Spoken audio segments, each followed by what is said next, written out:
American detective, master of the quick draw, Western style. This video is purely for entertainment and does not infringe on copyrights or laws. The rights to the novel and image belong to the original author. We do not claim ownership. Don't like waiting and want to listen to this fanfic in full now? Subscribe to our Patreon, where you'll find the best fanfics. Chapter 176. Case closed. Bait.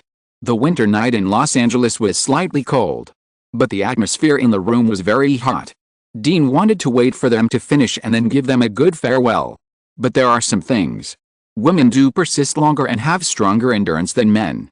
After a few times, as a decent person wearing a mask, Dean couldn't help it after all and knocked on the door of the house. Dong dong dong, with the door being knocked hard. The originally high and hot atmosphere in the house fell into silence in an instant. A gentleman made an advance notice. Dean turned the handle, opened the inner door that was not locked, and walked in. The bedroom is not big, but the bed is not small. On the bed, 69 models of white and black, snuggled together, warmed each other, and looked at the masked man who came in stupidly, as if he had not woken up from the cloud peak. "I'm sorry to meet in this way. Let me introduce myself. You can call me gentleman. I am a vindicator. I came here today on the commission of a young dead soul to uphold justice for him." A mechanical voice sounded. Sarah and Aisha finally reacted to what happened. FK. Aisha cursed and tried to get up and get the gun from the bedside, but because Sarah's thigh was on her neck, it was difficult for her to get up. Let alone Sarah. A revolver was pointed directly at her forehead. Sarah didn't dare to move, and could only maintain a kissing posture with Aisha, raising her hands to show that she was not a threat. "Very good." Dean put away the gun. "Who of you is Aisha?" Aisha was about to speak. Sarah broke away from the close contact first, panting, and said, "I am. What do you want to talk to me about?" Without looking up. She was suffocating. Dean tilted his head, and the mask with a pale and strange smile stared at her. "You?" Sarah gritted her teeth and nodded. "Yes, I am Aisha, but I don't know you." "Interesting." Dean leaned against the wall. "I have seen you on the news. You are Henry's sister. In fact, the reason why I came to Aisha is because she tortured and killed that child, so I wanted to talk to her, but you want to protect the murderer who killed your brother." "What?" Sarah thought she had heard it wrong. "Impossible. Aisha told me. Henry died from a perverted netizen because the police station did nothing. And in order to shirk responsibility, those bastards also moved Henry's body from the pervert's home to the outside and pretended to find it accidentally. Aisha never lies to me. It's impossible that she did it." As she said that, Sarah subconsciously looked at Aisha.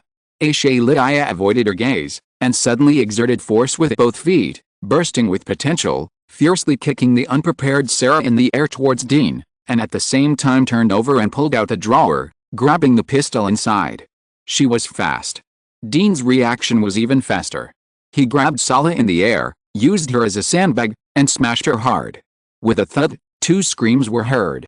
Poor Aisha had her hand stuck in the drawer, and Sala's weight and Dean's strength pressed her arm down. Sala also had bruises because her back hit the corner of the cabinet. But the pain on her body was far less than the pain in Sala's heart. She looked at Aisha, who was covering her twisted arm and screaming, with disbelief in her eyes. She protected the other person, but the other person used her as a meat shield in a critical moment.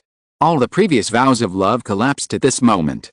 Dean didn't care about Sala's current mood. He walked up to the screaming Aisha, meticulously took out a video recorder from his pocket, pointed it at the two of them, turned it on, and said to himself, "Aisha, you were violated in your childhood, leaving a shadow in your heart. This led to you becoming a lesbian and hating men when you grew up. Until you were violated again. This time, you felt differently. You found that the happiness you had with your same sex seemed not as fulfilling and satisfying as when you encountered misfortune, and you began to enjoy it. But you were very distressed. Because at this time, you already had a fixed object, Sala. The other party even borrowed sperm from someone else for you and gave birth to a child. So from then on, you were very entangled. On the one hand, you followed your heart and degenerated. On the other hand, there was the female companion who had been with you for many years. You didn't know how to choose, and even considered applying to be a prison guard to change to a life with the best of both worlds. Your application was not passed. The reason was that your psychological test showed that you had a tendency to be masochistic. You failed. But you also succeeded. Because of this application, you met someone who helped you get rid of it all. He gave you a plan. A win-win plan where the other party benefits and you can regain your freedom. Everything went smoothly. It's just a pity for Henry, who was only 12 years old. He died tragically at the hands of his sister's boyfriend, but when he was vindicated, his sister was still defending the murderer who killed him. These are all reverse deductions made by Dean after reading Ashalia's information and combining it with the current information, accompanied by the low narration of the mechanical voice. Ashalia, who was originally screaming, seemed to have forgotten the pain in her body. She looked at the masked man in front of her in disbelief and trembled. Who are you? These secrets hidden in her heart. She has never told anyone. Never. But the masked man in front of her seemed to be able to read her mind, and directly opened up her ugly and twisted heart, making her fearful, and at the same time, she lowered her head with some shame and embarrassment, for fear of meeting Sarah's eyes. Sarah widened her eyes. She looked at Ashalia's reaction and knew that everything the masked man said was true. Sarah sat on the ground, feeling a little exhausted, and touched Ashalia's face. Tell me, this is not true. Ashalia turned her head away without saying a word. Sarah smiled miserably, looked at Dean sadly and blankly, and begged, kill me. Dean. You're making me feel a little embarrassed. Dean saw the death in her eyes. He decided to end it all in a different way today. Dean shook his head. I don't kill fools. Ashalia, after you killed Henry, you put his body on the sofa and transported it away, dumped it, and finally used your little female companion to launch a public opinion offensive. I'm very curious, what exactly do you want to do? Ashalia turned her head. I said you would let me go. Of course, no problem. Anyway, you can get into the prison you want in the end. It's just a pity for that little boy. The person whose sister loved the most tortured and killed him, and in the end his sister was still foolishly thinking about the murderer, but she didn't know that her brother's death was entirely caused by herself. It's really a twisted and selfish love. Ashalia didn't care about these, and regarded Dean's words as the only chance of survival. I want to release a murderer.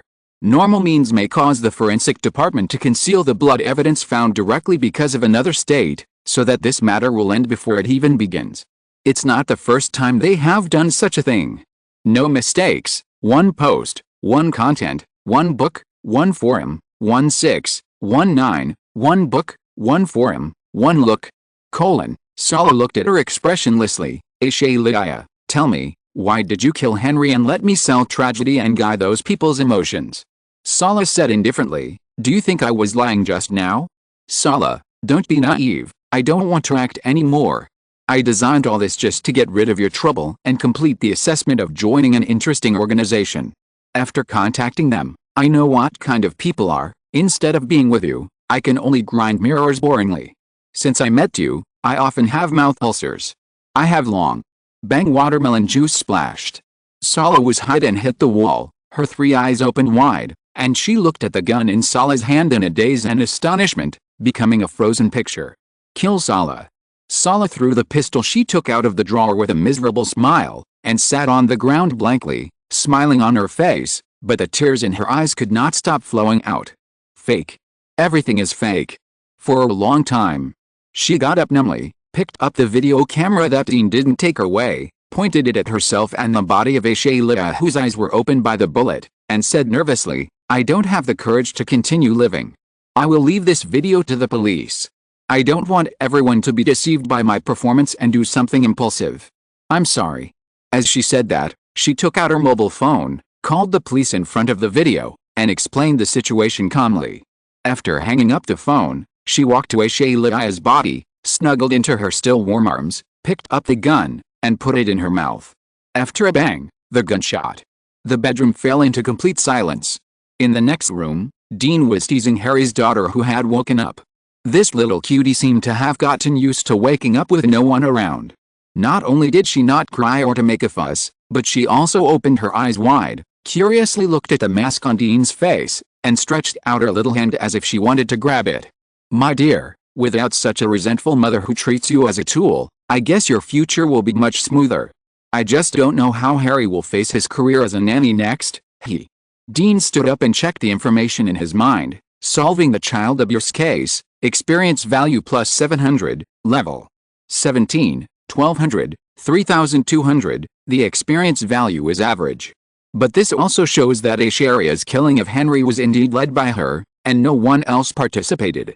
But this woman, to be honest, doesn't look like someone with such a brain. Dean touched his chin and smiled evilly. After arranging the inside and outside of Asharia's house, he quietly left. His time was very accurate. A few minutes later, a police car with red and blue lights stopped outside Asharia's house. There were neighbors around who were awakened by the gunshots. But no one turned on the lights.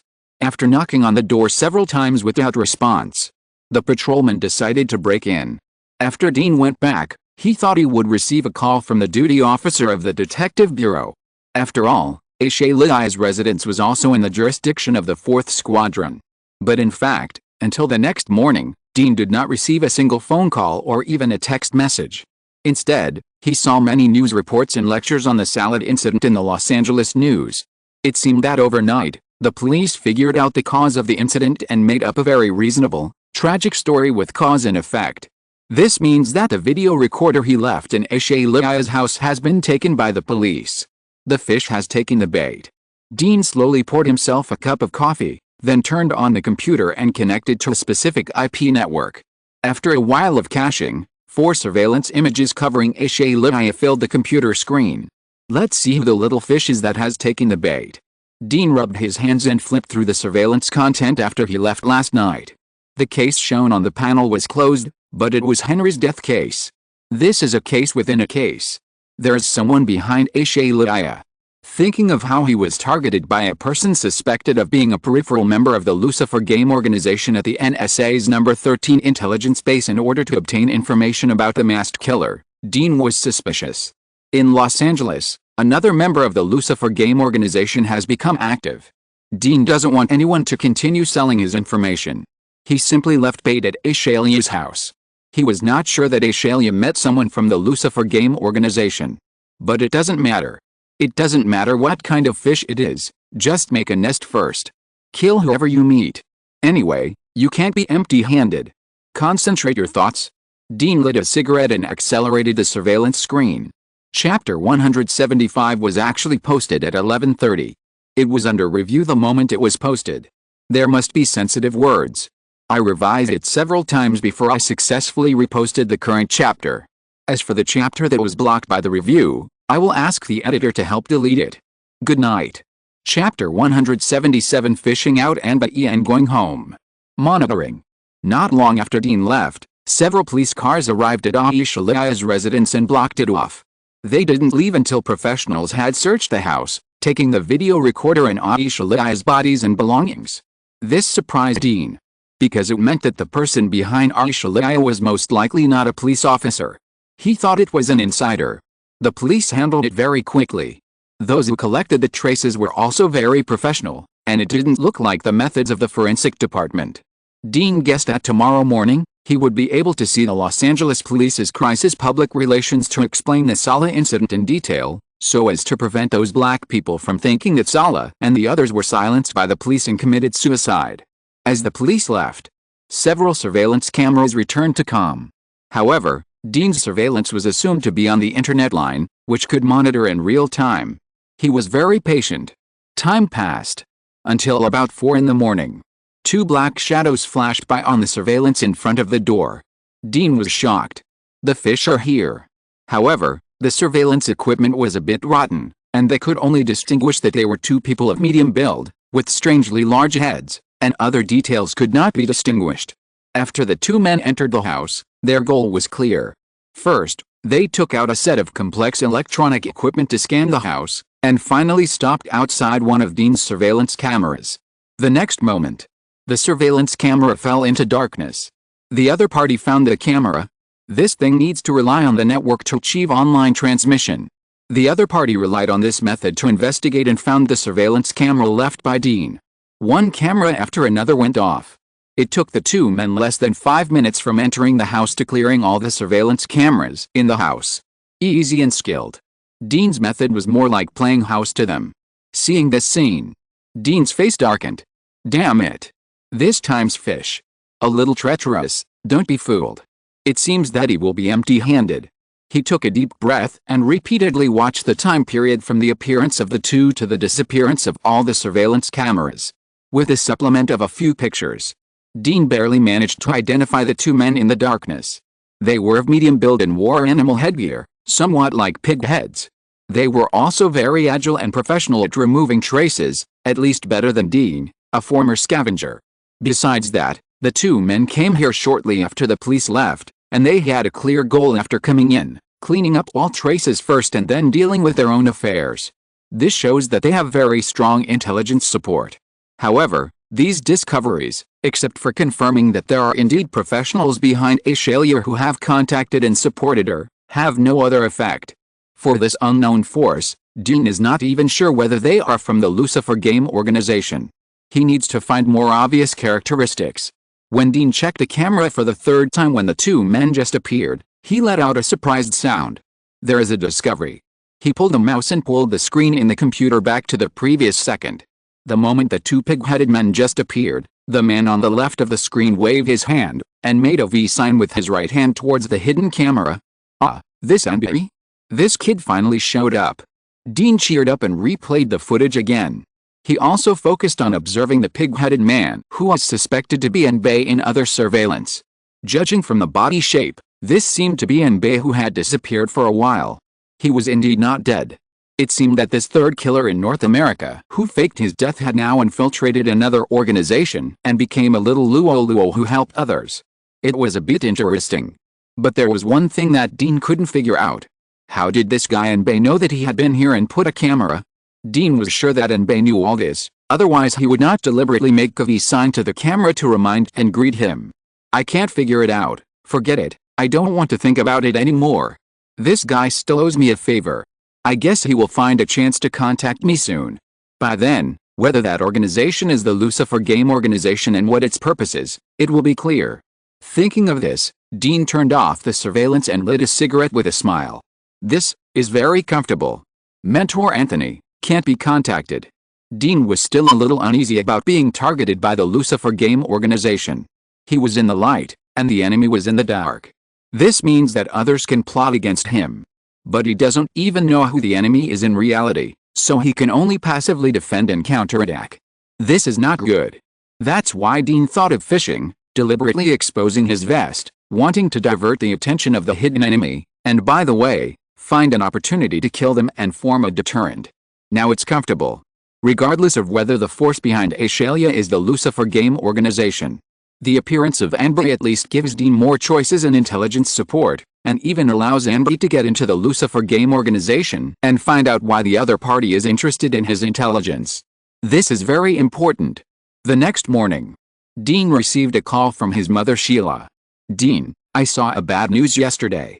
Some black employees discussed marching and demonstrating in front of the police station before getting off work. Do you want to take a leave to avoid it? Sheila's tone was unfriendly.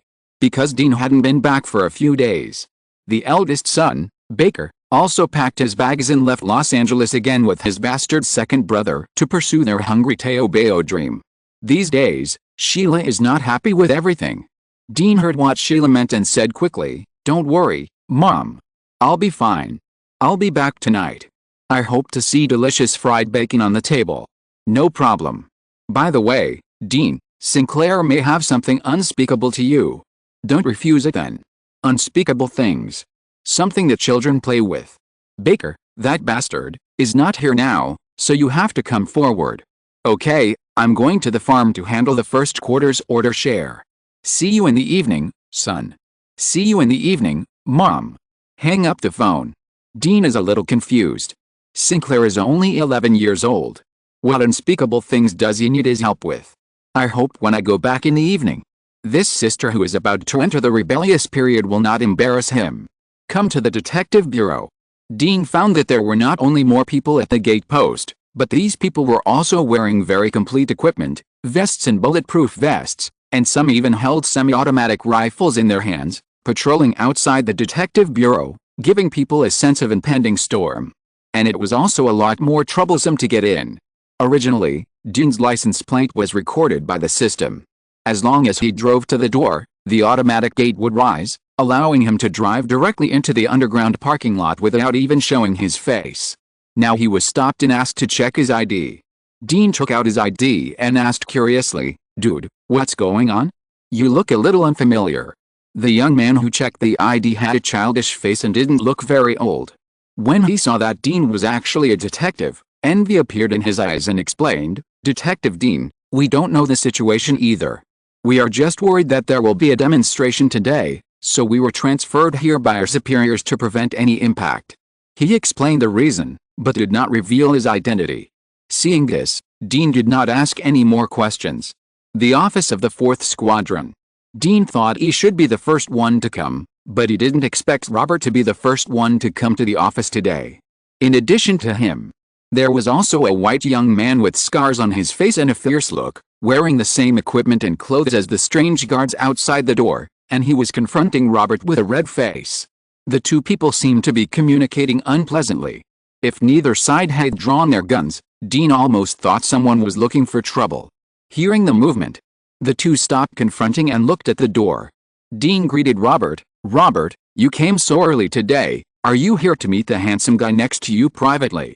Robert pointed to the scarred young man who was looking at Dean, and introduced him awkwardly. "This is my younger brother Carlo, currently serving in the city's special service, which is the department that took over the detective bureau outside the door.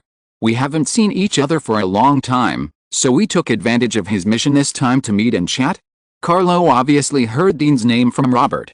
On his fierce face, he showed a polite expression. "Hello, Detective Dean, my eldest brother told me about you. You're a very good detective." Dean scanned his limbs and waist, and knew what was going on.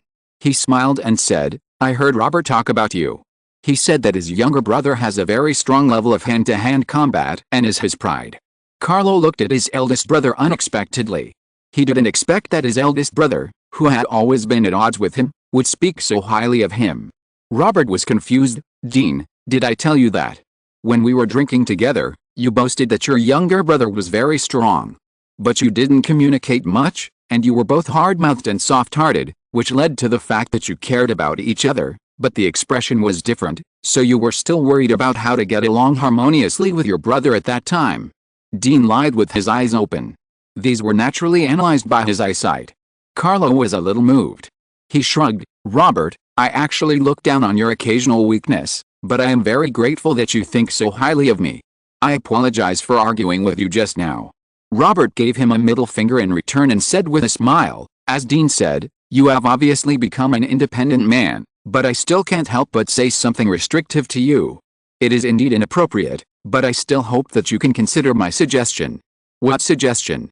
Dean saw that he had resolved the conflict between the two and asked curiously. Robert sighed. "The department my brother joined is actually a cannon fodder department used to take the blame. It is usually free range, and when something happens, it is called in and paid according to attendance. I want him to join the detective bureau, so that at least it will be more stable. Although the detective bureau will also face murderers, it is much better than those miserable patrolmen.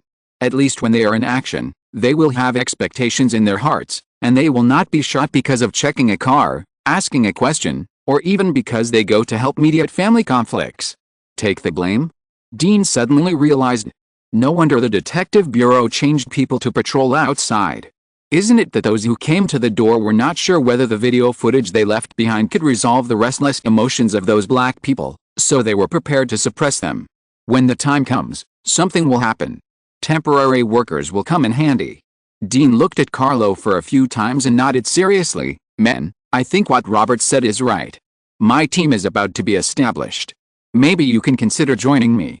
This guy, just from the size, is a self-disciplined person, and his eyes are fierce and indifferent. It is estimated that he has seen a lot of blood. He is a good seedling." Carlo was somewhat tempted. He nodded. "Okay, I'll think about it.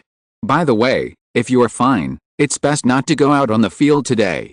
The order given to us is that if anyone attacks the detective station, they will be shot. I hope it won't cause such a big mess." The three chatted for a while. Carlo still had to go on duty, so he didn't stay long. Dean and Robert simply turned on the TV and watched it boredly. At noon, the news channel in Los Angeles finally started reporting on the matter of Sarah and Aishalia. The top brass of the police department also held a press conference, carefully explaining the cause and effect of the incident, and played some processed video footage left by Dean. There was no Dean vest on it, but there was a conversation between Sarah and Ashaylia. Then, various talk shows also conducted various in-depth investigations and speculations on this matter, changing the topic.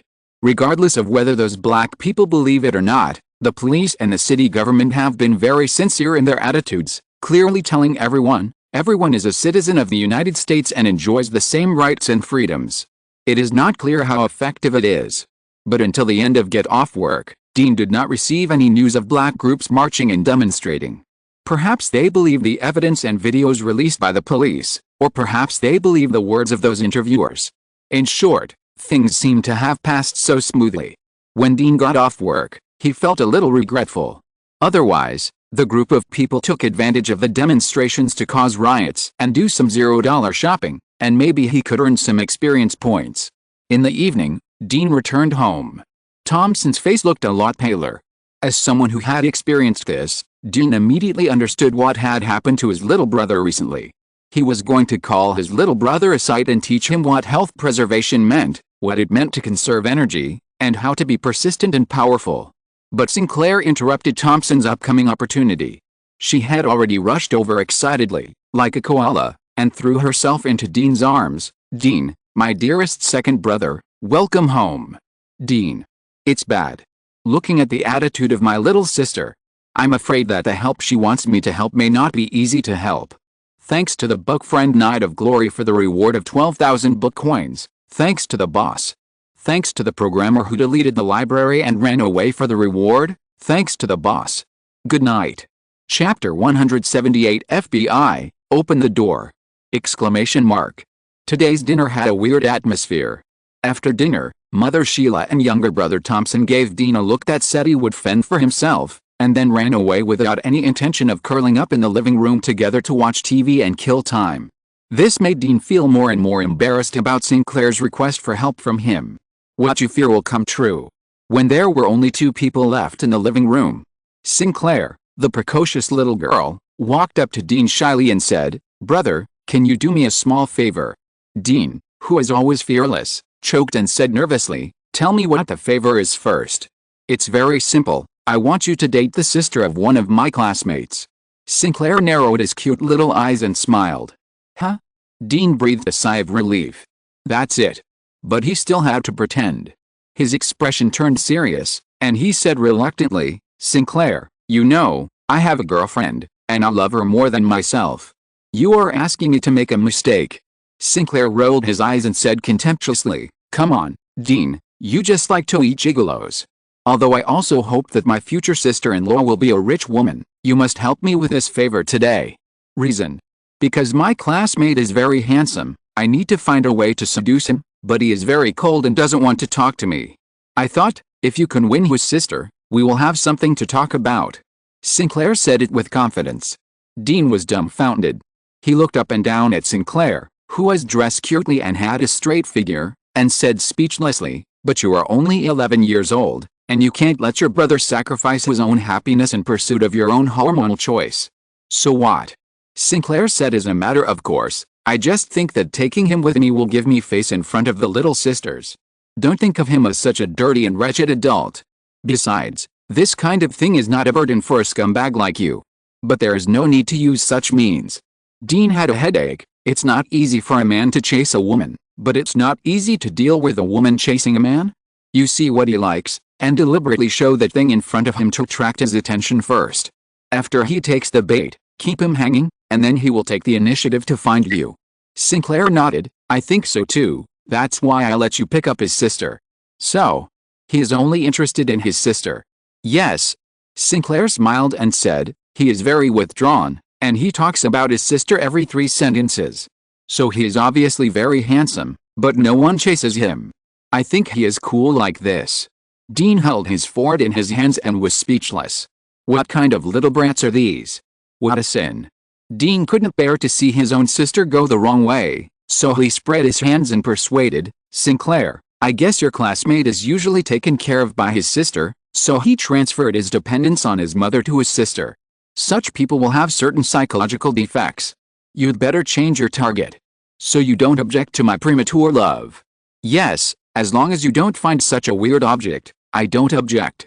Sinclair blinked cunningly, cheered, and shouted upstairs, Sheila Thompson, did you hear that? Dean doesn't object to my premature love, so you are not allowed to persuade me. After that, she smiled at the dumbfounded Dean and said, Okay, Dean, I'll listen to you, change your target. Dean. It's bad, I've been fooled. Tisk, tisk, tisk. Upstairs, Mother Sheila shook her head at Dean in disappointment, and then admitted defeat to Sinclair. Okay, since you have won Thompson and Dean successively, I allow you to fall in love early, but you are not allowed to do those excessive things. So, this is Sinclair's application for early love. Yes, at her age, she is always curious about the affairs of men and women. I am very worried that she will be deceived by a scumbag, so let her deceive you and Thompson, the little scumbag, first. Dean. He and his poor little brother have become the scumbag detectors in the family. How can this be justified? The little brother did not stick his head out, and he didn't know whether he was too weak or Sinclair tortured him more. He was ashamed to face this younger sister who was better than his master. Dean could only hope that his sister would not become a nightmare for the boys in school in the end. In the next few days, Dean did not wait for Aunt Betty's visit, but waited for an invitation. Mr. Dean, you are specially invited to visit the Kian Long Club on the evening of February 15th. Saul Aston. Captain Munn had said hello to Dean before, saying that his superiors would invite him to a party around the end of the month, which would be considered as officially joining the small group. For this purpose, Dean was asked to learn some social etiquette. Now the invitation has arrived. After the sudden death of the main member of the Carmen family, the Aston family seized the other party's largest asset and became the most influential family in Los Angeles. Saul Aston is a member of the Aston family, but not a core member. It was not until he took over the political assets left by the Carmen family with the help of Chinese influence that he now has a certain say in the family. On the surface, Saul Aston is also the boss of Munn and Dean. Although Dean doesn't care about this boss who will help him protect himself from the wind and rain in the future, he must go and get in touch with him, so as not to be sold out later. But before that, Dean has two things to do. First, attend the celebration banquet of the Anti-Crime and Anti-Drug Division and the new Captain Eve. With the help of Munn, she also joined the new ship of Saul Aston, and took over the position of captain as she wished, becoming the new star of the Los Angeles Police Department. Second, Lawrence and Sophie are finally coming back. Now there are only a few big cats and small cats in the 4th Squadron. As soon as Lawrence comes back, Dean can start to prepare to expand the staff below. Munn discussed it with him. After he is promoted, let Dean and Lawrence lead a team each, and actually continue to control the 4th Squadron, and let old Hunter be promoted to the new captain position as a transition and scapegoat. Munn doesn't want his people to be forgotten, and hopes to arrange confidants to continue to control the management of the 4th Squadron, which can be regarded as leaving a way out for himself. Although Dean disdains his idea. But after thinking about it, this can be regarded as paving the way for himself. So he is still ready to have a good talk with Lawrence, so that this big fool will not be sold by Munn in the future and can't figure out who is his good buddy and good buddy. Airport. Harry yawned. Dean, do you think Lawrence really got Phoebe? This guy has been running around recently, begging for help, and finally took in Sarah's daughter and gave her to his mother to raise. As a new dad, if the 4th Squadron was not short of manpower, he would have taken a long vacation to accompany his daughter. He should have gotten her. Dean exhaled a puff of smoke, while admiring a group of passengers who looked like models getting off the plane, and smiled. Didn't you notice that Lawrence's tone when he called us recently is not as cheerful as before? Harry was stunned, but if Lawrence got Phoebe, shouldn't he be happy and sweet? This is a low-level statement. In fact, when people who are already familiar with each other become lovers, it may not bring sweetness, but bitterness. It's a very simple truth. Sweetness comes from the expectation of the future and the freshness of every day. But Lawrence and Phoebe are too familiar. The key is, they were just colleagues before, and Phoebe might not care about many of Lawrence's complaints. But now they are lovers, with different identities, different requirements, and different perspectives. Distance creates beauty. There is often a big gap between imagination and reality. Lawrence, the Texan hunk, might have regretted it now 9:20 p.m. No mistakes, one post, one content, 1619, one book, one bar. The flight that Lawrence and his partner took arrived at Los Angeles Airport on time. In the crowd, Dean and Harry finally saw Phoebe and the others. Phoebe seemed to have recovered very well.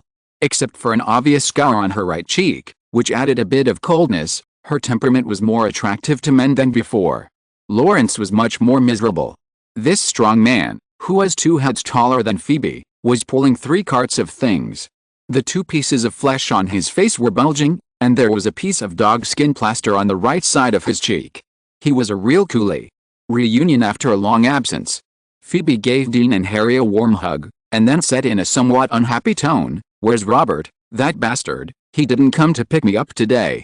Dean quickly explained, "His mother is sick, and he asked for leave to go back to his hometown. I thought he told you." "Well, I thought he was joking with me and wanted to give me a surprise." Phoebe shrugged. Judging from the situation, she has returned to her previous state of mind. While talking, Lawrence and Harry, who was helping, also came over. When he saw Dean, he gave him a bear hug directly. "Men, you don't know how much I miss you these days. Thank you so much for lending money to me and Phoebe. It's a small matter. A simple greeting. Because of the hard work of traveling." After sending Phoebe and the bunch of cosmetics, clothes, shoes, and bags she bought home, Dean and Harry took Lawrence to the bar they hadn't seen for a long time. After a glass of beer, Lawrence exhaled the alcohol with great satisfaction, closed his eyes and savored it, like a desert traveler who finally drank ice water. Harry looked at him pitifully. "Men, you look like you didn't have a good time in South Korea." Lawrence said stubbornly, "Harry, you are wrong. The entertainment industry is very developed there. The streets of Seoul are full of women wearing cool clothes at night. They are very enthusiastic about me. If I want, I can change women every day." "So your face is swollen," Dean added. Lawrence was still stubborn. "You only saw the appearance, but didn't see Phoebe's hand, which was more swollen than my face. To be precise, I used my facial muscles to abuse Phoebe." Poof! Hearing this novel statement, Harry spit out a mouthful of wine, attracting the disgusted eyes of the people around him. He apologized repeatedly, and then said speechlessly, "Men, Phoebe is only 1.65 meters tall. You can even carry her with one hand, but you were abused by her." Lawrence blushed and said, "How can something between men and women be called domestic violence?" Next, he said something about mutual respect, and that the other person hit him because he loved him, and some incomprehensible words, which made Dean and Harry laugh. For a moment, the bar was filled with a cheerful atmosphere. After 3 rounds of drinks, Dean saw that Lawrence was drunk and winked at Harry. Harry quickly took the opportunity to ask, "Lawrence, men, why did you find the ex-wife of a psychiatrist?" This doubt has been in Dean and Harry's mind for a long time. If they don't ask Lawrence when he is drunk, they will feel itchy and uncomfortable. Lawrence, who is burly and strong, actually looked up when he heard this, as if he thought of some unbearable past, and choked up and said, "Man, I was too young back then. At that time, my performance in the wrestling team was not good, so during that time, I disliked everyone and wanted to curse everyone I saw. My coach suspected that I had bipolar disorder due to excessive pressure and suggested that I see a psychiatrist, and then I met my ex-wife." "So you really have bipolar disorder?" "No." Lawrence took a sip of wine and said bitterly, "My ex-wife asked me a bunch of questions and finally told me that there was nothing wrong with me. The reason I was like that was simply because I had no quality." Dean also sprayed. He patted his choked chest and said, "In that case, how did you get her?" "I asked her if there was any way to cure my lack of quality. She asked me to cooperate with her research and told me that as long as I completed the research, I could become mature." "Then what?" "She slept with me for a week. I couldn't stand it anymore and wanted to escape. As a result, she got pregnant." Lawrence held his head and cried. This was a cry for his lost youth. He was young at year. He met the wrong person. Poor Lawrence not only lost his virginity, but also lost his freedom for a long time. It was not until his ex-wife was no longer interested in men that she let him go. I didn't expect Lawrence to have such a past. Awesome. The next day, Dean and the other 2 were lying in the hotel room, lying dead in all directions. There was a loud bang. The door was kicked open. At the same time, the stern and nervous voice woke the 3 people up. "FBI, open the door." 3 strong men with their clothes scattered all over the floor, wearing only their underpants, looked at each other, and then at the two FBI agents with guns who suddenly broke in. The scene fell into speechless silence. Thanks to the book friend Knight of Glory for the 6,000 book coins reward, thanks to the boss. Thanks to the programmer who deleted the database and ran away for the reward, thanks to the boss. Chapter 179 Woman, you are playing with fire. Lawrence was the worst drinker. He was still a little confused. Does the FBI still deal with anti-prostitution now? Harry was much more sober and slapped him on the gluteus maximus. FK, don't talk so ambiguous, we are normal colleagues. Dean quietly picked up his clothes to block the big gun he raised. The two FBI agents were also confused. The older middle-aged agent looked at his companion in confusion. Dude, didn't you say that there was only one woman in the target room? Why are there three men here? His companion shrugged. It should be a problem with the intelligence, but it's not a wasted trip to catch three gays. FKU. Lawrence finally reacted to what happened.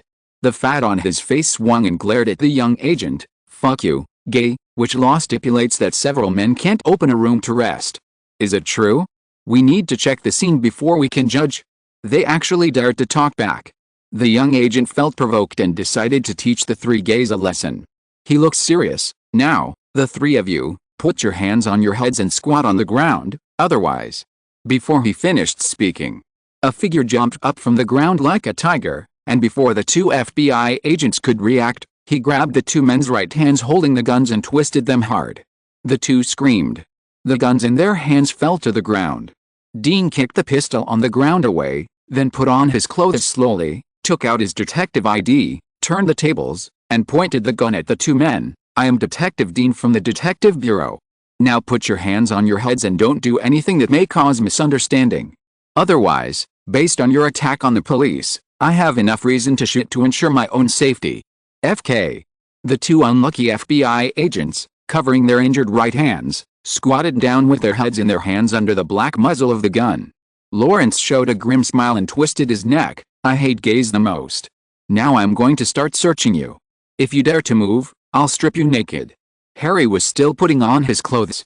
He was wearing only shorts and started touching the two people. The middle-aged agent endured a humiliation.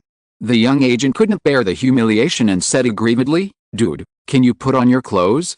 Your bare hair is disgusting. Lawrence slapped him in the face, letting the young man know what fish meat is.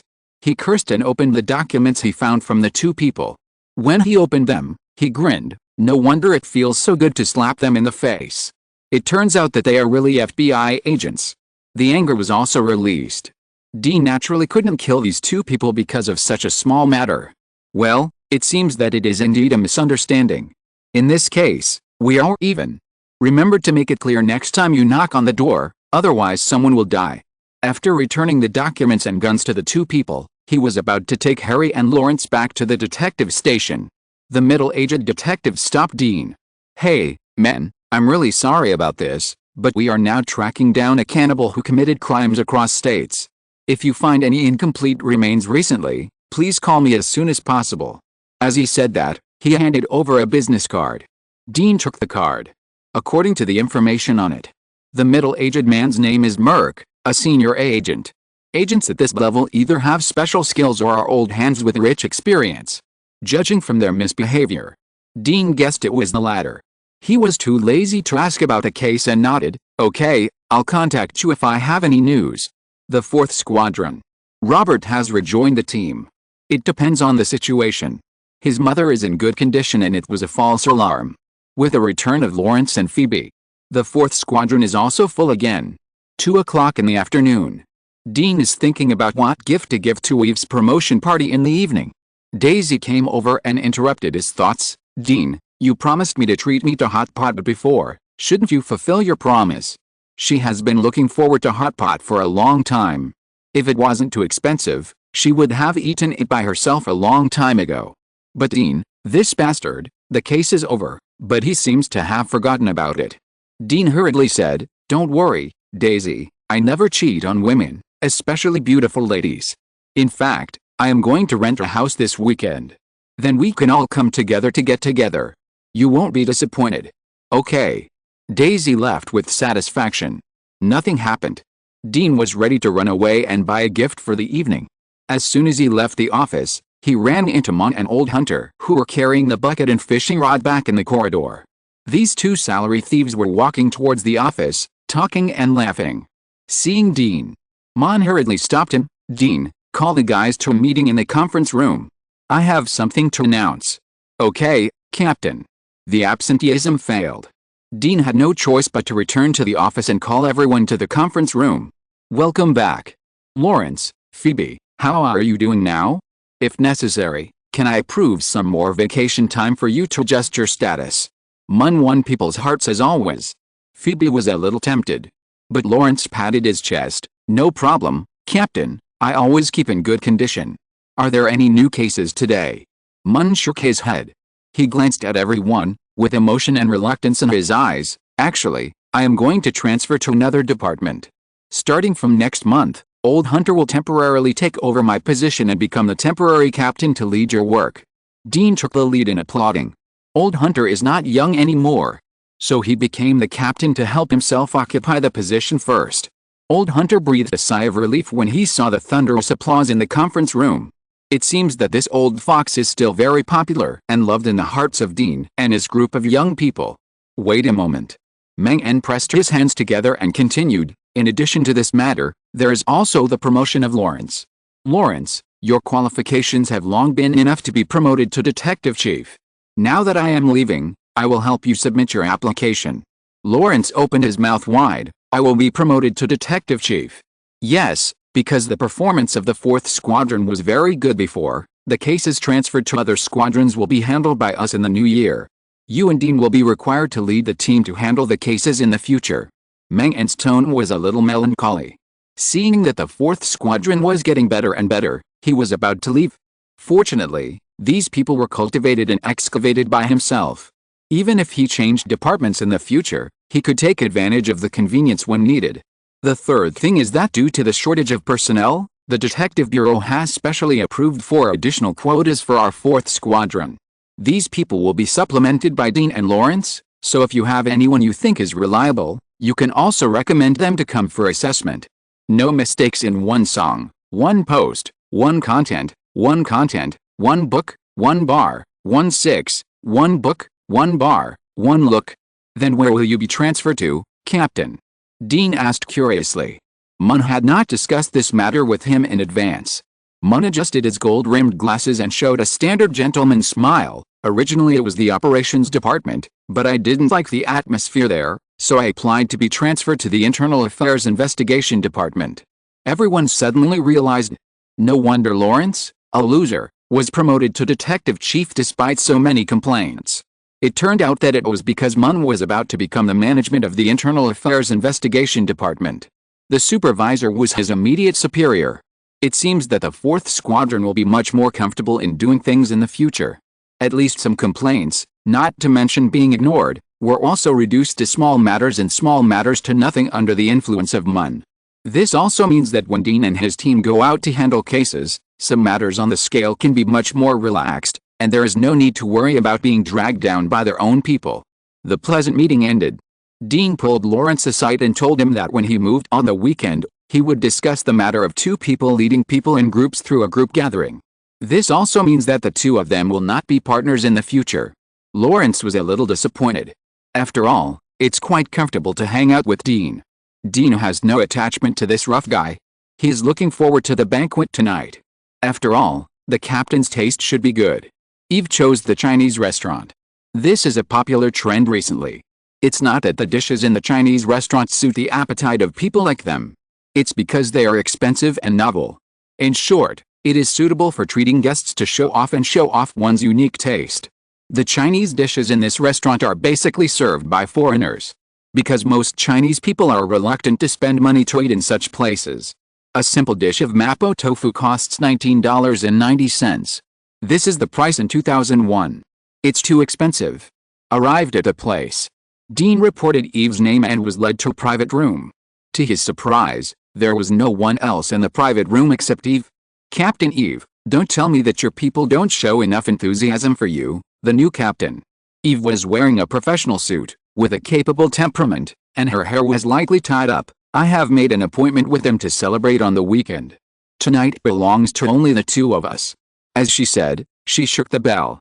A feast was served: sea cucumber with scallions, stir-fried kidneys, and roasted oysters with garlic. "Guest, this is the most authentic 10-full tonic meal in our restaurant. Please enjoy it slowly."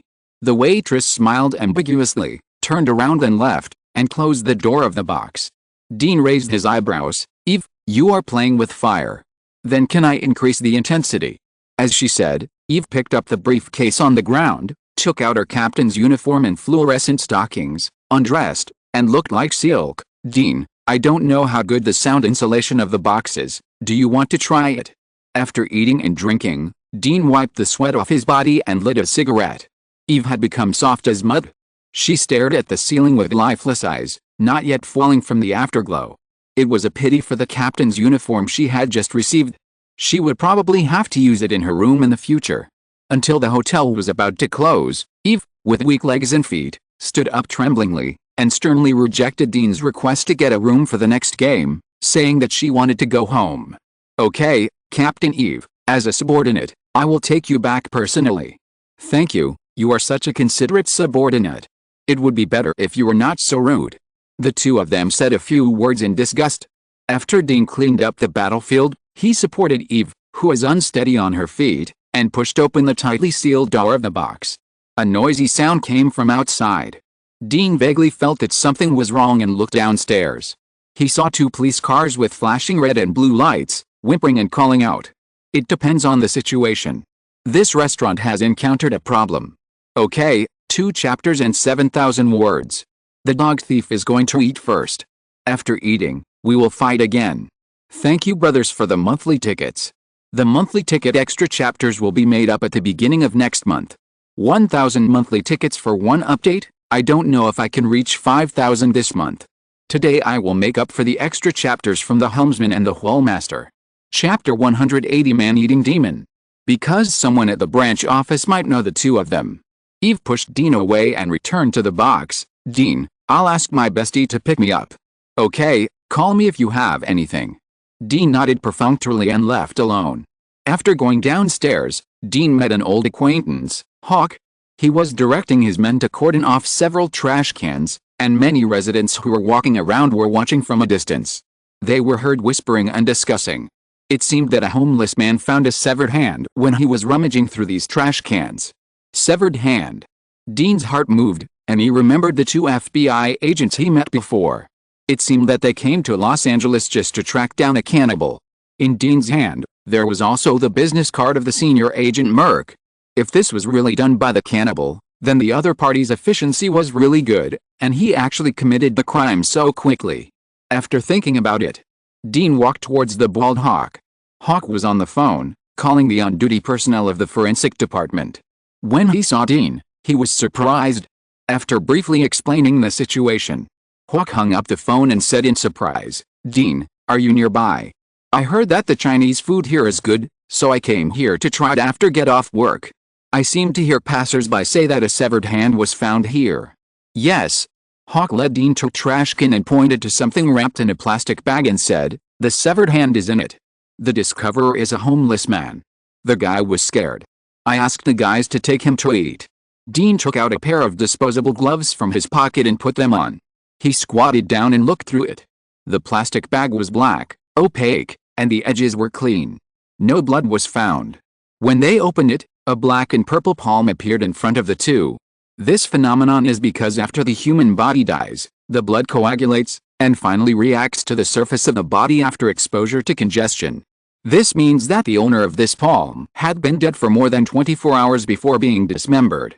The palm is roughly at the wrist joint, rough and thick. It should be a man's palm. The fracture is uneven, the blood is black and red, the edges are uneven, and there are traces of bites by unknown creatures. In addition, the thumb of the palm is only left with white bones, the flesh and blood on it have all disappeared, and there is not even a trace of blood, but there are some symmetrical gray marks. Dean touched his teeth and found that it fits the marks very well. These gray marks are most likely tooth marks. If this is really the work of a cannibalistic pervert, then the other party must have grabbed this palm and sucked it with relish, just like a greedy child gnawing on chicken feet. The key is that the marks are very regular. This shows that when the other party bit the finger, there was no nausea to stop the action. Under normal circumstances, when people face the flesh of the same kind, they will have a dual reaction of physiology and psychology. In terms of behavior, it is vomiting. Only those who are used to it can eat the skin and flesh of the entire thumb completely like real food without any discomfort. Confirmed. This is a cannibal case. Why is it that the closer it gets to the time when Saul Aston takes office, the more troubles there are in Los Angeles? Dean muttered to himself. First, the salad almost led to a black demonstration. Now there is a perverted cannibal that has come from other states. Although this thing is not very lethal, its ability to cause panic is not weak at all. People have an instinctive fear of this kind of perversion. And fear can be transmitted from person to person. In the end, it creates strong social pressure on the police.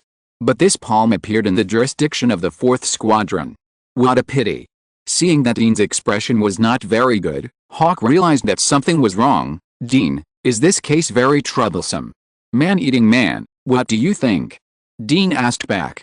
Hawk's pupils shrank, realizing the seriousness of the matter, and cursed, "FK, there are so many cheap fried chickens, but he chooses to eat people.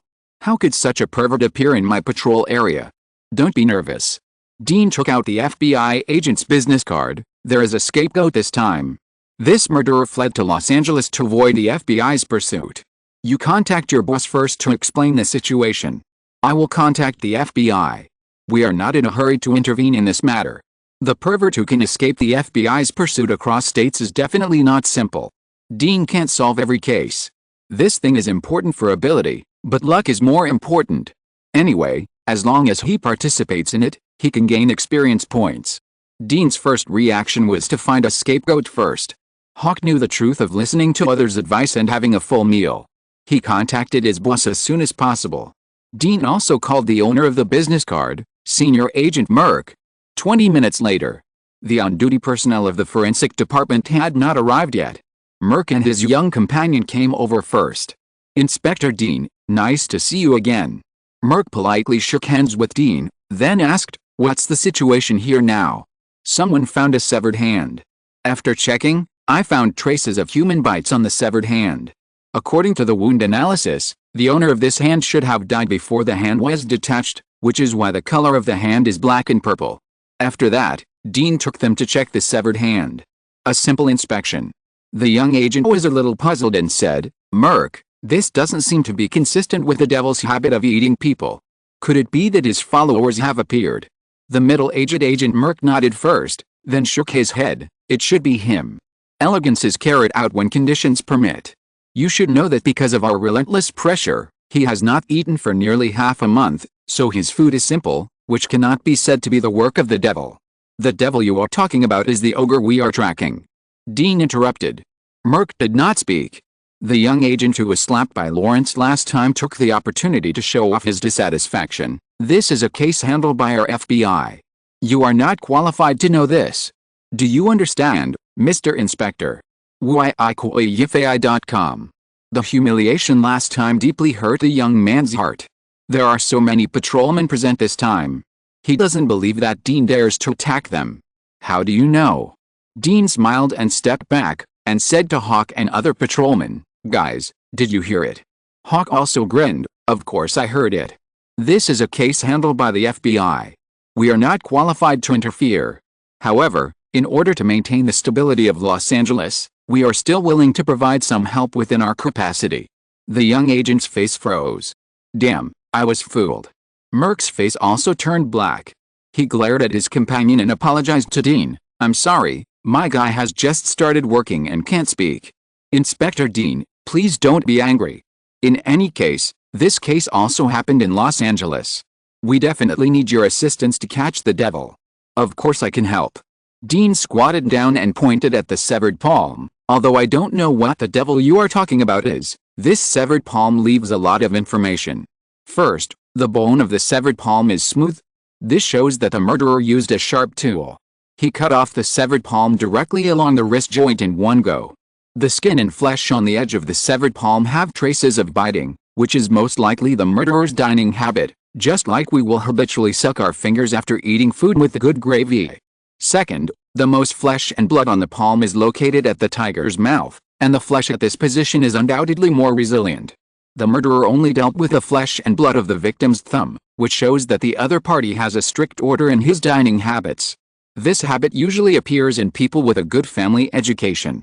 Third, the flesh on the thumb was eaten completely, without even a single strand of meat left. This situation is actually more common in people who have suffered from hunger since childhood. It is a psychological obsessive-compulsive disorder developed since childhood.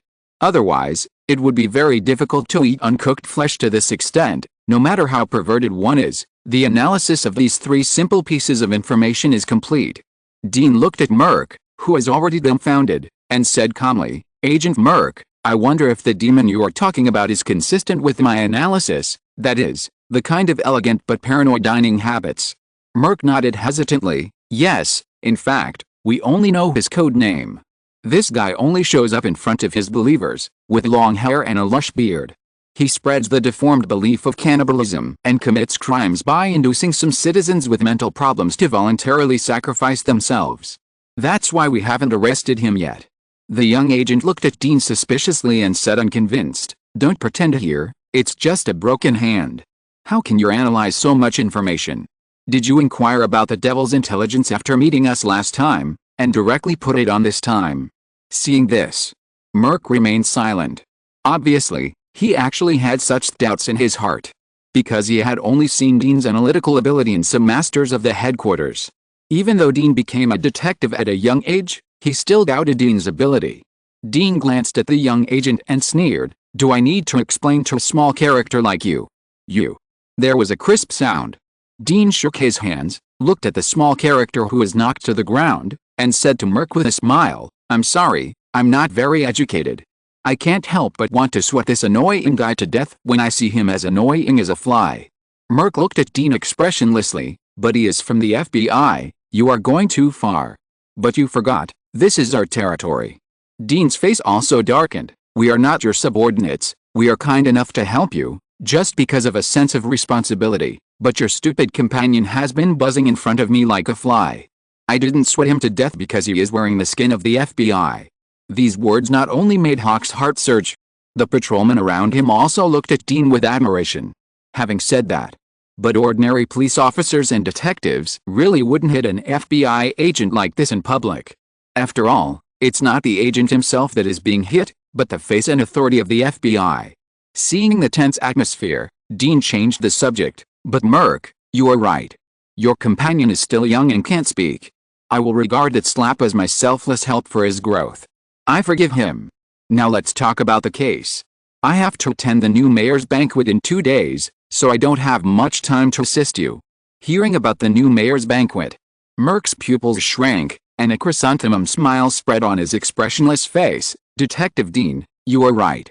In order to prevent innocent citizens from being killed in the future, let's find a place to sit down and have a good chat about the information about the devil in our hands." The truth of Dean's words can be verified later. If he admits his weakness now, he will only lose a little smile at most. But if it is true, in the territory of Los Angeles, they will suffer in the end. Merck is not his young companion. The underworld is not about fighting and killing. It is not worth it to suffer a loss or even lose your life because of a momentary dispute. Dean saw that he was sensible and nodded with a smile. The two of them left talking and laughing, leaving the young agent still sitting on the ground, dumbfounded looking at Merck who had abandoned him, and still couldn't figure out what happened. After tonight, it will be New Year's Eve. I hope brothers will celebrate the New Year and not cross over others. Otherwise, the bastard will be jealous. Thanks to the book friend Red Blood Cellular 2002 for the reward, and thanks to the boss. 3 chapters, 11,000, updated. There's still 1 chapter, which is expected to be out after 12 o'clock. You can read it tomorrow. Good night. Chapter 181. You Can Call Me Devil. It was past 9 in the evening. Many shops on the street had already closed. Merck and Dean were sitting on the steps talking. Dean didn't know what Merck was capable of as a senior agent, but he was really good at telling stories. In America at this time, material wealth is abundant, but social classes are solidified and spiritual pursuits are empty. Many young people have all kinds of strange habits. Fetishism, homosexuality, and eating different foods. There are also some more deformed things, eating people and being eaten.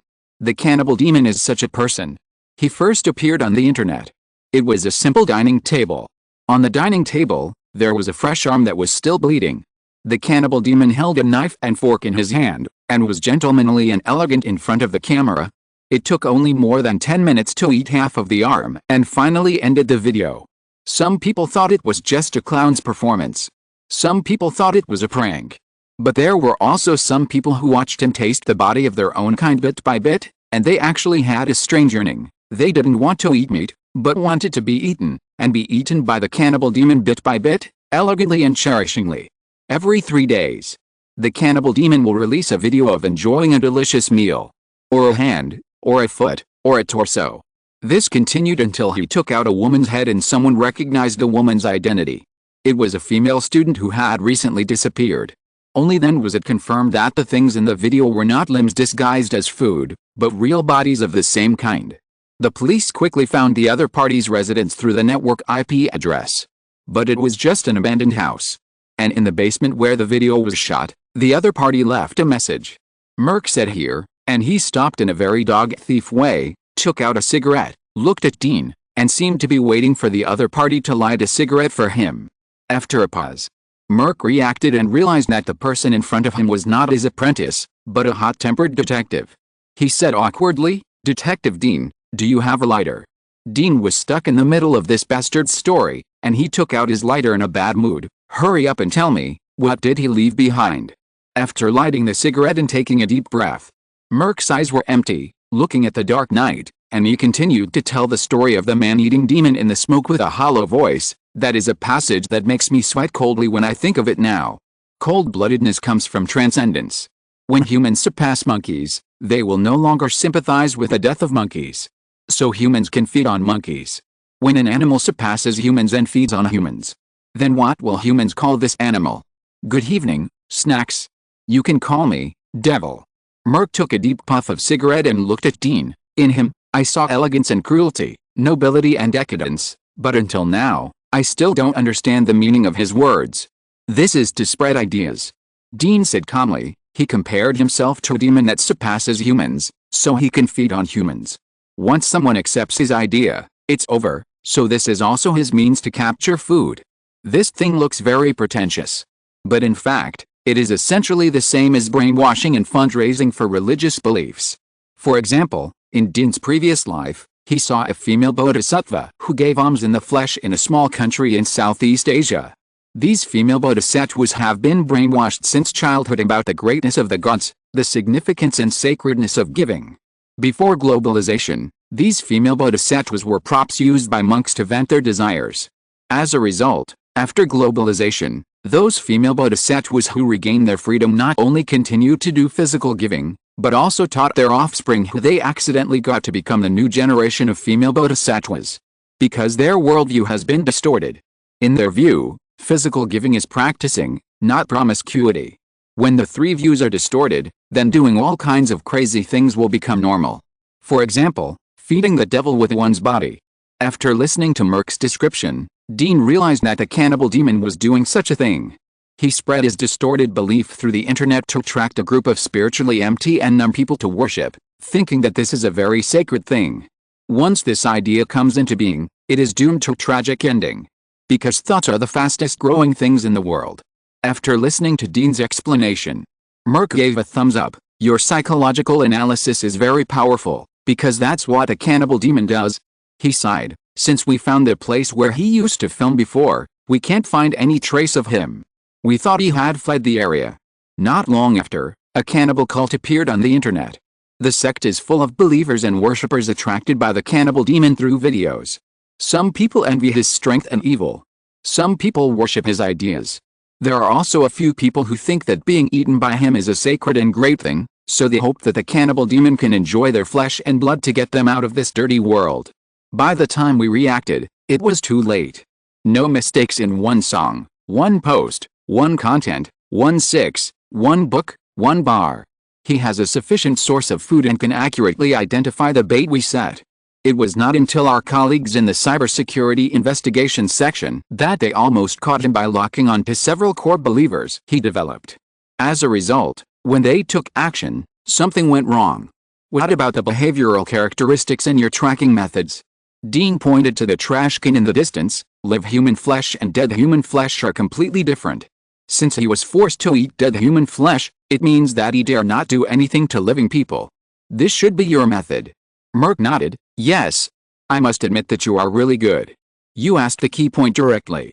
The cannibal demon has a characteristic of eating people. He likes to treat a part of the body as steak, sprinkle sage and salt on it, and then cut and share it. So under normal circumstances, on the remains we found, there are rarely traces of tooth marks, but more of them are rotten corpses discarded by the cannibal demon.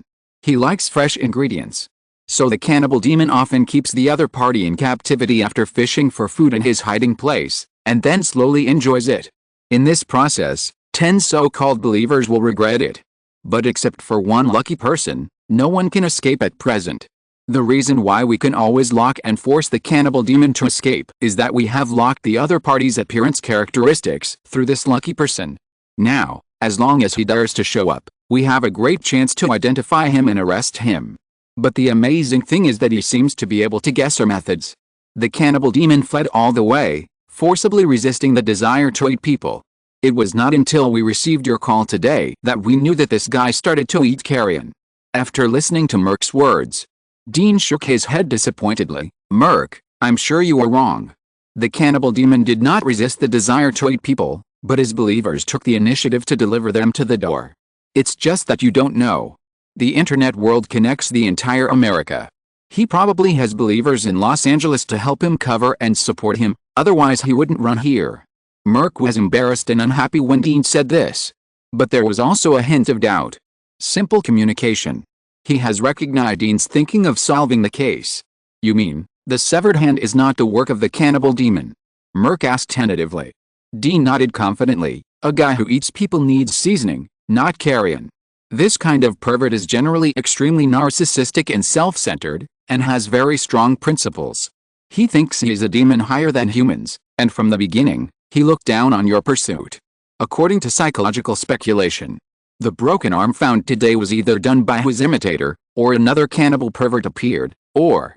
Dean grinned at Merc. He thinks you are too useless, so he took the initiative to give you some tips to increase the fun and legend of the game. After all, legends also need great things to recite. Only in this way will more people worship him. Dean likes this kind of opponent. Because this kind of criminal, the experience value provided is generally not low. Thanks to the Book Friend Knight of Glory for the reward of 10,000 book coins. Thank you, boss. Thanks to the 2 book friends A Star Not Alone and Red Blood Cellular, 2002 for the reward. Thank you, 2 bosses. Chapter 182 Abnormal Love. At present, the only clues that the police and FBI have about the cannibal demon are the severed hands. If they want to find the cannibal demon, they must first find out who the owner of the severed hand is. Why did the severed hand appear in the trash can on the commercial street? These 2 points can help the police lock down the range and movements of the cannibal demon. It is worth noting that the trash cans on the commercial street here are surrounded by many hotels and restaurants, and there are often residual food in them, so they are frequently rummaged by homeless people. According to the surveillance on the street corner, Merc may have some gains.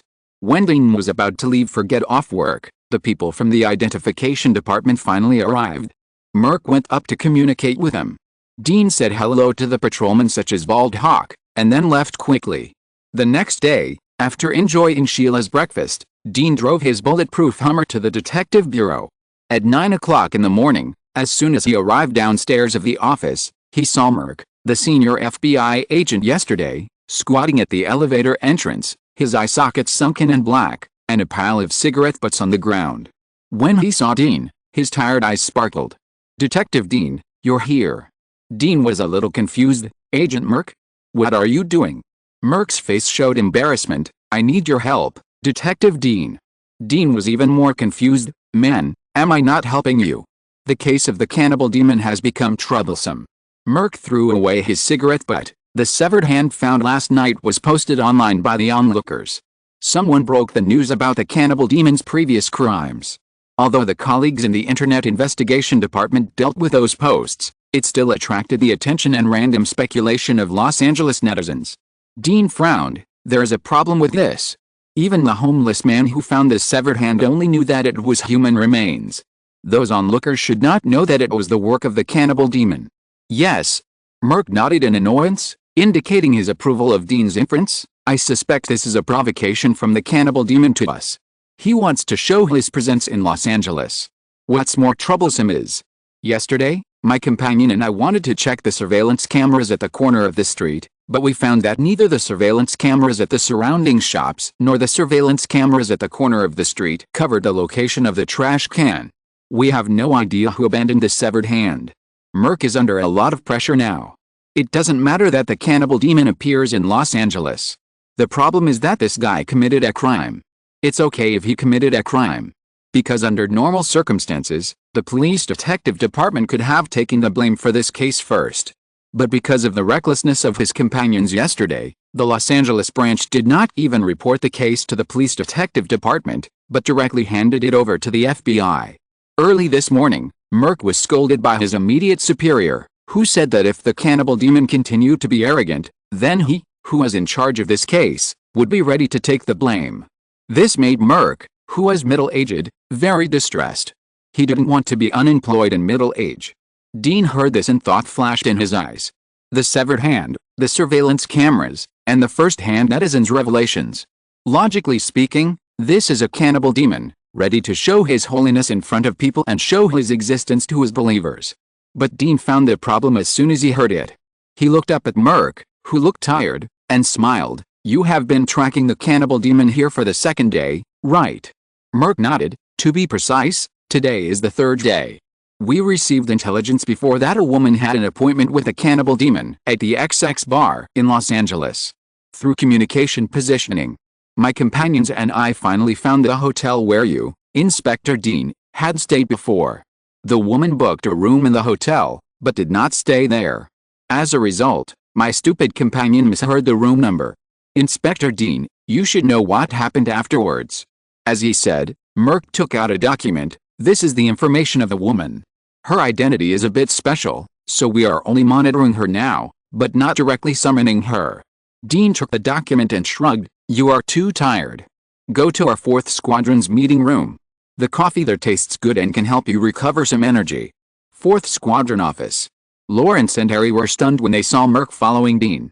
They pulled Dean aside. Hey, isn't this the FBI agent who had a conflict with us before? Yes, do you remember their excuse at that time? Harry could drink better and remembered roughly. They seemed to be tracking a perverted cannibal, but they were stupid enough to find the wrong room and finally had a conflict with us. Curiosity flashed across his dark face. Did a cannibalism case really happen? Well, just last night, a homeless man found a severed palm while rummaging through the garbage. After inspection, there were human tooth marks on the severed palm. Dean smiled. I happened to be nearby at the time, so I called this guy. Dean, why did you contact them? Harry wondered. Wouldn't it be more satisfying if we just took over their case and embarrassed them? Lawrence on the side rolled his eyes. Hey, men, you are really an idiot. This kind of case is likely to cause public panic. If Dean doesn't do this, what if the branch reports it to us first and the case is difficult to solve? Then our 4th Squadron will become the scapegoat. Dean looked at Lawrence with appreciation. For taking the blame. This guy is experienced and has a keen sense of smell. He is worthy of being the man with the highest complaint record in the Los Angeles Police Department. A simple greeting. Dean led Merc to the conference room. Daisy was very discerning and brought 2 cups of coffee. In front of outsiders, she gave Dean enough face. Merc drank coffee to relieve the fatigue of a sleepless night. Dean quickly flipped through the information in his hand. This is a female profile suspected of being a cannibal demon believer.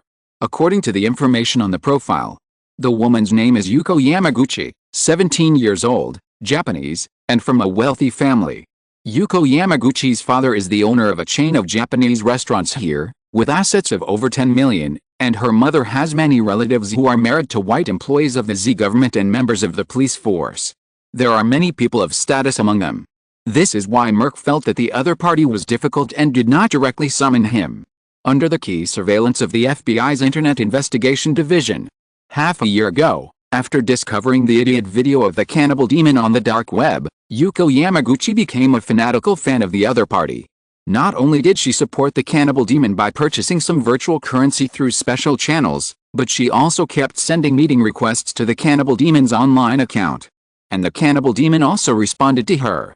2 days ago, Yuko Yamaguchi asked for leave from school and made an appointment with the Cannibal Demon to meet at XX bar, but she did not really go to the bar.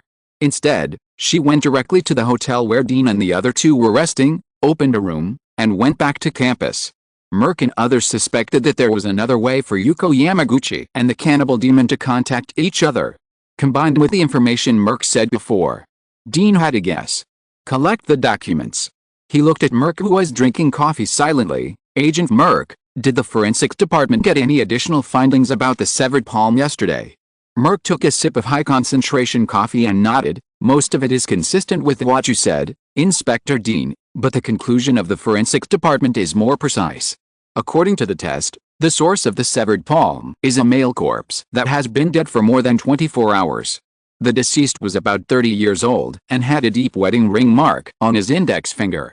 He was most likely married. At the same time, colleagues from the forensic department found some green mustard in the nail crevices of his palm.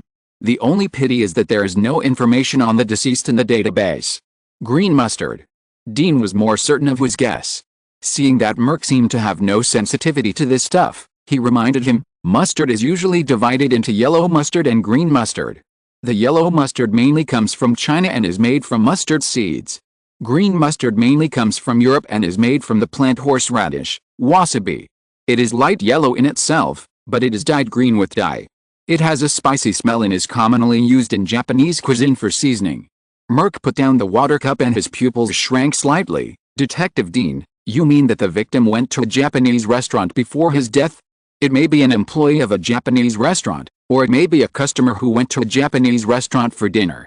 In addition, I must remind you, the Cannibal Demon has just arrived in Los Angeles not long ago, but he can clearly know the surveillance structure and surveillance situation of that commercial street. There must be someone who is very familiar with the surrounding environment to help. I suggest that you focus on investigating the Yamaguchi Yuko. Yamaguchi Yuko's father happened to be the owner of many Japanese restaurants in Los Angeles. The other party is a follower of the Cannibal Demon. Plus, Yuko Yamaguchi may have had recent contact with a Cannibal Demon, so she is highly suspected. After Merck sorted out these things, he stood up and thanked Dean. Detective Dean, thank you very much for your help. In terms of sensitivity to clues and psychological deduction, you are the best young man I have ever seen, no one else. Dean smiled faintly and took Merck's compliment lightly. Simple contact. He has seen that Merck in front of him is similar to the deputy captain, Old Hunter, with a little level, but really just a little. I don't know how he became a senior agent of the FBI. Farewell to Merck. Everyone in the 4th Squadron immediately came up, with gossip on their faces. Dean, what did you talk to him about? I feel like he became a different person before and after he entered the conference room, just like Lawrence had a low level of education, and after a long pause, he said vividly, it's like a man who is in trouble sees a savior and gets redemption. Dean gave him a thumbs up. Lawrence, the teacher who taught you cultural courses back then, would be very pleased to know that you are so good at describing now. Harry raised his eyebrows, but Lawrence's description is indeed very accurate. I can see that the agent named Merck looks at you with respect. You convinced him. It's not that exaggerated. I just gave him some advice on the case of the Cannibal Demon. Dean lay comfortably in his chair and crossed his feet. While there is still time, you should discuss it first. When the time comes, you should follow me or Lawrence, otherwise Captain Mon will have to make the allocation. Hearing this, Harry and Robert raised their hands at the first time. Dean, I want to follow you. Lawrence. FK. These two bastards didn't even give themselves face. He looked at Phoebe pitifully. Phoebe smiled sweetly at Lawrence and held his hand. Lawrence's eyes flashed with relief. After all, she was his girlfriend and she still supported him. The next moment, the scar on Phoebe's face twitched, and she smiled. Sorry, Lawrence, if possible, I also want to follow Dean, so that at least we can save money to buy a house earlier, instead of following you to get complaints. Lawrence. I don't know if it's after Christmas, the criminals are taking a break. Nothing to do today. Dean was bored, so he read chemistry and biology books all afternoon. After he got the formula of Viagra from Little Mike, he didn't have the energy and time to configure it, so he simply taught himself these related knowledge. Now it is getting harder and harder to level up. Dean can't rely entirely on the panel to improve himself. His mental attribute is now as high as 15 points. No matter what he learns, he can quickly get started and understand it. Self-improvement is the kingly way. 5 o'clock in the afternoon. Dean stretched and prepared to leave work early to see the real estate agency he had an appointment with. Suddenly, a message flashed through his mind. Assisted in solving the Los Angeles cannibal case. Experience plus 400, 17, 1600, 3200. Is Merc so efficient? Dean was not surprised to gain experience points, but a puzzled look appeared on his face. The key is, why did a cannibal demon who ate countless people only get 400 experience points? It's unscientific. Unless this case was not committed by the cannibal demon at all, but a copycat crime.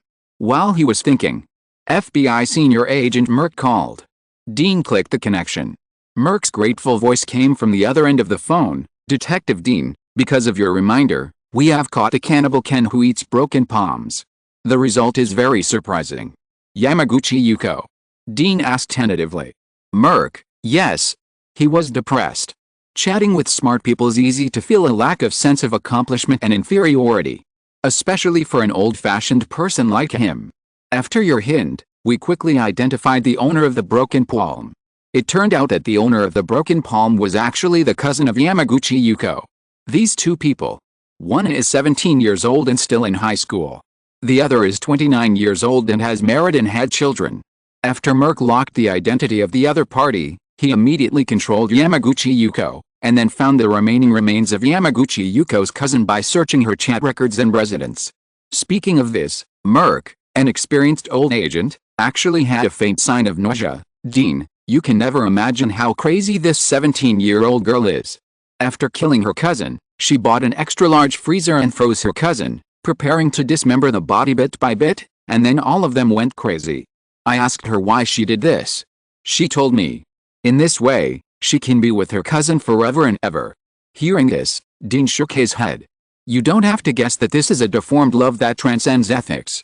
Thanks to the book friend Invincible Zayaz Huanfang for the reward of 500 book coins. Thank you, boss.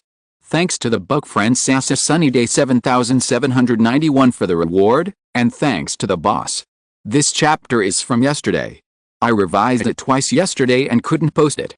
The editor in charge was on vacation again, so I could only make major revisions and repost it.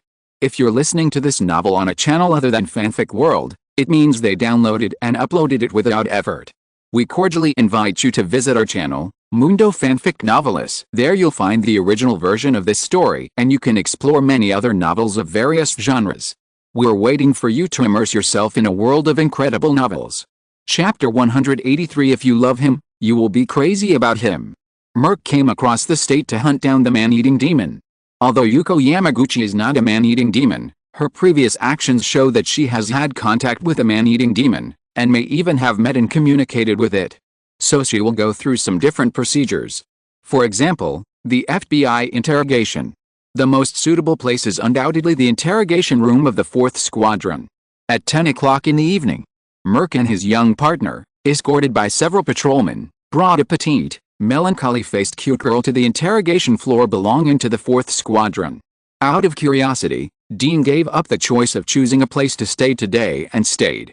He had no interest in the young pervert Yuko Yamaguchi. The man-eating demon is different. That guy might be worth a lot of experience points. Dean was very interested in this. What surprised him was that in addition to Merc and others, Yuko Yamaguchi was followed by someone Dean knew.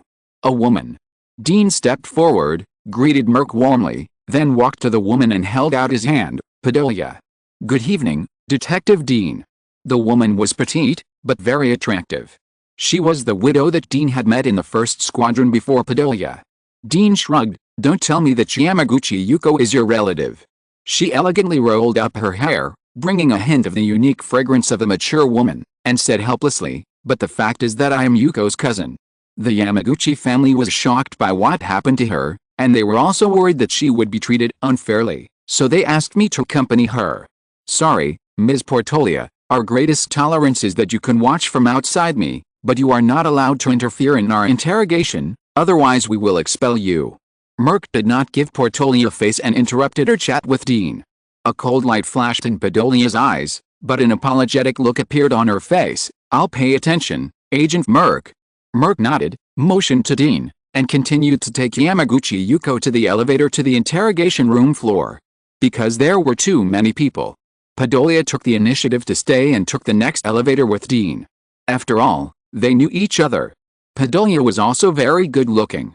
Dean saw that the atmosphere was a bit awkward, so he brought up the topic. "Pedolia, what are you busy with recently? I heard from Harry that the 1st Squadron has been very busy recently."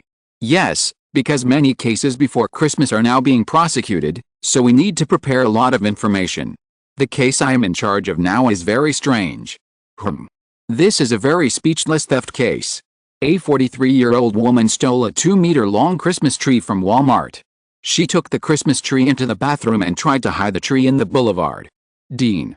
He thought Pedolia was joking with him. People with a little bit of IQ would not do such a thing. Seeing his strange expression, Pedolia smiled helplessly. When someone found her, she had already fainted due to heavy bleeding. The patrolman who rushed over thought she was violated by a pervert. As a result, they checked the surveillance and found that she brought the Christmas tree in by herself. The key is. Pedolia looked strange. The key is, she actually stuffed the top of the tree in for nearly 24 inches. 24 inches is about 60 centimeters. This level is a step into the stomach for the petite Pedolia. So it is difficult for her to understand the exaggerated flexibility of North American women. Dean saw from the micro-expressions that Pedolia, this woman, was a little envious of the female thief. It can only be said that she is worthy of being Yuko Yamaguchi's cousin. He licked his lips, which were dry due to the cold and dry weather. What happened later? Was the woman rescued? She was rescued. According to the questioning, the woman said that she often used this method to steal. She was on drugs that day, so she did something so shocking. We have already filed charges of theft against her. I guess a lot of media will be interested in this case. Dean could only sigh about this kind of case. If a novel dared to write like this, it would definitely be criticized by readers as a shivering little pitiful thing. But novels require logic, but reality does not. While talking, the two took the second elevator and came to the interrogation room. Yamaguchi Yuko had been taken into the interrogation room by Merc and the others. Dean and Pedolia could only observe the situation inside through the observation glass and answering equipment outside the interrogation room. It might be because Pedolia was present. Merc's interrogation went straight to the point. He turned on the lights, and a deep voice echoed in the dim interrogation room. "Ms. Yamaguchi Yuko, you will be charged with murder, desecration of corpses, crimes against humanity and many other crimes." Facing his threat, Yamaguchi Yuko propped up her little head. Her eyes were sluggish, and she showed a faint warm smile on her baby fat face. Her thoughts flew to who knows where. Seeing this, Merc knocked on the table in dissatisfaction. "Ms. Yamaguchi Yuko, I must remind you that Los Angeles has the death penalty. If all these charges are effective, with our promotion, you will not have much time left." Yamaguchi Yuko rolled her eyes and looked at Merc and the other person who were under the lights, with an innocent look on her face. "Then after I die, can I be buried with my cousin Ichiro Yamaguchi?" The young man next to Merc exhaled a heavy breath from his nose, untied his tie, and was about to take out a box at his feet to let this female pervert try what the FBI's gentleness is. Merc stopped him, turned around and said, "This is difficult, but if you cooperate with us, we will meet your request." "Okay. What do you want to know?" "When did you know about the cannibal demon and start to touch human flesh?" "About half a year ago." Yamaguchi Yuko bit her index finger and fell into memories. "At that time, my cousin wanted to break up with me because of the birth of his child. He was cruel. He gave me illusions, but in the end he shattered them with his own hands.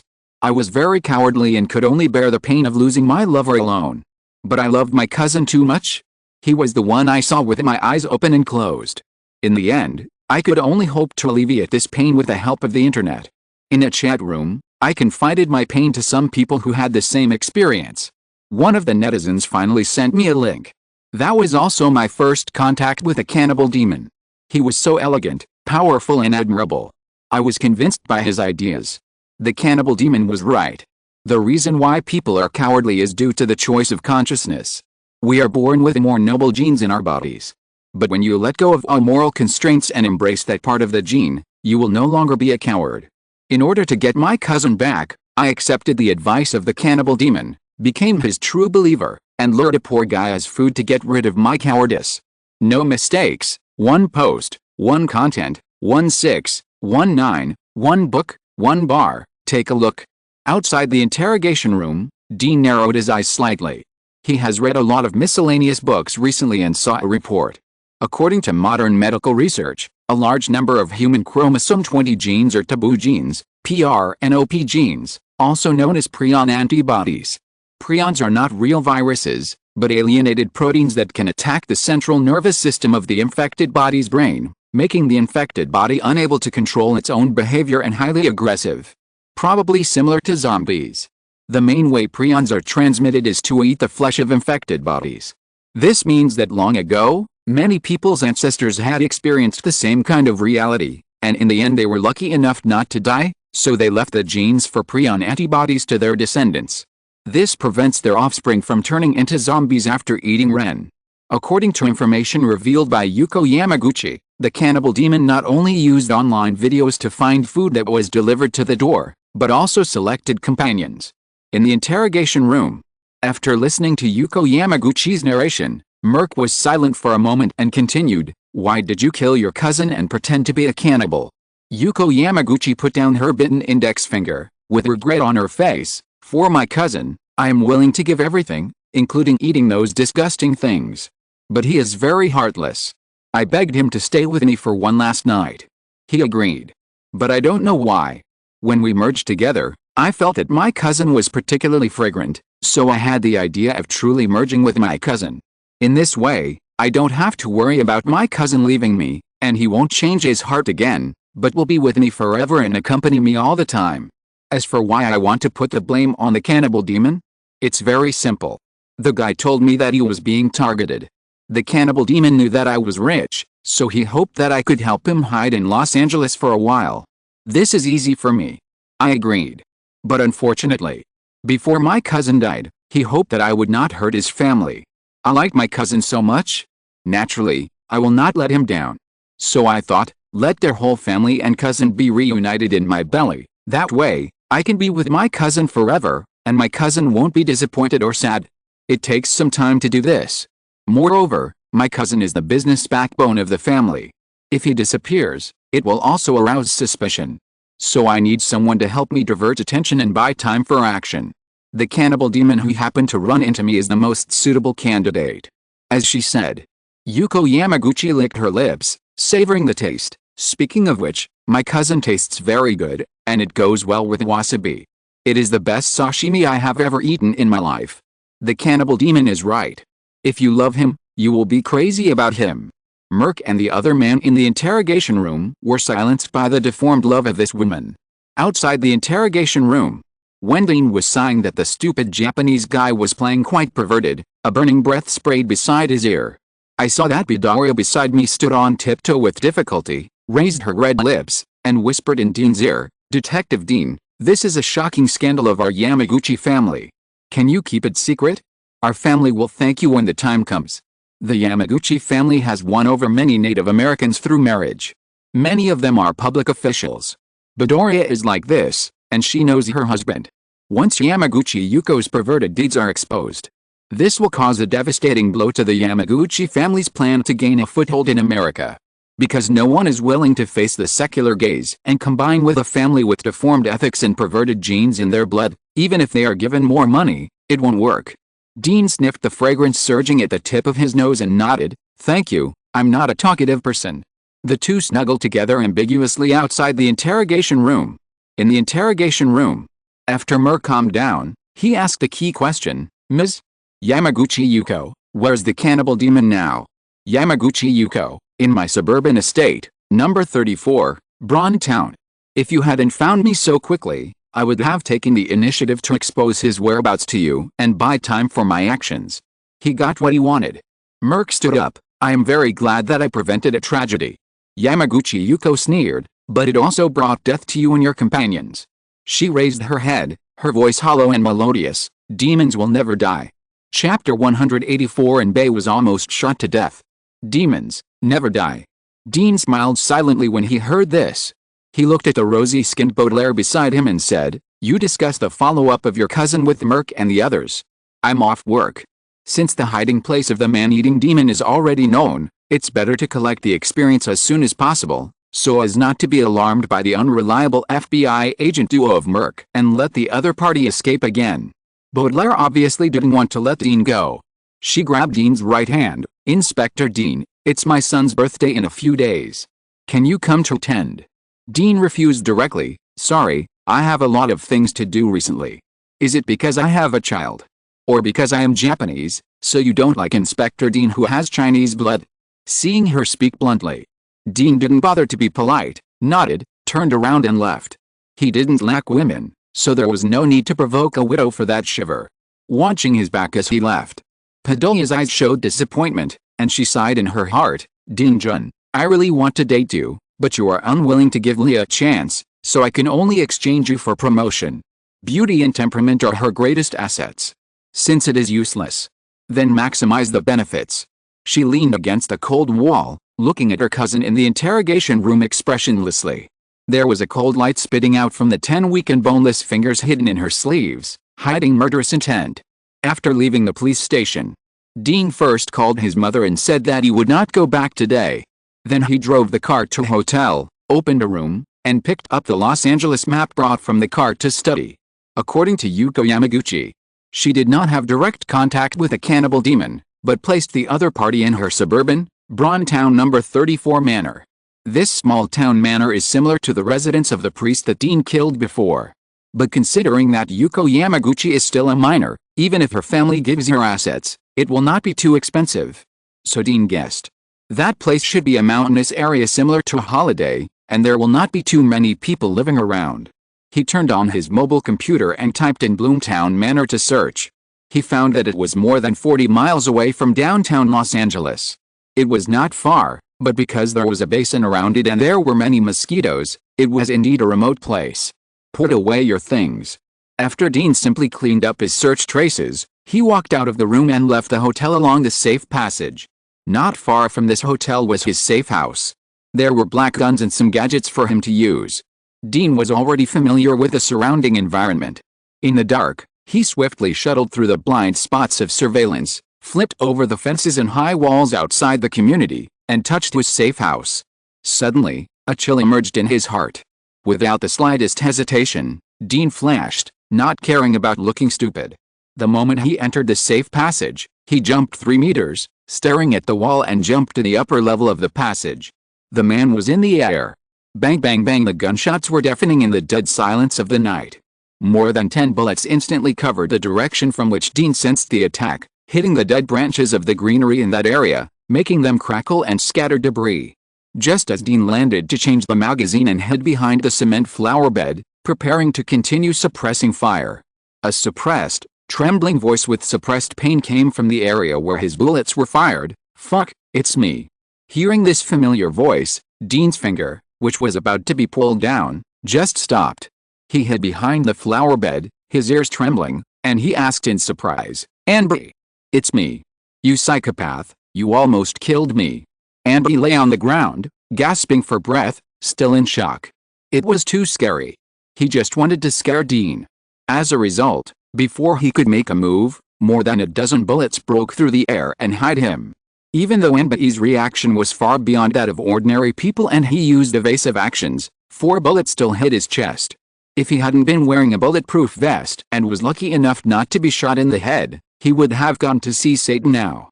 Even so, facing the impact of 4 large-caliber steel core bullets at close range, Anby is also in great pain now. He doesn't even dare to stand up, for fear that the broken ribs will be inserted into his internal organs.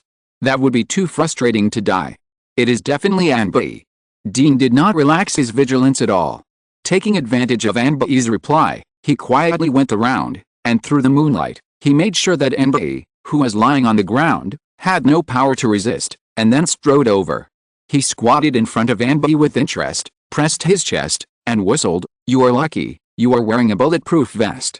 With the protection of the bulletproof vest, Anby only suffered injuries to his chest and ribs, instead of a bloody hole. Shit luck. Anby lay on the ground and rolled his eyes. "How did you find me?" "Guess." Dean didn't waste time.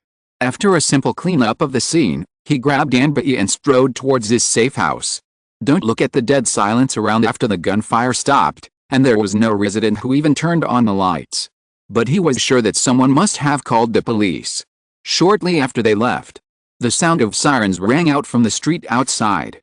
While the patrolmen were carefully searching for possible victims of robbery and murder and the gunmen who had not left at the fence of the community, Dean had already brought Anbei to the basement of the safe house. It was very simple here, but it was still hidden and quiet. Dean fumbled around Anbei's body and cleaned off all the hidden weapons on his body.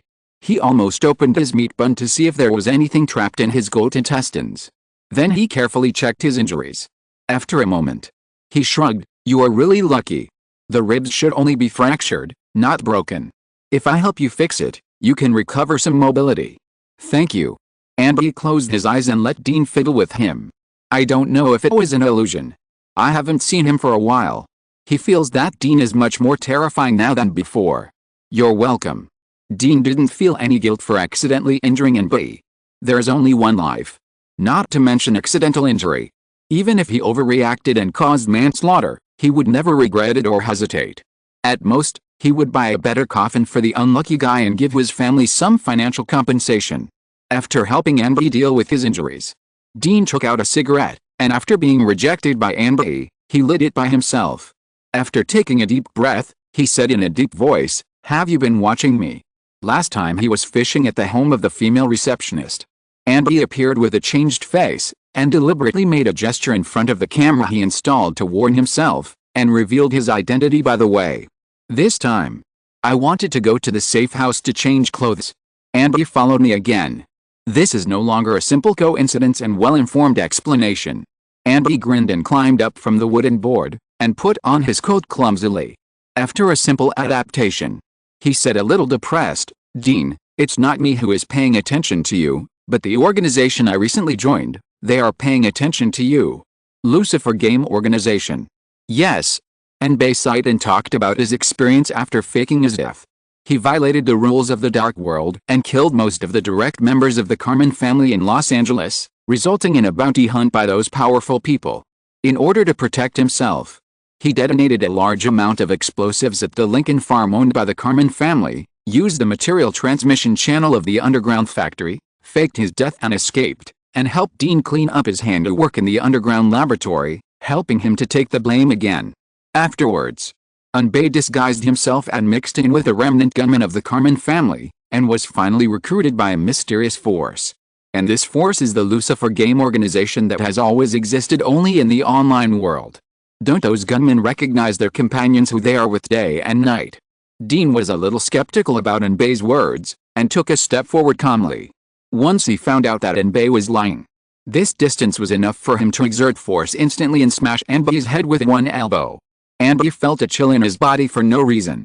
Although he could not perceive the crisis of life and death as Dean did, he had been through life and death since he was a child, and his perception of danger was far beyond that of ordinary people. He realized that Dean had the intention to kill. Anbei hurriedly explained, "This is my ancestral method, the bionic mask." As he said that, he turned around in an inconvenient position, raised his hips and swayed. "Touch my back." This guy's burning wave behavior caused Dean to feel strong discomfort. "Touch it. Shake your uncle." He stretched out his palm and covered Anbei's waist. This touch immediately found something different. Although the texture of this area is very similar to that of skin, the temperature is wrong. Dean stretched out his fingers and gently pinched it. A thin layer of skin that looks like rubber and silicone skin separated from Anbei's lower back and appeared in his hand. No mistake, one post, one content, one book, one bar, 1619, one book, one bar, one look. The texture of this thing is similar to skin. When you touch it, you almost think it is human skin. However, when it moves, it has good permeability. It is obviously not an ordinary industrial product. Anbei explained, "This is a disguise method used by China. In the past, it was combined with some Chinese medicinal materials, animal skins, and human skins. After being boiled with special techniques, it can change the appearance to a certain extent. With the development of industry, the production of human skin masks has become much more advanced. With clay, it can be molded into the appearance of many people. With false voices, It is difficult to be detected as long as you don't touch it with your own hands and keep staring at it. So awesome? Dean wanted to learn it. But now is not the time to do this. He threw the leather item of unknown material in his hand back to Unbei, and changed the subject. Unbei, you said before that the Lucifer game organization has recruited some of the gunmen left by the Carmen family, and is still paying attention to me. Yes. Unbei showed an interested look and glanced at Dean, who gave him a sense of oppression. The Lucifer game organization has a bounty list, which is divided into internal and external. The internal bounty list is only accessible to internal personnel of the Lucifer game organization. As for the external bounty list, as long as visitors log into the official website of the Lucifer game organization, they can see and complete it to obtain the corresponding rewards. The external one is generally rewarded with virtual currency. In addition to virtual currency, the internal bounty list also has game coins unique to the Lucifer game organization. Organization members can use those game coins to exchange for money, internal assistance, or even if you want to become a wealthy person within industry, a government employee with a certain degree of strength, or even join some special departments in the United States, you can do it. This thing is similar to contribution value. I settled down because I valued their internal bounty list. I thought about using their power to become a sheriff in a remote area. When the storm of the destruction of the Carmen family was completely calmed down, I would come to you in a different way. Then is my bounty posted internally or externally? Internally. Unbei coughed twice. The bounty is very vague. As long as someone can provide you with meaningful information on a certain action, they can get a certain amount of game coins. The premise is that it cannot be exposed. The key is. Unbei looked at Dean with a strange look. Every 2 or 3 days, your detailed location will be accurately located, so that members of the organization near you can find you for observation. I know you are here because the organization has just updated the hotel you are in. Hearing this, Dean couldn't help but feel a little numb. No wonder that when he arrived at the NSA intelligence base, the female intelligence peripheral personnel sold his information. It turned out that he didn't know when he had become a task NPC. Or the kind that explodes gold coins. Dean rubbed his forehead and closed his eyes. Gayota's mental attribute of 15 points became restless. The memories that had been forgotten these days, like a tornado, turned into fragments, reappeared in Dean's mind, and he slowly examined them. A moment. He opened his eyes and said confidently, I can be sure that no one has been following me. I live in a hotel and use someone else's identity information. What about the top of my head? Unbei asked back, I have joined the Lucifer game organization not long ago, but I can be sure that there are very powerful hackers in this organization as logistics. Even invading the military satellite above our heads is not difficult for them. And you can't be sure that in addition to hackers, the military intelligence organization has their people. Dean looked at the ceiling of the basement with a gloomy look. If this is the case, it will be even more troublesome. Because spending so much thought means that the Lucifer game organization is not malicious towards him, but that there are senior executives who have become interested in him. That unknown senior executive wants to subdue him, so he will spend time secretly collecting his intelligence information bit by bit. 1 or 2 days, maybe nothing. But for a long time. Not to mention that some of Dean's hidden things will be exposed, or he may be caught with some unspeakable handles. Just his logic of behavior and thinking mode will definitely be analyzed clearly by the other party. As mentioned before, the most important point of psychology is actually information. With these in mind, it is too easy for the other party to design and frame Dean, and finally throw him and do other things. But because he is a small role, he has to put in so much energy. Is it worth it? Dean was rarely confident. People should be reasonable. He didn't think he was worth the price others paid just to win him over. This is too narcissistic. There must be some very important points that he didn't understand. There is too little information. Dean racked his brains, but he couldn't figure out the points he might have missed. Fortunately, he has Unbei. Thinking of this, Dean looked at Unbei and didn't say his thoughts directly. He changed the subject and said, Unbei, you came to me today. It should not be just to remind me that the Lucifer game organization is paying attention to my affairs. Unbei nodded, yes, about the bounty, let me tell you, in fact, you can't do anything. The offline members of the Lucifer game organization have 2 complicated identities. They may be roadside cleaners, waitresses in bakeries, or even one of your colleagues. As long as you live in the open, it is difficult to avoid such a bounty. The reason why I came to you today is mainly because of the cannibal demon. Andy looked straight at Dean, although I don't know why you are full of murderous intent towards these perverts. But I must remind you that whether it is the previous toy killer or the current cannibal demon, they are involved in some arrangements of the Lucifer Game Organization. They are accepting the amnesty of the Lucifer Game Organization. You are now rewarded and actively participate in it. You won't be discovered once. It's impossible not to be discovered every time. Dean frowned. You mean, the Lucifer Game Organization is now collecting some perverts? Yes, I am too low level now, so I don't know the details, but I can vaguely guess that the perverts they attract have a unique charm that can attract some followers. Unbay stared at Dean and said meaningfully, if you have time, you can take a look at the religious books here. The reason why faith makes believers firm is that those who want to spread faith first spread suffering and despair. Dean was thoughtful. He nodded. Thank you for your reminder, I'll remember it. Unbay touched the fixed wooden board on his chest and sighed. Don't thank me. I promised you that as long as you help me get revenge, I will do 3 things for you. People in the Olden family always keep their promises and do what they say. Today's matter, just regard it as something I did for you.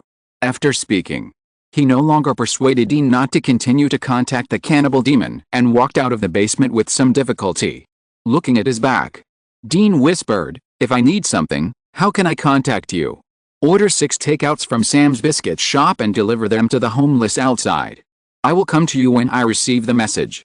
Andy did not turn his head, and his voice gradually faded away. Dean did not trust him. Andy did not trust Dean either. Dean now gave him an indescribable sense of oppression and uneasiness, so that Andy did not want to stay here even though he was obviously unable to move and there might be patrolmen outside who were attracted by the gunshots. Watching Andy leave, Dean hesitated. Since the cannibal demon is also a member of the Lucifer Game Organization who is being recruited, should he do it tonight? Sorry. Because of the update problem, the recent plot seems slow. But the dog thief is also helpless. Recently, I participated in 3 farewells in my hometown. Can you imagine the scene of the disposable coffins in the crematorium being purchased by truckloads? It's hard to describe. Chapter 185 Upgrade. Should I do it? This thought just came up and was crushed by Dean. The gun was pulled out. Is it appropriate to not see blood? The key is whether Dean will do it or not. The top leaders of the Lucifer Game Organization have been eyeing him. In this case, it is better to destroy the other party's actions and divert their attention. The difficult thing is the satellite above. Thinking of this, a figure appeared in Dean's mind. He took out his phone, entered a string of numbers, and dialed it. A moment. A somewhat childish voice answered the phone. Dean, this is the first time you call me. Are you in trouble? Yes, little Mike, how are you doing recently?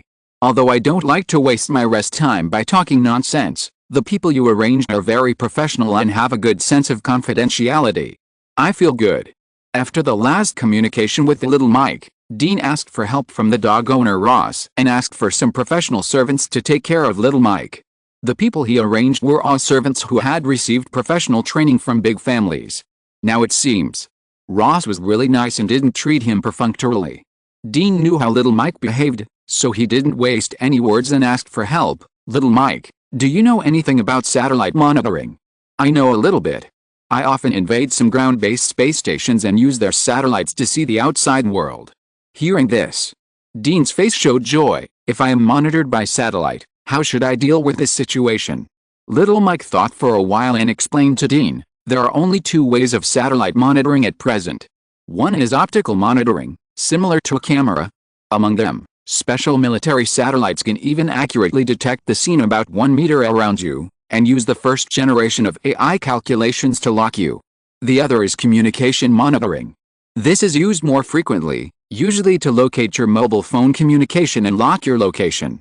This method is much more convenient and more covert than the police using communication companies. As long as you tamper with your communication phone. For example, send some remote emails and implant a Trojan horse on the running program of your phone. Then when your phone is turned on, you don't need to make a call, and you can quietly report your location to the communication satellite. Now this technology. In fact, on the satellite map, it is already very mature. Dean is not a novice. Little Mike's simple popular science made him realize that he was being monitored. 9 times out of 10, it was on his phone. He is not stupid. But in his previous life, he was just an inconspicuous scavenger, and no one would spend the energy to monitor and lock his mobile phone and monitor his location. This involves Dean's blind spot. Damn, doesn't that mean that all the safe houses and disguised operations I set up before have been exposed? Dean suddenly thought of this very serious question. But he reacted quickly.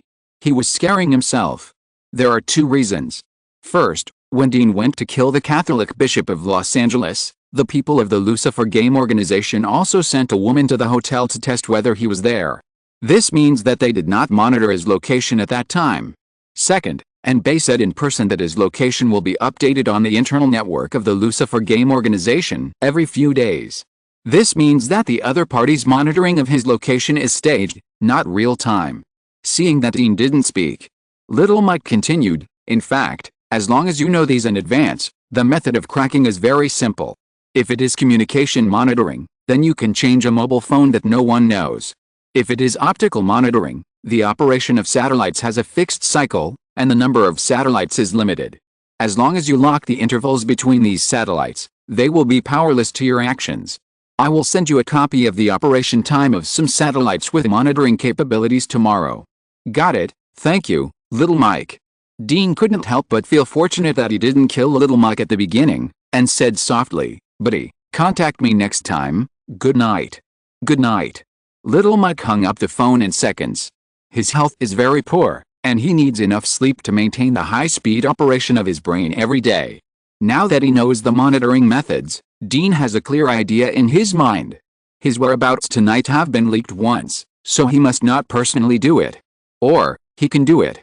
But the cannibal demon must die in the hands of others in public to create an alibi for himself. Dean exhaled a breath of foul air and began to clean up this disposable safe house. For safety reasons. He was also going to abandon all the other safe houses and rearrange a batch. Early morning. Branch. Merc pointed to a map of the manor and introduced his arrest plan to a group of hard-working overtime patrolmen below. What you have to do is very simple.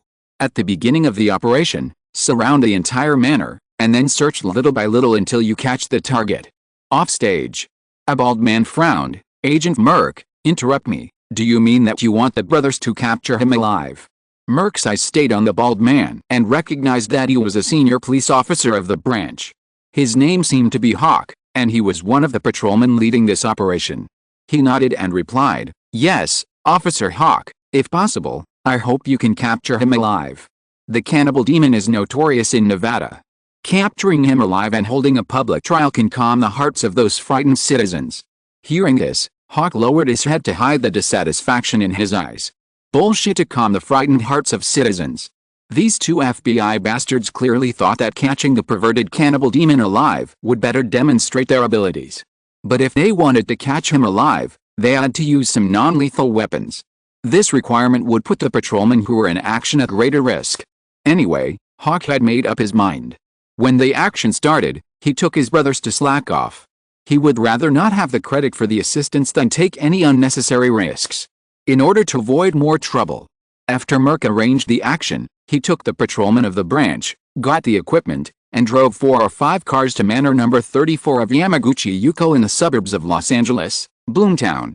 When Merc and his group were in action, Dean, wearing a pale mask, had already appeared inside Manor number 34 in Bloomtown. He was walking in the dead manor garden in the moonlight, his nose moving, gently inhaling the fragrance of the flowers around him into his nasal cavity, and finally slowly exhaling, with the corners of his mouth curled up. Such a beautiful place has a foul smell, which is a pity. There was a faint smell of rot in the air. If it weren't for his 5 senses being far superior to ordinary people. This kind of smell buried under the soil and covered by the fragrance of flowers is difficult to be smelled by humans. Dean glanced at the pitch-black manor building, turned around, and followed a very subtle odor in the fragrance of flowers to a wooden house where the gardener might live. The wooden house was not big, covering an area of 8 or 9 square meters, a palm's distance from the ground, with a heating fan hanging outside. Standing outside, you can still vaguely hear the snoring inside. Dean tilted his head and glanced at the heating fan that was still humming. He stayed for a moment and turned to leave. This is a trap. The snoring, about 30 seconds, a cycle, 9 out of 10, is recorded and released by electronic equipment, not that someone is really sleeping inside. Just like Yuko Yamaguchi, she wanted to use the cannibal demon. The cannibal demon did not fully trust Yuko Yamaguchi. After coming here, he carried out appropriate transformation and eating here. Out of the back garden, Dean walked 100 meters and came to the path leading to the outside of the town. He has determined that the cannibal demon is in this town. But not in the manor. No mistake, just look at the book bar. According to the feedback of the tracking skill, several doors and windows inside manor number 34 are covered with dust. No one has entered or left for at least 4 days. The same is true in the basement of the manor. This means that after the cannibal demon finished eating, out of caution, after setting up an early warning trap in Yamaguchi Yuko's manor, he left the manor with the supplies he harvested here. Considering the cannibal demon's behavior of setting traps, Dean is sure that the other party is not far away. Because of its geographical location, this town is mostly inhabited by wealthy people who are retired. It is usually very quiet and few outsiders come. For the cannibal demon, as long as he wants, there are places to live everywhere. Of course, if the cannibal demon is cautious enough, it is more likely to choose an uninhabited manor as a place to live and hide. Dean, wearing a pale mask, stepped on the cobblestone forest path, passed through small manors with gardens, and finally stopped at the door of a small manor near the entrance of the town. Manor number 2. His eyes swept over the sign outside the door in the mailbox wrapped with dry vines. He jumped nearly 2 meters and pushed himself into the manor. In a normal manor, even if the owner does not live here, someone will regularly maintain it. It is inevitable that bills such as water and electricity will appear in the mailbox, which is convenient for gardeners and others to ask the owner for reimbursement. But after a round of walking, Dean did not find a small manor that met this condition. There was only manor number 2. There were deep rust marks on the gate and traces of renovation in the garden. It seemed that it had been vacant for a long time and was ready to be used again in the near future. It was now the end of February. The climate in Los Angeles was not good, with a temperature difference of more than 20 degrees between day and night. Under normal circumstances, even if someone wanted to move in again, renovate the garden, and plant other ornamental plants, it would be a little later, rather than rushing to renovate. Considering that the town was not big, if the cannibal demon wanted to live more comfortably, he also needed a suitable identity and act in the open. Dean suspected that he disguised himself as a new gardener.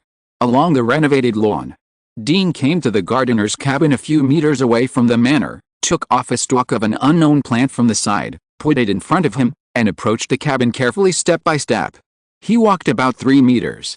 Suddenly, Dean touched a stalk about half a meter long in his hand, tilted without wind, as if there was an invisible barrier in the nothingness in front of him, blocking the lower part of the stalk in place.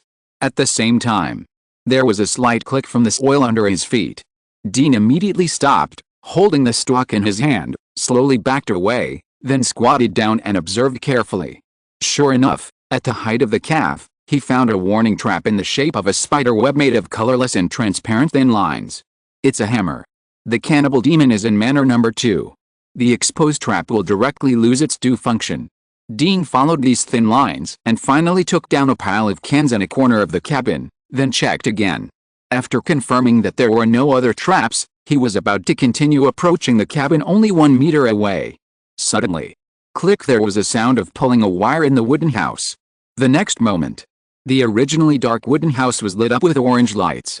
At the same time, a strange but very rhythmic voice came from inside. "What's the matter? The group of hounds came and couldn't find me. Is Yamaguchi Yuko okay? Got it. If you still want to recruit me, then help me rescue her." Resentment? Why should I resent it? I don't dislike her wanting to frame me.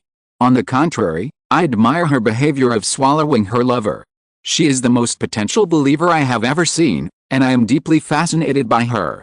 Outside the wooden house, hearing the male voice inside, Dean realized that someone was tipping off. Yamaguchi Yuko was arrested. Merc will definitely take action tonight to be on the safe side. Dean's original plan was also simple and crude: subdue the cannibal demon, wait for Merc and others to come, and then deliberately shoot, causing Merc and others to counterattack, and use their bullets to kill the cannibal demon. Unexpectedly, there's an unexpected surprise now.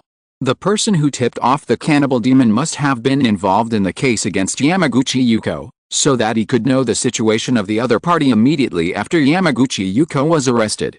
Although I didn't hear the words on the other end of the phone, Judging from the feedback from the cannibal demon, the person who tipped off should be very clear about Merck's actions, which is why the cannibal demon said that he would not be caught. Merck's actions were only known to his companions and the patrolman who participated. This kind of person is a time bomb. After solving the cannibal demon, it's just right to clean it up. Inside the wooden house, the sound stopped, replaced by the creaking sound of walking. A moment. A creaking sound. The door of the gardener's wooden house was pushed open, and an old man wearing a simple linen shirt and hunched over walked out. The old man looked up at the silver plate above his head, grinned, and murmured gloomily, "Hounds, I hope you will like the gift I left at Manor number 34. After that, he straightened up somewhat uncomfortably, preparing to leave this temporary place. The next moment, a hand quietly pressed on the old man's neck and squeezed it hard. Before the old man could react, he felt his eyes go dark and his body softened. Knock him down. In Dean's mind, a message immediately came: capture the Nevada serial cannibal demon, experience plus 2200, L17 L18, attribute point plus 1, skill point plus 1. Chapter 186. The cherry blossoms in my hometown are blooming. Dean was not surprised that the cannibal demon was worth so many experience points. If he had not participated in it, the only fate of Merck and his group would be toyed with by the other party, instead of being beaten down so easily. Dean has realized one thing. Whether it is the previous toy killer or the cannibal demon this time, they are all criminal perverts with strange styles that can easily attract the attention of ignorant people. And they all seem to want to step on the police, become famous, and become legends in the criminal world. This method is a bit like the star making in the entertainment industry. The Lucifer game organization has become so ostentatious now. Could it be that they feel that they have become strong and are paving the way to appear in front of the public? I hope that Amber, this kid, can give me some unexpected surprises when the time comes. Dean muttered to himself, grabbed the nearly 200-pound cannibal demon, and looked at it carefully. From the appearance, the cannibal demon is a sloppy tramp with long and macy hair, a beard like weeds, and at least 40 or 50 years old. But if you look closely, you will find that the other party's eyebrows, facial features are well proportioned, the corners of the eyes are smooth, the hair on the forehead is dense, the seemingly thin body is strong and powerful, and the body is thick under the loose clothes. This is a handsome guy who is no more than 25 years old and looks very handsome with simple dressing. The blind image is just the other party's disguise. A simple body search. Dean found an inconspicuous black mobile phone, a large print book as thick as an ordinary person's finger joint, and a black badge the size of a pigeon egg on the cannibal demon. In addition, the cannibal demon did not have any knives or guns. Dean first opened the large print book and found that it was not a book, but a stamp album. The only difference is that the other party's choice of stamps is not real stamps, but photos of victims. Each page is a photo of a victim tied to a chair. Below is also written in very beautiful words, the general information of the other party, personality analysis, reaction when approaching death, and evaluation after tasting. Dean counted. There are currently only 19 photos in this thick book, most of which are young girls in their prime, and a few are young men. There are white and yellow people, but there are no black victims. Dean couldn't tell whether they were lucky or were rejected again. Put it back in the book. Dean picked up the black badge. This thing looks a bit old. The badge is engraved with a very complicated monster similar to the image of a demon in religion, with a bloody mouth and roaring out. Dean didn't recognize it, so he could only remember its appearance in his mind. He stuffed the badge back into the cannibal demon, and finally picked up the inconspicuous mobile phone. Unbay told him before leaving. The Lucifer game organization is divided into inside and outside on the internet. Inside refers to those characters with job titles, who will receive special communication equipment given by the organization. Outside refers to those tourists, or new blood. This part of people can only pay to read or participate in some purification games in the early stage. Only when the people of the Lucifer game organization in the dark web think that the tourists are valuable and have verified that there are no problems, will they proceed to the next step of contacting each other and recruiting them. The special communication equipment provided by the Lucifer game organization is often divided into one open and one hidden, with two operating systems. The open system is just an ordinary phone display, simple but not outdated. The hidden system requires a special password to enter, and encrypted internal personnel communication can be carried out without worrying about being traced and recorded by the communication company. This thing requires very complete and powerful technical support, and it can be regarded as a product of agents. There is no password. The mobile phone in Dean's hand is a brick. He tried to check the communication records on the phone and found that there was nothing on it except a mobile phone game. Obviously, the cannibal demon on the ground just used the hidden mobile phone encryption system to communicate. I originally thought that I would let you die simply later, but I am very curious about who is contacting you, so I can only use some means I don't want to use to torture you. Dean grabbed the cannibal demon, who was still in a coma, carried him over the manor, and walked towards manor number 34. The night is getting darker. Under the moonlight, a faint white mist rose, and with the cold wind of the night, it formed a dreamlike scene like white gauze floating in the air. Manor number 34.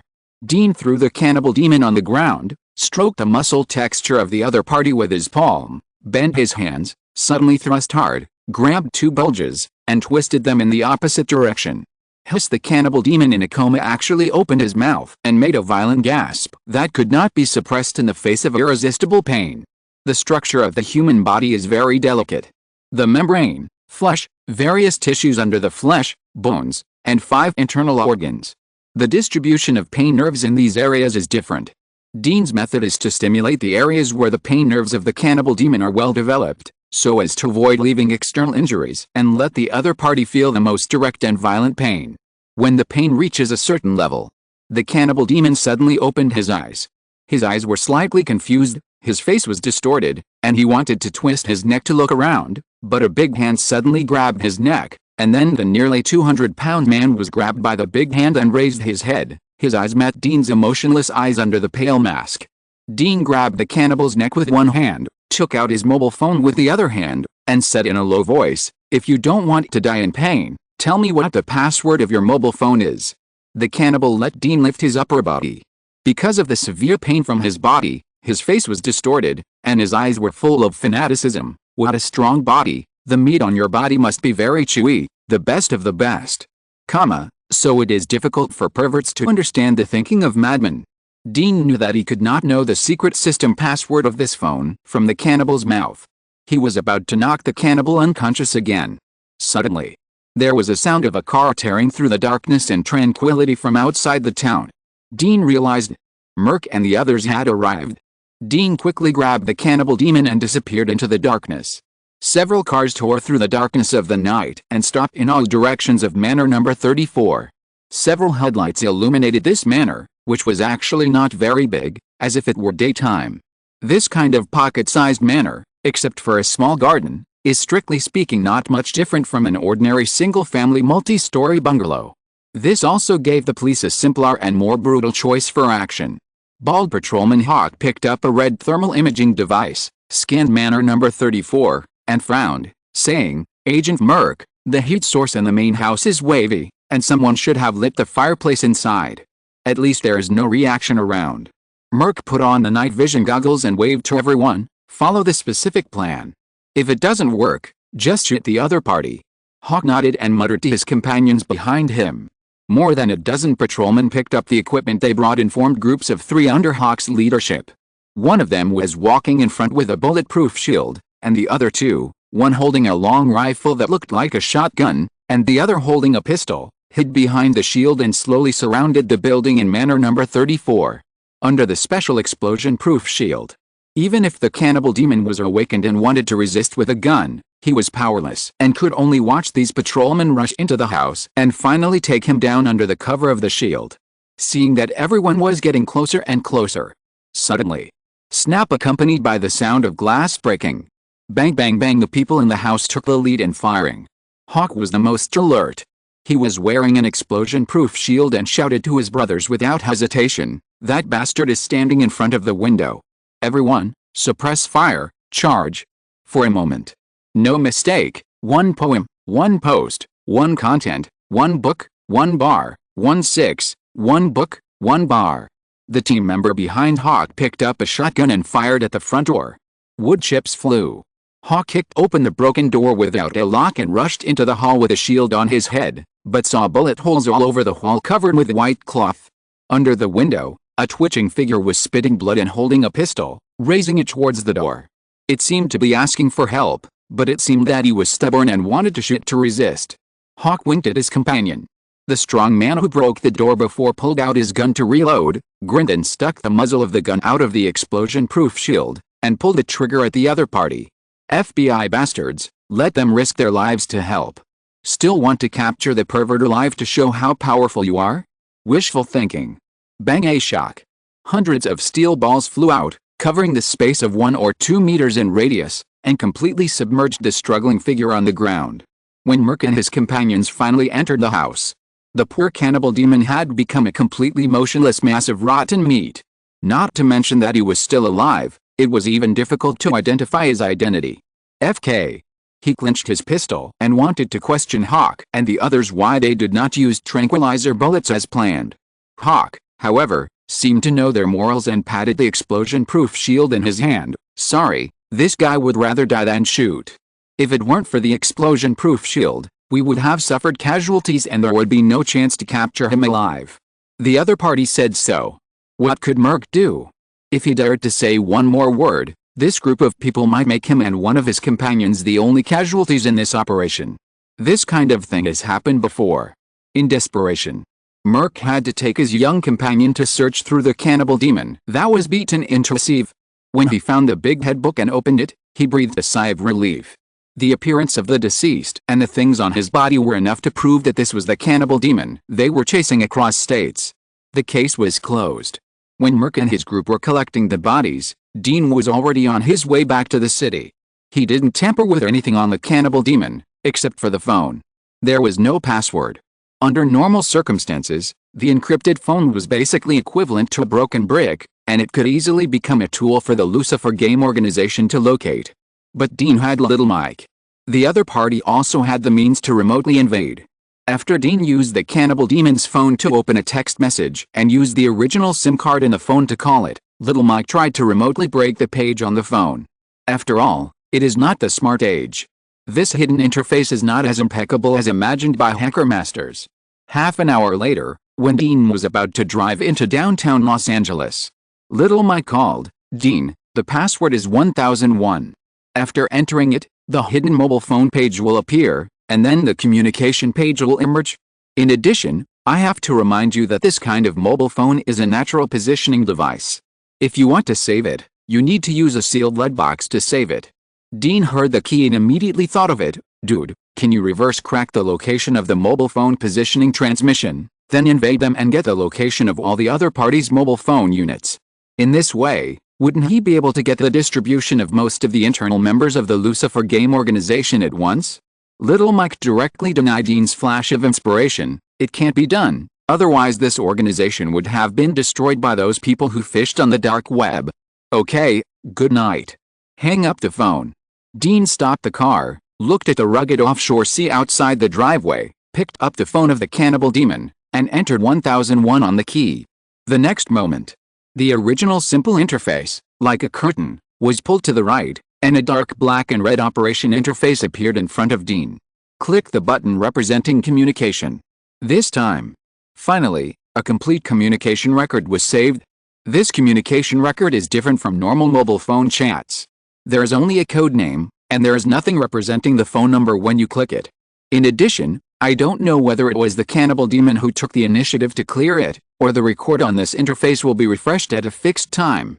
In the entire communication record, only the communication record representing the widow was retained. Widow. A mature and beautiful Japanese face suddenly appeared in Dean's mind. It can't be so bloody.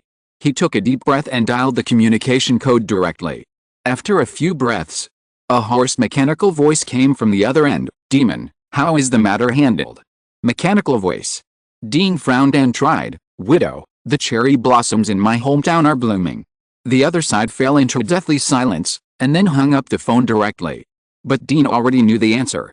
I didn't expect that the other party was also a member of the Lucifer game organization. It seems that his level is not low, and he is a specialist who is responsible for contacting the cannibal demon. Dean wiped off the traces left on the phone, lit a small fire, added gasoline, and threw the phone in. Kill that seductive little woman. This matter is completely over. Chapter 187. This woman is a bit cruel. The end. Facing the threat, Dean's execution efficiency was terrifyingly high. An hour ago, he was still in the suburbs of Los Angeles, dealing with a cannibal demon. An hour later, he had returned to downtown Los Angeles and came to the target's residence. Among the people Dean knew, there was only one widow. Bedoria. She was a detective in the 1st Squadron of the Murder Division. Her husband died in the line of duty, and she currently had a very young son. She was in her 20s, plump and mature, like a peach, a walking hormone. At the same time, Bedoria was also the cousin of Yamaguchi Yuko. This afternoon, she also participated in the FBI's interrogation of Yamaguchi Yuko. She was the perfect candidate to tip off the cannibal demon. Now, Dean was going to send her back to her hometown to see the cherry blossoms. The only problem was that he was not sure that after his test, Bedoria would stay at home and wait for the danger to come. For the internal members of the Lucifer Game organization, even if it was a woman who seemed powerless, Dean did not dare to despise her at all. In the age of the rise of firearms, how easy was it to kill a person? An 8 or 9-year-old naughty boy can kill 7 or 8 strong men with a light click of his finger, without getting a drop of blood or taking a deep breath, which is easier than killing a chicken. Dean didn't want to use his own flesh and blood to test the power of bullets. For safety reasons, he chose to wait until this moment. Inside the house, the moonlight was spreading.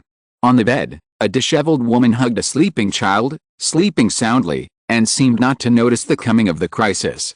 But if someone really ran to the head of the bed stupidly, he would definitely get an unexpected surprise. In another small compartment that did not exist on the architectural drawing, Bedoria was wearing a full set of tight cotton clothes, like those yoga girls showing off their bodies, with a small sword on her waist. Her eyes were gloomy, and she stared straight at the surveillance picture. She had reported to the organization that the cannibal demon might fall and cause her to be exposed. Many people don't know. The Lucifer Game organization seems to be built on the internet, with 4 levels of authority, namely elders, apostles, members, and visitors. In reality, there are 3 hidden departments that are not known to outsiders, namely field service, special service, and scavenger. The most hidden among them are the special service members. They are similar to signal towers, and are responsible for digging out suitable personnel for winning over, assessing new members, and providing intelligence support, technical support, and even mobilizing scavenger teams to mop up and kill people when something unexpected happens in the local area. And she, Bedoria, is a member of the Special Service, specializing in the Los Angeles area, looking for high-quality seedlings in the police force, reporting to the organization, and absorbing and corrupting them. Of course. In addition to this identity, her family itself is actually not simple. It has a gangster background and is also responsible for some unspeakable intelligence collection work in the country. So Bedoria joined the Lucifer Game organization not only to satisfy some of her abnormal desires, but also to use the intelligence network of this magical organization to provide the Sakura country with some secret intelligence of the American Federation. With the help of the organization, Bedoria is not worried about her safety now. But her identity has been exposed. It means that her value has been greatly reduced in public. This is something Bedoria cannot accept. Now she can't figure out why she has been so unlucky recently. She manipulated to conquer the toy killer, but all the chess pieces died. She used her cousin to guide the man-eating demon, but the man-eating demon also died, and she was exposed. What made Bedoria even angrier was another thing. More than a month ago, she recommended a new talent who had emerged in the detective bureau to the organization. The other party had many shortcomings. After the organization's evaluation, if he was seduced, framed, assisted by inducements and threats, the possibility of conquering him was very high. But she approached and hinted at him, but the bastard refused to listen. Everything was going well. Bedoria can directly save enough game coins for promotion, obtain greater authority in the organization, and get access to more insider information within the organization. Not only can she play more attentively, but she can also cope with the needs within the Sakura country and leave a way out for herself. Now it's all ruined. Bedoria's eyes were grim. Everything was fine in the surveillance. But she knew that this was just an illusion. On the phone, the other party could say the word Sakura, which was probably to confirm her identity. If the other party didn't want to give her a chance, he would definitely come tonight.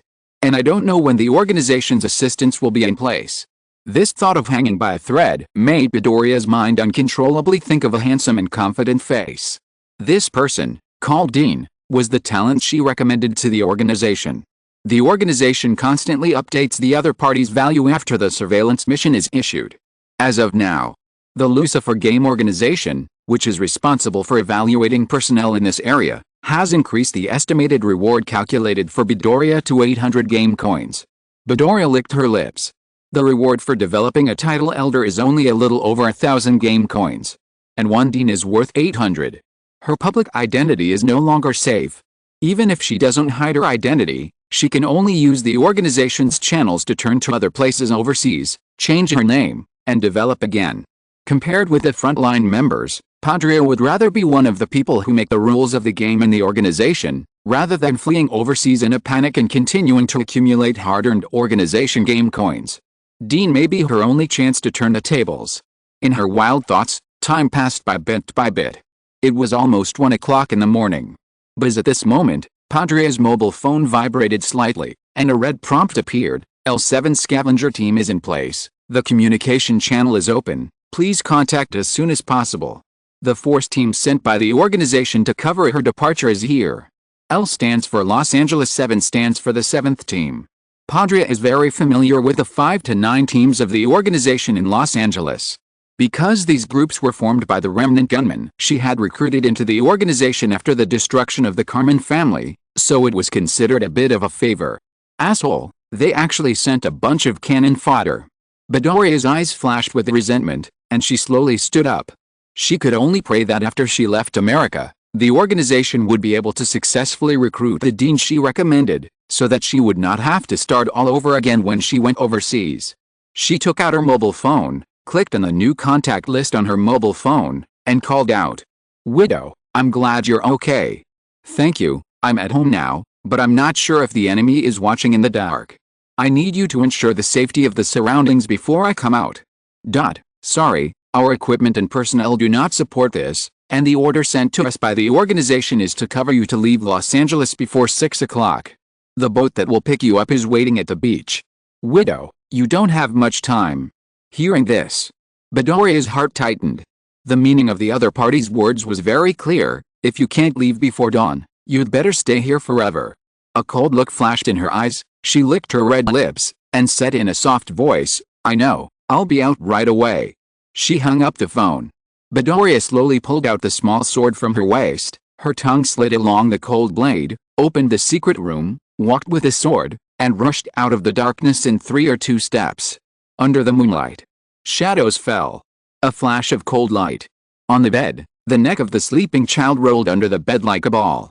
Bedoria shook the blade, took out a piece of white cloth that had been prepared long ago, wrapped up the bloody ball that rolled under the bed, kissed tenderly, put on the loose outer clothes of the Sakura country, hid the small sword between her legs, carried the ball on her back, and walked out. Practicing the ancient fighting method for more than 20 years, Bedoria was confident enough to kill all the enemies within 7 steps in the blink of an eye, and was not afraid of guns with blood all over her body. She was still young and didn't want to die. So whoever doesn't have eyes today will die. Outside the house, 2 cars were parked outside of Bedolia's house. 5 or 6 people stood around the cars with guns in their hands. They looked around vigilantly, but they didn't notice Dean, who was watching them secretly. Bedolia's evaluation of them was very pertinent. This was a group of rabble suitable for watching the construction site, and the cannon fodder gunmen trained by the Carmen family. Creak as the door opened. Bedolia, wearing a kimono and sneakers, walked out of the house in a weird way in the shadows. No mistake, 1 post, 1 content, 1 6, 1 9, 1 book, 1 bar, 1 look. She frowned and looked at the contact person on the roadside. These idiots, don't they know that standing in the light means no threat?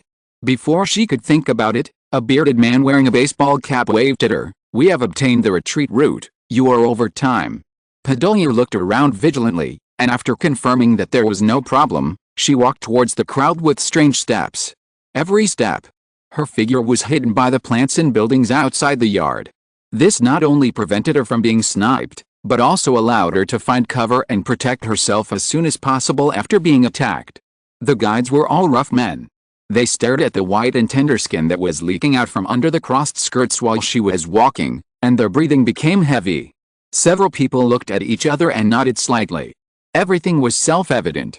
The 2 sides reunited. Everything was safe and sound. Bedelia breathed a sigh of relief, facing the hot eyes of the crowd, smiling and said, L7, you were recruited into the organization by me in the beginning. Can you tell me if the organization is really going to send me away?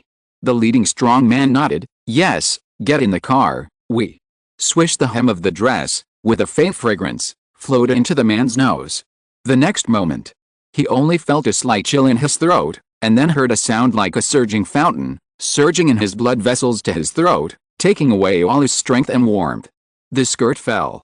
The people behind the leading strong man were still amazed at the openness of this woman, who was actually air-free.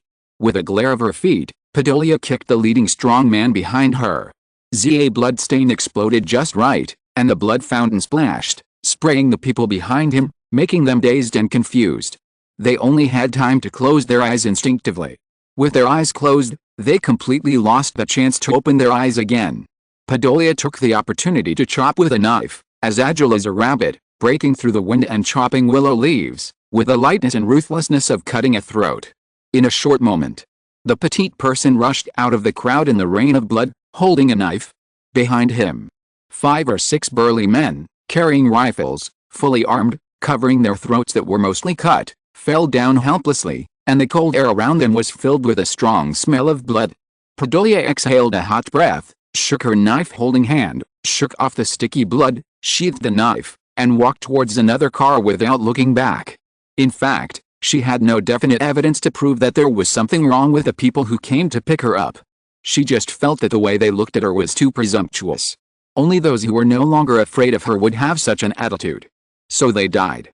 It is better to kill the wrong person than to let him go.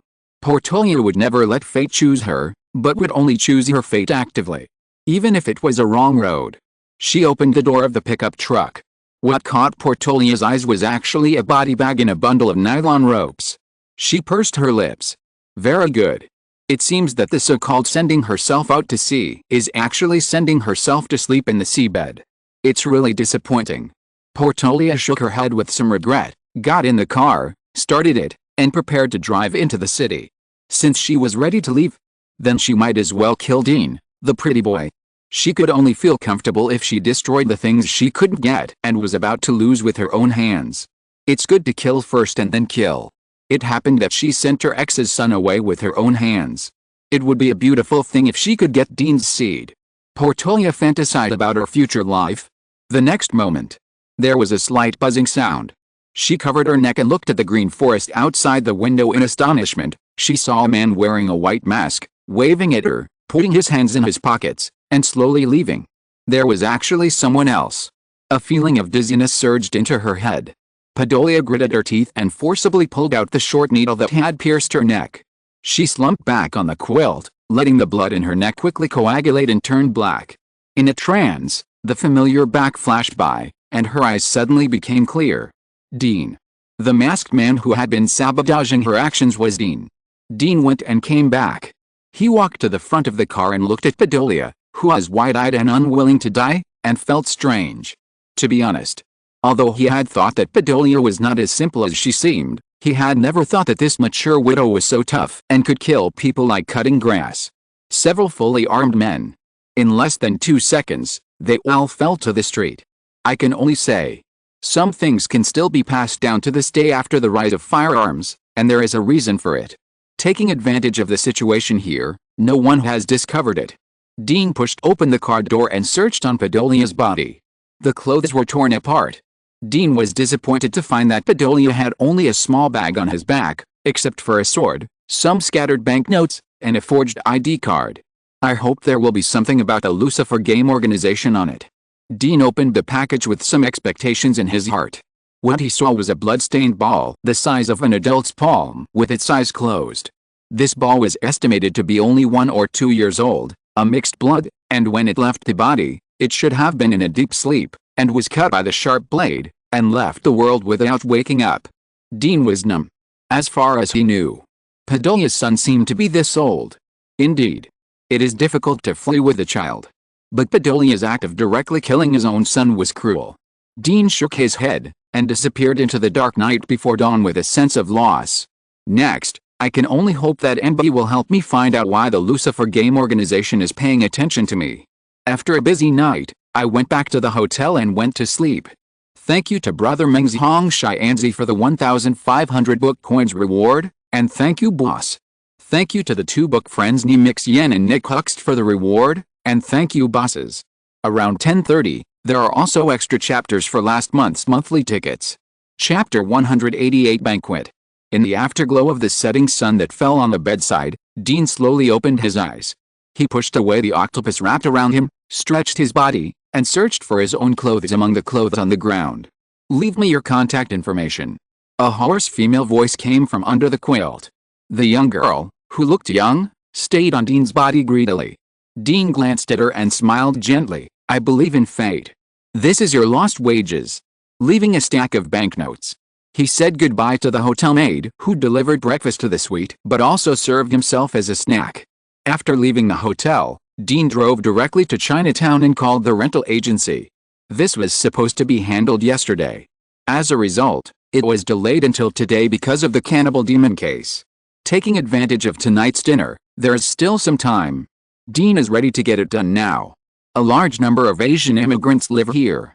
In the early years, it was mainly Chinese immigrants from the coast, but as a large number of Chinese moved to areas with better security, this place was gradually occupied by immigrants from some Korean countries, Vietnam and other countries.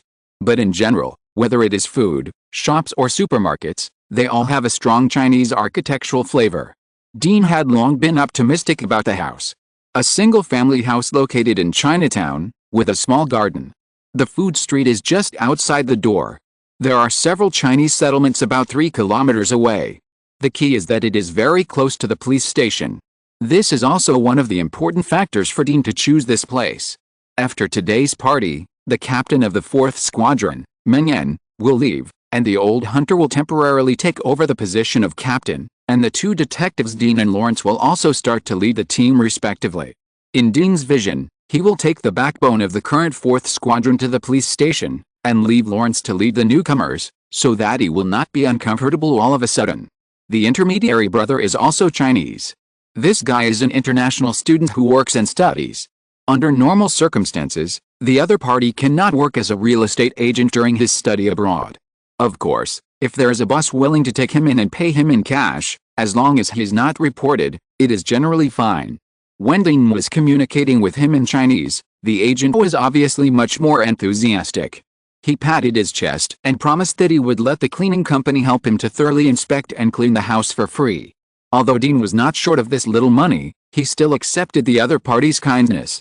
Sign the contract and pay the money. Dean put away the keys and called Evenmon. After a brief chat about tonight's situation, Dean returned to the car, lit a cigarette, and thought carefully. Tonight's banquet is a private banquet under the command of Sol Aston, the new powerful person in Los Angeles. As mentioned before, Sol Aston's mother is the daughter of a political party family in Ziaoan Island, China. It is a marriage of interest in the early years of politics, and it is also a layout. However, with the visible strength of China's national strength, the significance of this marriage is getting less and less. So Sol Aston, for some reason, directly became a marginal figure in the family. Before the fall of the Carmen family, he did not receive much support, and could only use his identity and bloodline to win over the wealthy and elite Chinese in Los Angeles. He has never been successful. Now Sol Aston has stood up. But because of what happened before, most of his subordinates are Chinese. Old white people like Mun have become rare characters. This is why Mun has always recommended Dean and did not refuse Eve to join. Because the three of them are natural allies under Sol Aston, they can avoid the situation where Mun is alone and weak. Sol Aston's mother is a woman trained by the political family of Ziaoan Island. It is estimated that she has transmitted some Chinese ideas to Sol Aston. Otherwise, when he was frustrated, Sol Aston might not be patient enough to absorb Chinese elites while waiting for opportunities until the opportunity appears and grab it. Analyze the work style from personality. Dean exhaled a puff of smoke and concluded in his heart that the first thing Sol Aston did to gain a foothold was to use a soft knife to suppress the Chinese group under his command and expand the white group in his hands. One is for the correctness of America. The second is for balance. In other words, Dean, a mixed blood with outstanding abilities, will surely rise rapidly in the Los Angeles police force if he can seize the opportunity. Not to mention anything else, it will be absolutely no problem for him to become the captain of the 4th Squadron in a short time. Dean was a little tempted. After thinking for a while, Dean shook his head rationally. His age and qualifications are there. No matter how he is promoted, the ceiling is here. In this case, there is no need to show off himself. Make sure to keep a low profile today. Dean threw away the cigarette butt in his hand and drove to the private club where the banquet was held. At 8 o'clock in the evening, Dean, Mon and Eve appeared at the door of the club on time. This was Mon's suggestion. After arriving, Dean realized that the other party did this to avoid embarrassment. Inside the club, groups of Chinese men and women gathered together, talking and laughing. Except for the waiters, there were almost no white guests. Secretary Chu, whom he had met before, greeted Dean and the other two. But he was very busy. After bringing the people in, he hurried to the door to receive new guests. Eve sat on a chair in the corner and raised her chin to Meng Yan. Wow, Meng Yan, there are many more wealthy Chinese in Los Angeles than I thought. But they are not united. No mistake, one post, one content, 1 book, 1 bar. Meng Yan adjusted his glasses and gave them a popular science. Look at those 5 or 6 people, they are from Shanghai. The few over there are from Guangdong province, and the ones over there are from southern Fujian. These are all first or second generation immigrants. They stick together according to the region. In addition, because they came to America at different times, their small groups are divided into small circles that cross and crisscross. There are even small circles because their children study different subjects. Not to mention, among these people, there are different situations such as business, law, and medicine. He blinked at Dean. This is also the main reason why Mr. Saul Aston's family allowed him to win over so many Chinese. A group of scattered sand is nothing to be afraid of. Eve was not interested in these things. She stood up and took Dean's arm, smiling and said, Dean, don't worry about him. Let's go get to know more people. This will be beneficial to our future development after retirement. Dean shook his head. Eve, it's useless. The only point of contact between us and their circle is Mr. Saul Aston. Even if their family members commit crimes in the future, they will first choose to seek help and greet Secretary Chu, and then Secretary Chu will come to us for help. So if you approach them now, you will only get hypocrisy. Dean is right, Eve, most of them are businessmen, and they pay for rewards, and Secretary Chu is their mouthpiece. You are just a captain of the anti-black division. To them, you are of no use and they won't care about you. Meng Yan smiled evilly and said, Dean will be more popular. These children from rich families may commit crimes one day. Dean has Chinese ancestry, so they will trust him more. Eve. The banquet began. The whole process was boring.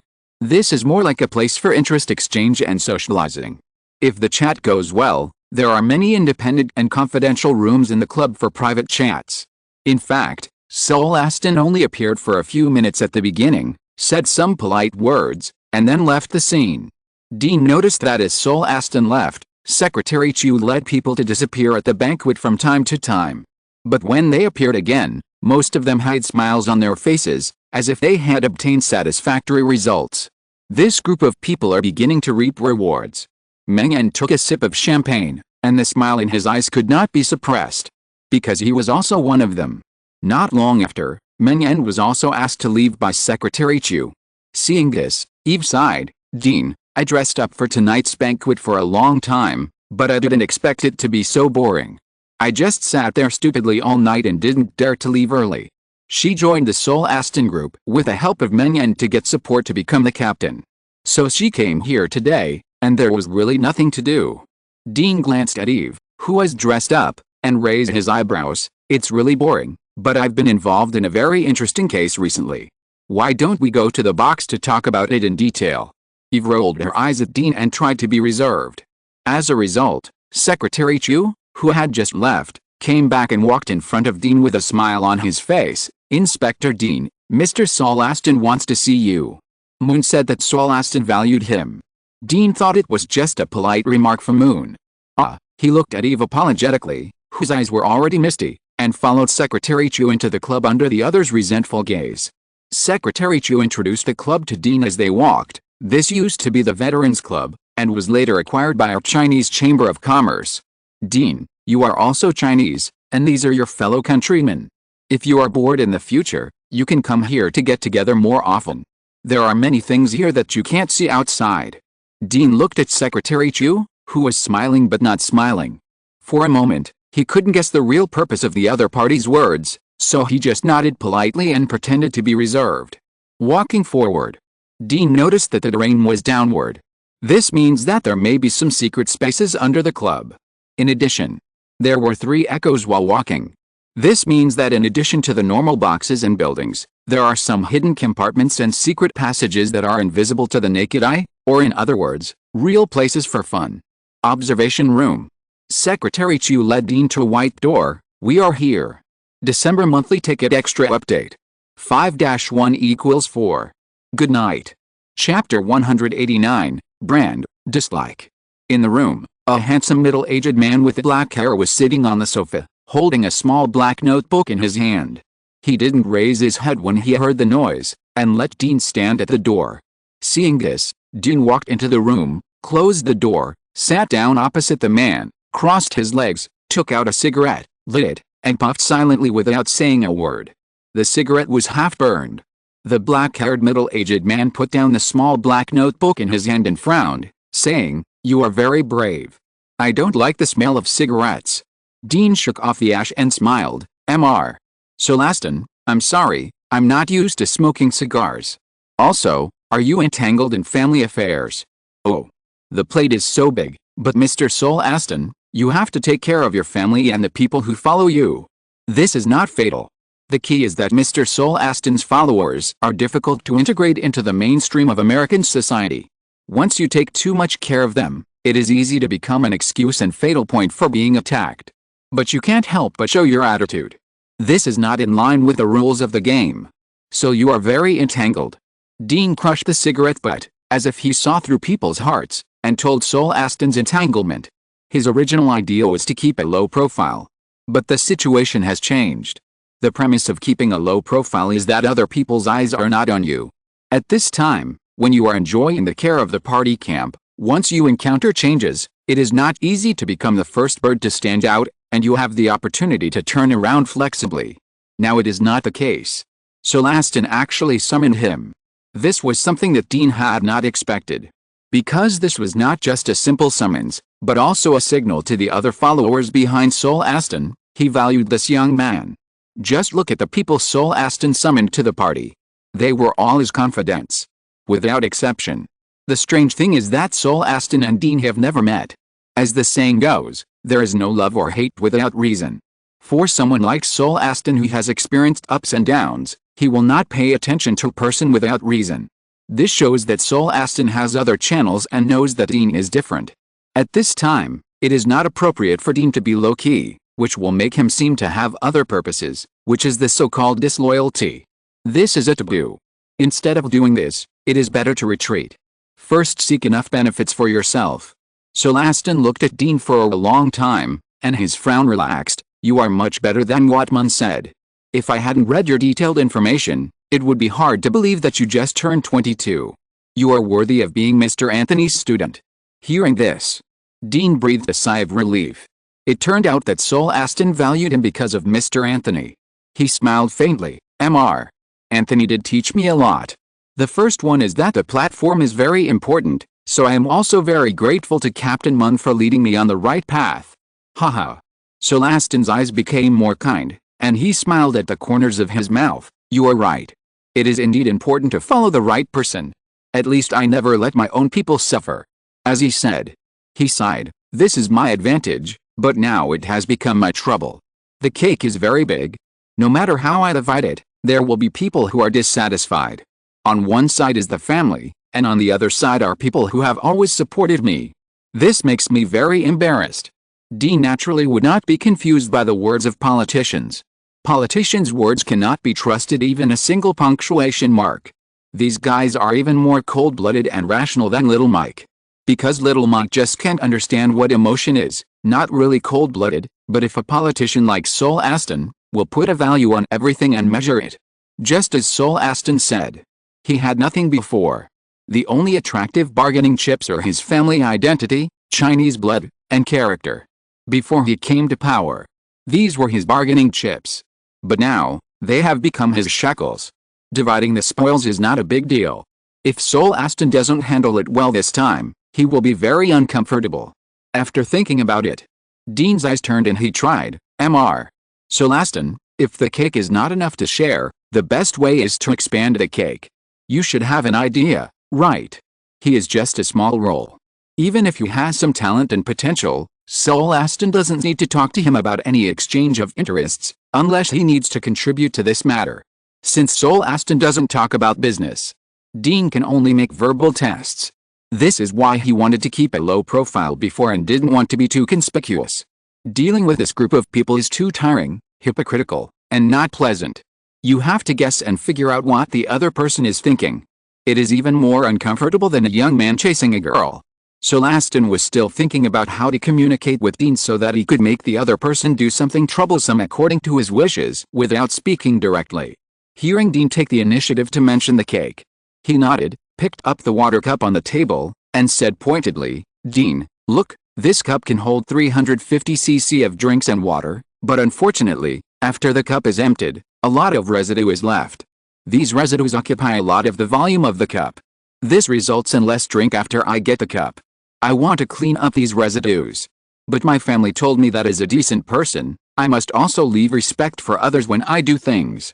What do you say? Sol Aston looked at Dean meaningfully. What should I do? Cup, residue. Dean's mind was running fast and he reacted immediately. The cup refers to all aspects of the Los Angeles city government. The residue refers to the Klansmen, the followers, and the interest groups left by the Carmen family in various positions in the city government. As for respectability, you can see it by referring to the battlefield nobles in Europe in the Middle Ages. As a member of the nobility, if they are defeated and captured, not only will they not die, but the victorious party will also try to treat the other party with noble treatment until the captured nobles pay a ransom and let the other party go. Even if this is to let the tiger go back to the mountain, it is still the same. Now there are probably similar treaties between these big families in the United States, which makes Sol Aston want to take action, but he can't find a suitable excuse. But what does this have to do with me? Dean took out another cigarette with some annoyance. Guess your uncle. This group of hairy people, they don't say it directly when they have something to say, but they have to be shy and let you guess, just like a woman. When you do it right, it's okay. If you do it wrong, it's just right to take the blame, and by the way, it also gives Sol Aston a step to ease the atmosphere, so as not to directly tear his face with the people he fears. This made Dean feel dissatisfied with this guy, Sol Aston. He didn't mind helping with things, but using himself as a cannon fodder for testing made Dean couldn't help but think of killing Sol Aston and changing his umbrella. Sol Aston didn't know that at this time, Dean was already thinking about a chain reaction after killing him. He smiled at Dean, who was thinking, took out a cigar from the side, cut it open, lit it, and puffed it leisurely. As for how to decently deal with the remnants of the Carmen family, Sol Aston actually had a perfect plan. For this matter, he was going to let Mon, who is about to be transferred, take charge. In this way, even if it caused dissatisfaction with the family, Mon could take the opportunity to resign from the position of captain of the detective bureau and be promoted to the investigation department as a stepping stone for his own testing. Until he saw Dean's detailed information, this guy is not only Anthony Morgan's direct disciple, but also has the status of a specially appointed honorary agent of the NSA, FBI and New York Police Detective Bureau through his own ability. Sol Aston had just turned over, and there was still a lack of information. He didn't know what happened to Dean. But he knew one thing. No mistake, take a look at the content of the book in 6'9". Dean is a rare talent with great potential in the future. Even if this kind of talent doesn't need to be promoted by himself, it is difficult to predict what he will achieve in a few years. In this case, let's use this thing to completely mark Dean with his own mark. So Dean, who was originally just a soy sauce today, finally appeared here. And Mon, who was supposed to stay and talk, left the small compartment through the side door after a brief chat with Sol Aston. A puff of smoke was exhaled. Dean finally gave up the idea of killing Sol Aston. Killing a person is simple. The trouble is the aftermath. Even so, in his heart, his favorability towards Sol Aston has directly turned negative. Since the person who raised the problem cannot be solved, then the only way to solve the problem is to find a way to solve it. Dean thought seriously. Being a member of the city government in America is actually similar to working in a company, except for the head of the government, Saul Aston, who needs to be elected. The rest can be appointed directly. There are mainly two types: political officials and administrative officials, which are further divided into senior civil servants and junior and middle civil servants. Most basic positions are recruited, interviewed, assessed, and admitted by the local government. These positions are naturally not Saul Aston's target. The key is the senior civil servants in various departments. As long as these positions are controlled, then Saul Aston is equivalent to controlling the administrative power of the entire Los Angeles. Therefore, taking down the senior civil servants left over in a reasonable way is not only to leave enough space to share the fruits, but also a way for Saul Aston to centralize power. The difficulty lies in the reasonable way. Dean has no experience with this kind of thing. Seeing that he has been silent, Saul Aston smiled and said, "Detective Dean, if you have no clue, you can take a look at this." As he said, he pushed a black book he had read before towards Dean. Dean reacted. Saul Aston didn't really want him to give advice, but he had already thought of a way and was waiting for him to follow the route he had chosen. He calmly picked up the small black book and flipped through it. Every page of the book contained information about a person. Some of them were supervisors and persons in charge of administrative departments, and some were personnel from the police station. They had complicated identities, but basically all had the surname Carmen. The one with the highest status was the director of the police station in Dean's jurisdiction, followed by Eve's predecessor's captain. As for the rest of the Carmen family members, Dean guessed that they were either dead or had been squeezed out because their positions were coveted, leaving these positions that could be moved or not, for the higher-up Saul Aston to handle. What's interesting is that Dean also flipped through a person he had never met but was unhappy with, Raffison. Raffison was the deputy director of the detective bureau, and he was old and about to retire. Dean was promoted to detective chief at the time. According to the normal process, the detective bureau needs someone to come forward and present him with a medal as an encouragement, which is also a process of taking office. But the old man Raffison is a bit racist. The key is that he is about to retire and does not give face to men. In the end, Dean, the youngest detective in the detective bureau, took office in a very low-key and unpresentable manner. A gentleman's revenge is never too late. Dean is not a gentleman. He has never forgotten what the old man Raffison did to him, but he did not find a chance to cause trouble for him. Now, the opportunity has come. Dean remembered Raffison in his heart and continued to flip through the pages. Not long after, when the records in the notebook were about to end, the content changed. The last few pages did not record the character information, but a case more than 8 years ago in the Detective Bureau and the Anti-Black Division. File, LN 87865. Process, the Anti-Gangster Jiddu Department received a tip from an informant and found that someone in a suburban factory disguised flour in stone slabs for transportation and trafficking, which was suspected to be related to the Mexican drug gang. Inspector Li Shen and his partner went to the scene. After Inspector Li Shen died in the line of duty, the murderer resisted with a gun and was shot dead on the spot. Suspicion, all evidence obtained in the case and the victim's autopsy report were lost. According to the photo backup, it can be determined that Inspector Li Shen's autopsy report was false. But because there is no chain of evidence, it is difficult to follow up on the clues unless someone speaks up. However, according to the account query, Li Shen's boss's wife won a large sum of gambling money in the Las Vegas casino at that time. So far, the content ends. Dean put down the notebook in his hand and closed his eyes. Li Shen is the blood father of this body.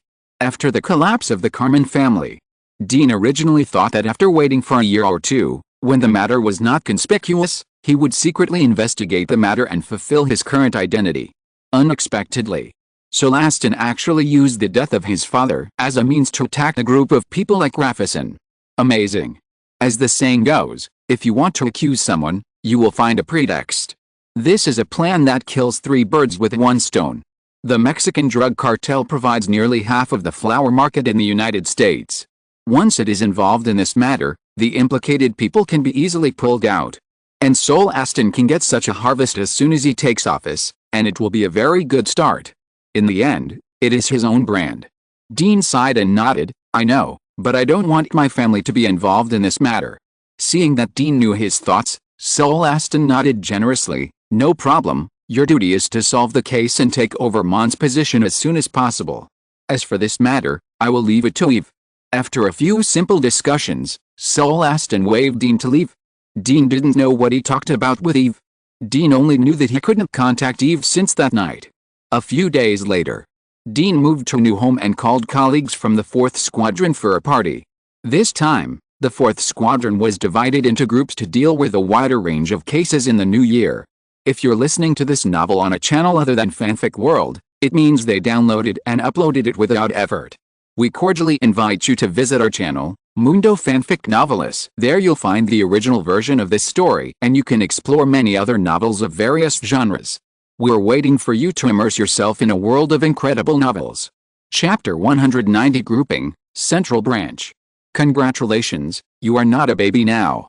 Lawrence put his arm around Phoebe's waist, handed her a gift, and raised his eyebrows to Dean, who is receiving her. Dean, you finally live independently. This is a sign of your maturity. Dean rolled his eyes and fought back against Lawrence's teasing. Yes, this feeling is really good, but you look a little listless, Lawrence. Your feet are even weak. A few days after returning, Lawrence's face turned pale visibly. Correspondingly, Phoebe's face was ruddy, and she looked like a blooming rose. Lawrence was defeated and fled with his face covered. Dean grinned and teased Phoebe. Phoebe, there are only cows that die of exhaustion, but no land that is plowed to death. You should let him rest and take the path of sustainable development. Nervous, Phoebe threw down the housewarming gift she brought and walked into the house. Inside the house, Old Hunter, Robert, Daisy, Harry and others had already arrived with their families or partners. This time, not only did Dean move to a new home and celebrate the move, but he also set the tone for the grouping of the 4th Squadron. Dean originally wanted to invite Mon's family to come, but Mon had just transferred to the Internal Affairs Investigation section and had a lot of social engagements, so he couldn't spare the time to come. So after sending the gift, he hurried to the scene. Mon was not there. Old Hunter's latest appointment had not yet come down. He also recognized the current situation and seemed very lazy. So now the 4th Squadron has truly entered an era where Dean has the final say. After eating and drinking, Dean took Lawrence and Old Hunter to the study on the 2nd floor. The 3 old smokers lit up cigarettes and started today's topic. Deputy Captain Hunter, what do you think about this grouping? Dean is not a fool without emotional intelligence. He gave Old Hunter enough face. Old Hunter shook off the ash carelessly, with some emotion on his face. Dean, 4 months ago, I personally received you and welcomed you to join the 4th Squadron. In just 4 months, you have become the detective leading the team, and have completed the path that I spent 10 years to achieve. I don't think there's anything I can guide you on this. He did not really show off his seniority in front of Dean just because he was about to take over the position of captain. As an old bastard, Old Hunter understood a truth. People should learn to recognize themselves. Dean is the successor chosen by Ming-En, and he is at the right age, full of vigor and vitality, with a promising future and an undetermined upper limit. When others ask you for advice, it is just respect. But if you really give advice, it means you don't know what's good for you. He should know what's good for him. Dean is actually not as complicated as Old Hunter thought. But he still feels very comfortable with Old Hunter's attitude of letting go and not getting involved. You are good to me. This is his principle of life. Since Old Hunter has said so, if there is a chance, it may not be impossible to let Old Hunter continue to move up before retirement and get more retirement allowances in the future. Deputy Captain, you are too modest. The 4th Squadron needs experienced big men like you to take charge, so that even if we encounter a difficult case, we will feel more confident. Old Hunter waved his hand. Dean, you are exaggerating. Tell me your ideas quickly. I also want to drink more of the deer penis wine you prepared. It is very strong after drinking it. When Lawrence heard this, his eyes also lit up. Deer penis wine is really good. Although it tastes a bit strange, it warms my stomach after drinking it. Dean, where did you buy this thing? I need it. Looking at these 2 poor people who can't help themselves in middle age. Dean shrugged. Okay, I will give you a business card. In fact, it is a Chinese herbal medicine store. It is very good for conditioning the body. You can go and have a look after the party. Seeing the reactions of these 2 people, he felt that he had done it many times. Because basically, no matter what he said, the 2 people in front of him would not object. Dean had a plan for the grouping. He had always been very good at solving cases. The only thing that restricted him was 2 things. First, the number of cases. Second, auxiliary support. The first point is needless to say. There are many cases. The upgrade will be fast. The second point comes from Dean's growth too fast. When he first came into contact with a case, Dean needed to follow Lawrence to solve the case, and he needed to listen to the meeting suggestions of the rest of the 4th Squadron, learning while solving the case. This case-solving cycle is actually not short enough for people around him to provide him with information assistance. Now Dean has undergone a complete transformation in all aspects. This led to a very embarrassing thing. Dean's case deduction has determined the direction of solving the case, but the forensic department and Daisy still need time to investigate and verify the clues provided by Dean. Otherwise, they cannot proceed to the next step. This time, Dean's requirements for members are more inclined to information collection and errands. Arrange the language in your mind. Dean expressed his thoughts. Lawrence, this is what I think. Harry, Daisy, and I will form a group of 3. Later, a newcomer may join us for armed support, and the rest will all be assigned to your side. At that time, our group will work at the branch office and strive to take all the cases that should belong to our 4th Squadron. You and Phoebe will take the newcomers to handle those cases that we don't have time to handle. Lawrence nodded. I have no objection to this, but if Daisy leaves, we will lack an operator and help write case reports. What are the requirements for newcomers? Lawrence, have you forgotten that we have a clerk in the 4th Squadron? Old Hunter interrupted the topic. Lawrence was confused at first, and then suddenly realized, FK, are you talking about Wayne? He finally completed the training. Wayne is the second clerk who only heard of Dean after he came, but never saw him. Daisy had complained about this before. Because after Wayne went to the training, she had to deal with many things by herself.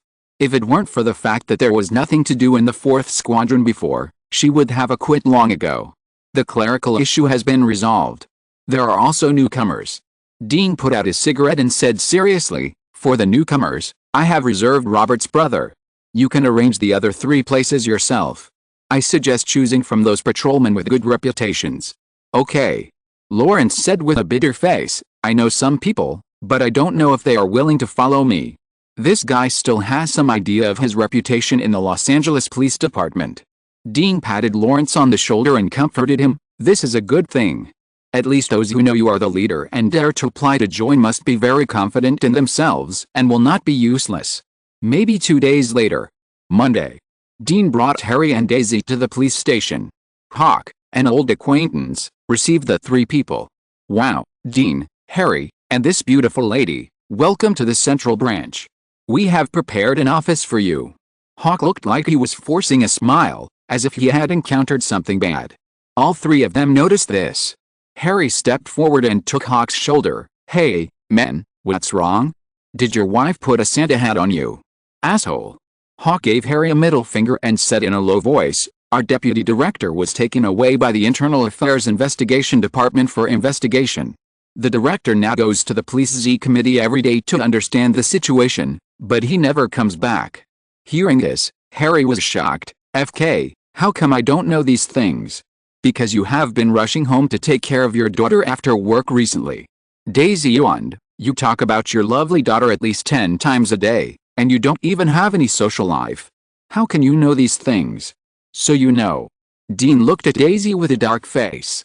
Although he guessed that the matter of the Central Branch might be related to what Sol Aston had said to him before, he had not received any relevant news before today. This little bitch, knowing all this, didn't tell me. Daisy snorted coldly. So what, Dean, you're a liar. You didn't even deliver the hot pot you promised me last time, why should I tell you all this? Dean. Damn, I forgot. This bitch is so petty. In the Central Branch, there are about 2,000 members of the Operations Department, not counting the civilian staff. Although not all of them work here, the area they occupy is not small, and there is a special parking lot to ensure that each patrol officer has 1 or 2 police cars that can be used at any time. The Los Angeles government is not short of money. So Dean and his new office environment is not shabby. It is right next to Hawk and others, occupying a large office and an independent detective's office. Led by Hawk, everyone first visited the police station. Dean has a good reputation in the Central Branch. Along the way, from time to time, there were good-looking female police officers who came up to greet him. Of course, Harry's ex-girlfriends came over to ask about his well-being, which made Harry shrink and regret following Dean. Because those ex-girlfriends were all quite old, and were in their prime, and the way they looked at him was full of love. Harry was worried that he wouldn't be able to work here for long. After learning the details of the situation here, Dean and the other two finally came to their own offices. Dean is needless to say. His is an independent office, which is a circle larger than Mon's office. There is a small cubicle on the side. There is Daisy's desk, which is integrated with Dean's office. Her face darkened and she looked at Hawk. "Man, why is my office not outside, but in a cubicle? This makes me look like Dean's secretary." Hawk said innocently, "Sorry, I don't know." If he hadn't deliberately winked at Dean when he spoke, it would have been more sincere. Dean secretly gave Hawk a thumbs up, coughed, and said seriously, "Daisy, don't think too much. We are here to solve more cases and serve the citizens, not to enjoy ourselves. At most, I can ask Captain Hunter to approve a TV for you." Daisy imagined herself lying in a small cubicle, eating and watching TV, and then she snorted proudly and no longer had any opinions. "This is done." Harry looked at Dean bitterly again. "What about me? With such a large office area, I won't be alone in the future, right?" Dean, this bastard, took Daisy to play inside. He was playing Minesweeper outside by himself. No matter how you think about it, it's weird. Dean shrugged. "Dude, don't think too much. Robert's brother has already submitted an application. He will come to accompany you in 2 weeks at most. In addition, when there is no case, you can move freely in the police station.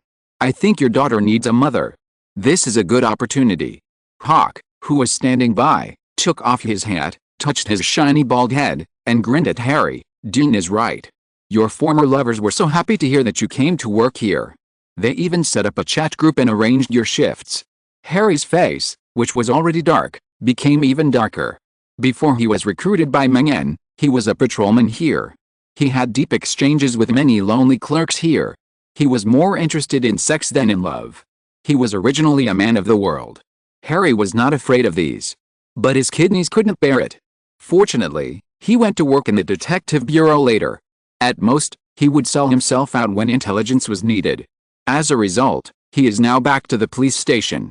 Harry seems to have seen his miserable future. He sighed. "Dean, okay, but if you want me to stay here alive, I need you to approve some funds for me." "What for?" "To buy deer penis wine." Daisy was puzzled. "Harry, you are exaggerating. We are in the police station now, you might as well cut off those messy relationships." Hawk sympathetically said, "Beauty, it's not that simple. Harry's lovers are all notorious shrews in the police station. They are all single and can't get dates with anyone. It is impossible for them to let go of Harry, a young man who came to their door. The key is that those women are familiar with the law and have dated Harry before, so they know how to molest Harry without breaking the law. Unless Harry is married, a strong young man like him will not be able to get away." As he said, he showed a lewd smile. "I'll tell you a secret. When Harry first joined the police station, he was tricked by the middle-aged clerks who wanted to hide and asked him to help. In the end, he was bullied. He is a rare handsome guy among black people." This. Daisy looked at Harry, who did not refute and sympathized with him. "Well, I have heard about some excessive things in the police station, but I didn't expect you to be a victim. The American Army, the police force, a certain culture, in fact, is similar. The detective bureau is okay. The police station with a lot of people is hard to describe." Seeing that his secret that was difficult to tell was said by Hawk, the bastard. Harry raised his head and looked at the white ceiling, and his mouth was very hard. "You think too much. I slept with him, and I am not the same as before. I will protect myself." Dean. "What is this?" The previous cases of the 4th Squadron were actually transferred to the police station by the alarm center. After the police station confirmed the situation, it transferred the matching cases to the detective bureau. Because of manpower, many murders and robberies in the central branch were actually transferred to surrounding jurisdictions. Now they don't have to do that. At least until Dean and his team can no longer support it. They moved to the branch. On the first day, they were busy. After arranging the office supplies, Dean was lying in his comfortable office chair, reading a book. Daisy's phone in the cubicle rang directly. "Put down the phone." She poked her head out of the cubicle. "Dean, someone reported that their son was shot and killed. The patrol went to check the scene and really found the other party's burned car." Got it. Dean stood up and stretched.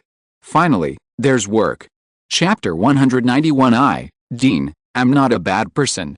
The crime scene was located in an abandoned factory. There were large oil drums everywhere, and there were remnants of debris, iron skewers, and boned wings inside. Harry was very familiar with this environment. These factories were abandoned due to the relocation of Los Angeles City's regulations. Later, they became a gathering place for many children who didn't study. They roasted fires, hung out, and ate barbecue here. It was also a place for those gangs to absorb new blood.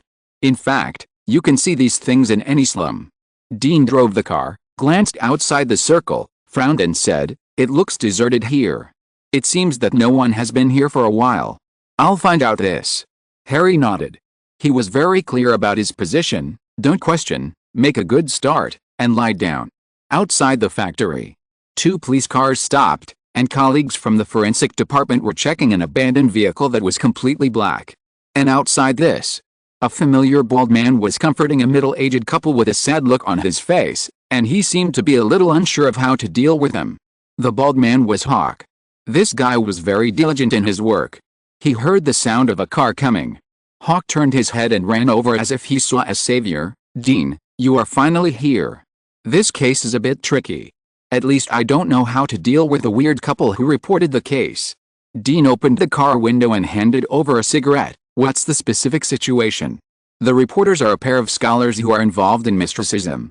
They are also well-known psychics in Los Angeles.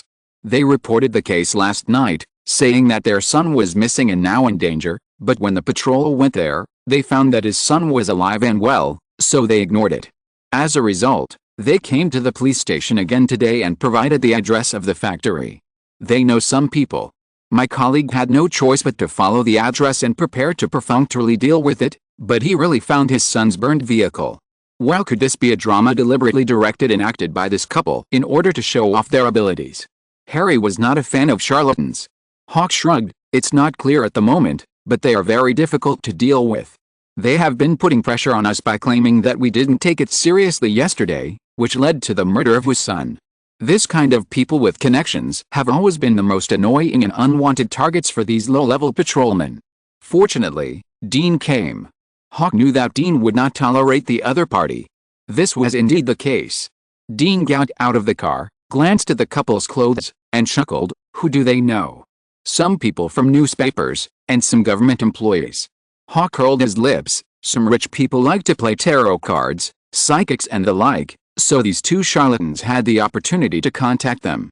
Hearing this, Dean shook his head. "Hawk, you are too soft.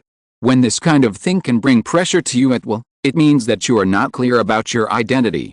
After saying that, Dean walked up to the couple who were insulting the patrolman, and pulled away the miserable patrolman who had replaced Hawk and had been spit on his face. "Sorry, both of you, this is a crime scene, please keep quiet. If you have any opinions, you can go to the branch instead of disturbing my colleagues here."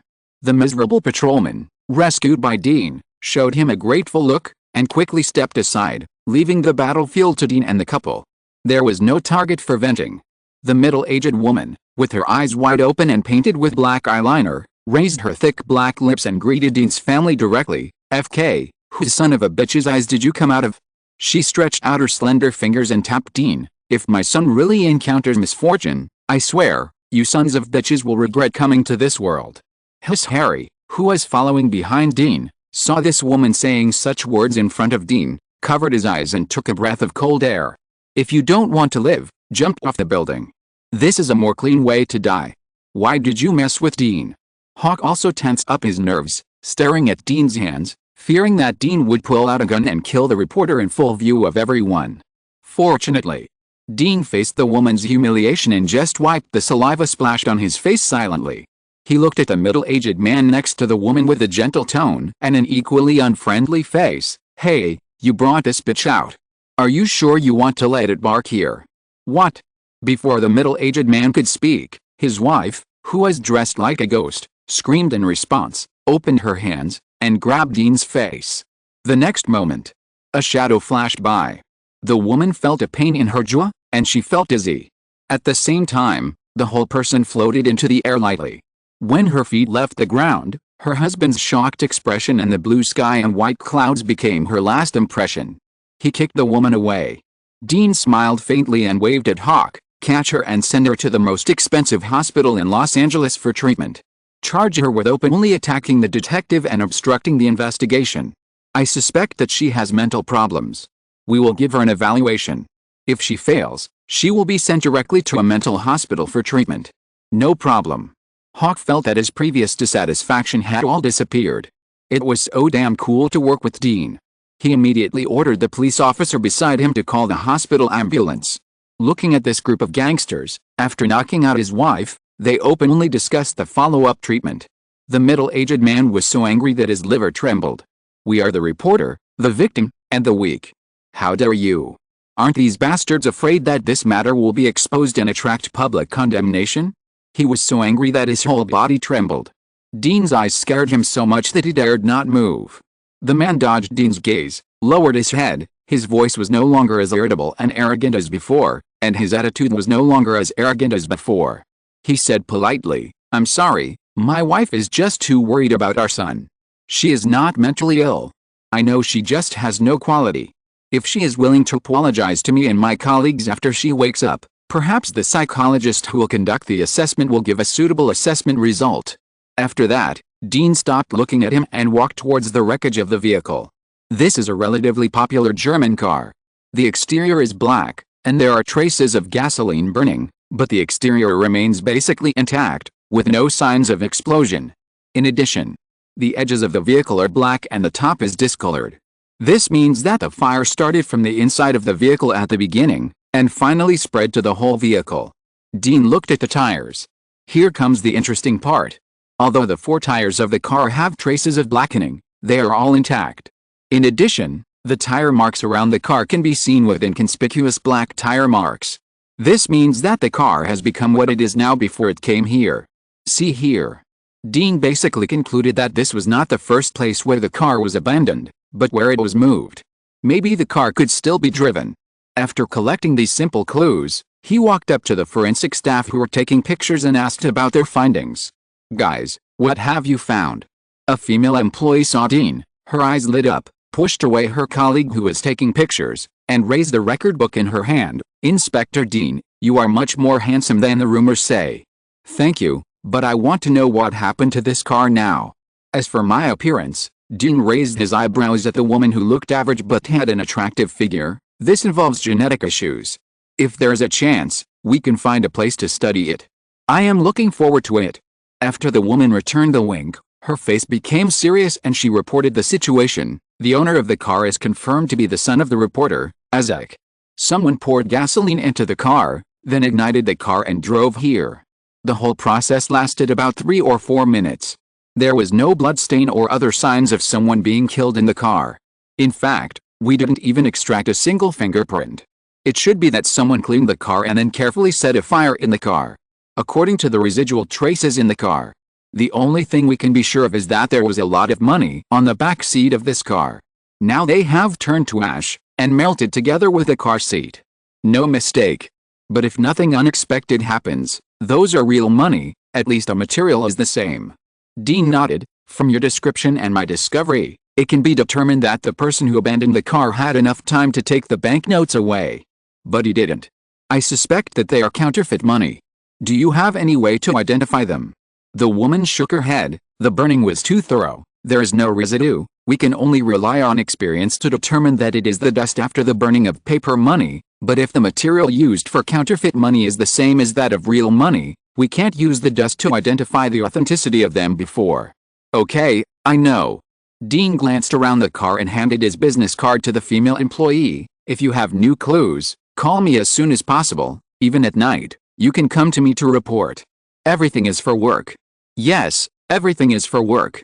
After a friendly and obscure agreement, the carnivorous man and woman said goodbye. Harry was watching over the victim's father, the middle-aged man, while chatting with his friends on the phone. Seeing Dean had finished checking the scene, he hung up the phone, walked up to Dean, and whispered, "Dean, I asked my friends, and this place did gather a lot of children who didn't study half a month ago, but then there were several disappearances, so they changed the location." "Disappearances?" Dean made a note of this and pointed at the middle-aged man who was still in the same position as before, fearing that he would be arrested and then diagnosed as mentally ill. What did this guy say? Harry was not stupid. He should have made inquiries during the time he was away. Speaking of this, Harry rolled his eyes. Dean, this guy is probably really mentally ill. I asked him why he knew his son's car was here. Guess what he said? Revelation from the gods. To be precise, it was a revelation from the dead. Harry complained. He said that he and his wife heard his son's cry for help while they were sleeping the night before, so they called the police, and the patrolman found his son in the bar. Last night, they saw their son in the flames and continued to ask for help. They clearly saw the shape and name of this factory. Finally, Hawk and the others found this place by the name of the factory. As he said that, Harry was suspicious. Dean, there won't really be traces of fat left by the burnt body in the car, right? Under normal circumstances. In this case, the reporter is directly regarded as a suspect. 9 out of 10 can be caught. The other one is an insider who only provides evidence through dreams. But the man's tone and expression when he described these things were too real. So much so that Harry was a little unconfident. Do you think it's possible? Dean was amused by Harry. If their son's charred body was really found in the car, then what you have to do is to handcuff them and take them back for interrogation, instead of doubting whether there are really undead in this world. Okay. Harry rubbed his nose awkwardly. Then are we going to track down the missing car owner Isaac next? No need. Dean pointed at Isaac's father, who was almost scared into a statue by him. Bring him back to our territory directly. I can guarantee that this guy knows what happened to his son. The same thing. For this kind of case, there is no need to think too much. First, arrest a mysterious person who called the police, and then interrogate him. It is generally not wrong. Isaac's father kept looking over here. As a charlatan, the most important thing is to observe the words and expressions. Their previous performance seemed stupid and arrogant, but in fact, looking at Hawk's performance, it is very effective for the low-level patrol officers, so that they can only endure it and have no energy to think about the information revealed in the case. But the couple was unlucky and met Dean, who was even more arrogant. Mental hospital. Isaac's father couldn't help but feel weak in his legs when he thought of that place. It was because they had come into contact with all kinds of people that they knew some of the filthiness inside. There was the bloodiest darkness of mankind and all the bloody madness that could be found. So, when Isaac's father saw Dean suddenly pointing at himself while talking, his body softened and he fainted. With a plop, dust was raised.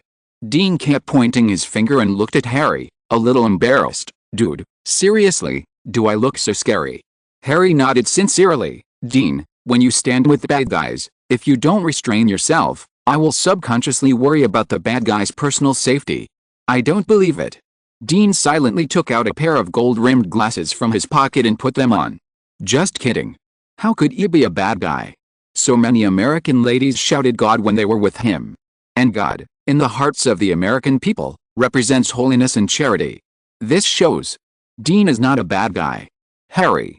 He looked at Dean, who was wearing gold-rimmed glasses, had a refined temperament, and looked like a beast in human clothing. He walked silently to the side of Isaac's father, picked him up and carried him on his shoulders, and sat in the back seat of the car. As a scumbag, Harry was now very worried that after staying with Dean for a long time, he would evolve from a simple scumbag to a shameless scumbag. Chapter 192 How much is 1 ton of US dollars? Name. I'm not a criminal. You are violating my human rights. I want to see a lawyer.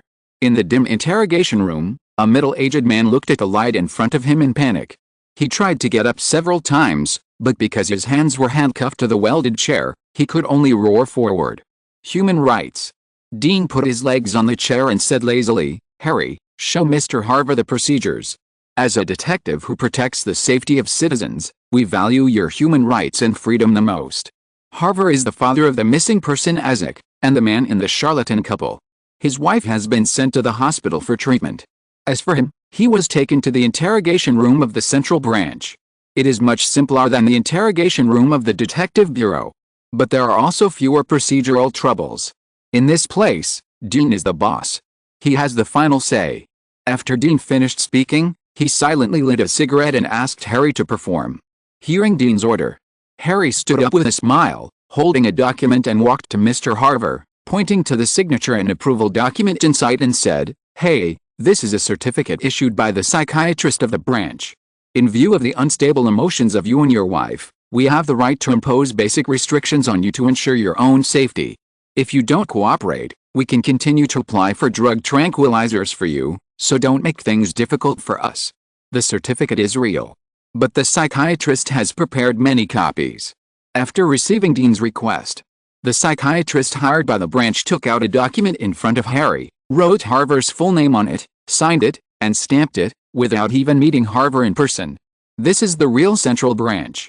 The seemingly righteous surface still has the unique means of the early days. Hearing about drug tranquilizers, Harver's face twisted. "FK, you are crazy." "I am not crazy." "How do you prove that you are not crazy?" Harry shrugged. "Mr.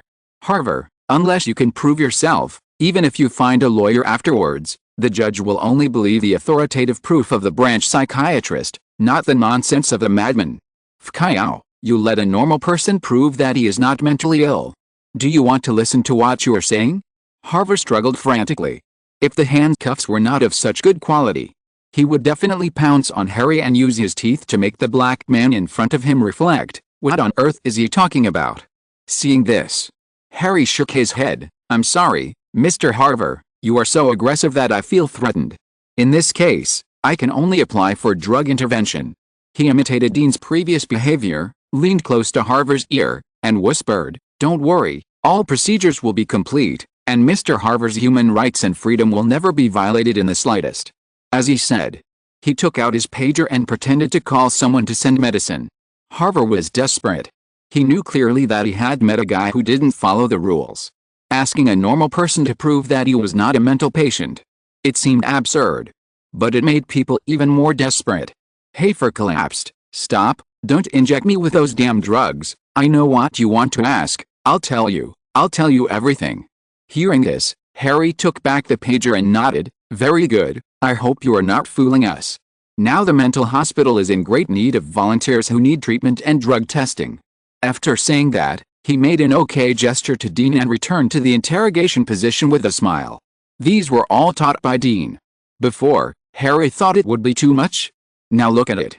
Efficient and accurate, hitting the soft spot directly. Compared with before, when facing those suspects or people who knew about the case, he asked them in a friendly manner, and he didn't dare to talk back even when he was hung, for fear that the other lawyer would bite back, and he couldn't sleep for several nights because of disgust. In one word, cool. Sure enough, it's better to follow Dean. Not only do you not have to suffer, but you can also truly feel the power of this layer of skin on your body. Name: Harvard. Your relationship with the missing person Isaac. Father and son. Tell us, why did you and your wife know that Isaac's car would appear in the abandoned XX factory? Harver's eyes were tangled, but he finally lowered his head resignedly and said weakly, "Because the car was taken by my wife Anna and burned, but we did it to save our son." It turned out that Harvard and his wife, although relying on pretending to be ghosts, had some relationships with some fools. But there were no real fools. Many people just used psychic meetings and tarot cards to exchange interests, have affairs, swap wives, and hold silver parties. After all, as a person of some status, do you have to have shame? The place opened by Harvard and his wife has become a good stepping stone and a place to accommodate the darkness in those people's hearts. As for superstitious divination, there are such people, but they rarely exist among the people that Harvard and his wife make friends with. The smarter people are, the less they will believe in these supernatural things.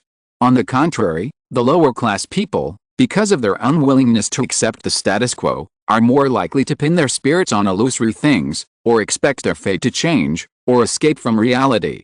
These people are much more fanatical than those hobbyists, and they are also the real source of income for the Harvard couple. The brand was originally built on high-end customers. The Harvard couple can often attract some hobbyists who are interested in psychic and divination, or unintelligent superstitious people, and they live a good life. The bad thing is their son. The upper beam is not straight, and the lower beam is crooked. The son of the two is not a good bird. He cheated on his classmates at school, and mixed with a group of all kinds of people outside.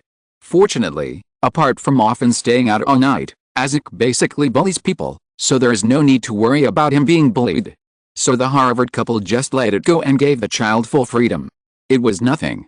My wife and I thought that after Isaac's adolescence was over, we would let him take over our business, but things changed half a month ago.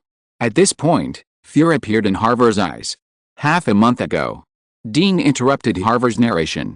If he remembered correctly, Harry had said before that the abandoned XX factory originally gathered many children who didn't study, but then several disappearances occurred, so they changed the location.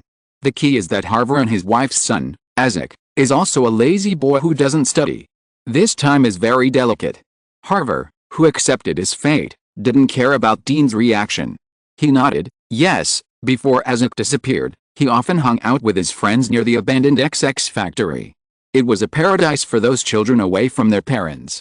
But about 20 days ago, children started to disappear there. Among them was Isaac's girlfriend. She was a girl with a unique personality. My wife and I thought she could be Isaac's helper, so when our son found us and asked for help, we agreed very readily. An accident happened. What accident? Harry was already interested in Harvey's narration. Harvey changed the subject. You can ask me to continue, but you must protect my wife and I, otherwise, even if you send my husband and me to a mental hospital, you will never know the secrets hidden there. Ah, this is a threat. Harry turned his head and looked at Dean. Dean smiled and threw away the cigarette butt in his hand. Speak nicely. He was still a child, with a rebellious personality.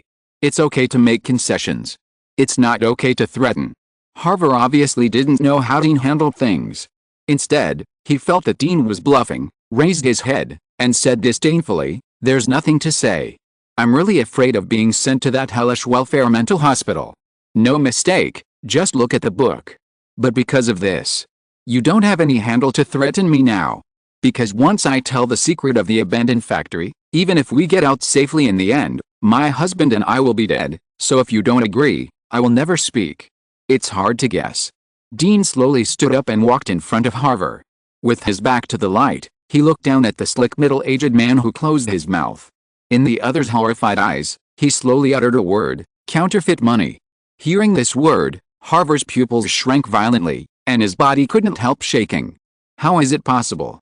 How could this unbelievably young detective know the secret of the counterfeit money hidden in the abandoned factory? In this case, wouldn't he have no means to threaten the other party? Dean saw Harvey's reaction. The corners of his mouth curled up. He turned around, sat back in his seat, crossed his legs, and said leisurely, "I am kind-hearted and can forgive your previous threats. Don't waste time, speak up, this is your last chance for redemption." Harvey was not sure how much Dean knew. He was very confused at the moment. On one side was his only lifeline and value. On the other side were some inside stories of welfare mental hospitals that he knew. What should he choose? But Dean didn't give him much time to think. He stretched out 3 fingers. 3 seconds. If you still choose to remain silent, then on behalf of the vast number of mental patients, I will thank Mr. Harvey and your wife for their contributions to the American medical industry. I say.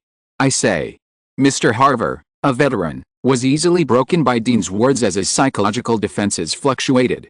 He was afraid that Dean would start the countdown, so he spoke very quickly. This matter is not as simple as printing counterfeit money. After my son asked for help, my wife and I took some special equipment and went to the abandoned factory for investigation. Those were some very hidden monitoring equipment. At the same time, Isaac deliberately gave some disguised trackers to some of his female friends. In this way, as long as the murderer who took away those children reappears, we can immediately get useful clues. This is smoother than we thought. On the same day, another 15-year-old girl disappeared when she went to the toilet. According to the location and the monitoring of the corresponding area, we finally discovered the secret in the dilapidated warehouse of the abandoned factory. Harvey licked his dry lips and continued, "There is an underground passage hidden there." A masked man walked out of the passage and took the poor girl away. Isaac wanted to ask someone to bring a gun to enter the passage and rescue his girlfriend. But his mother and I, because we have been in the gray area of Los Angeles for many years, know that things here are not simple.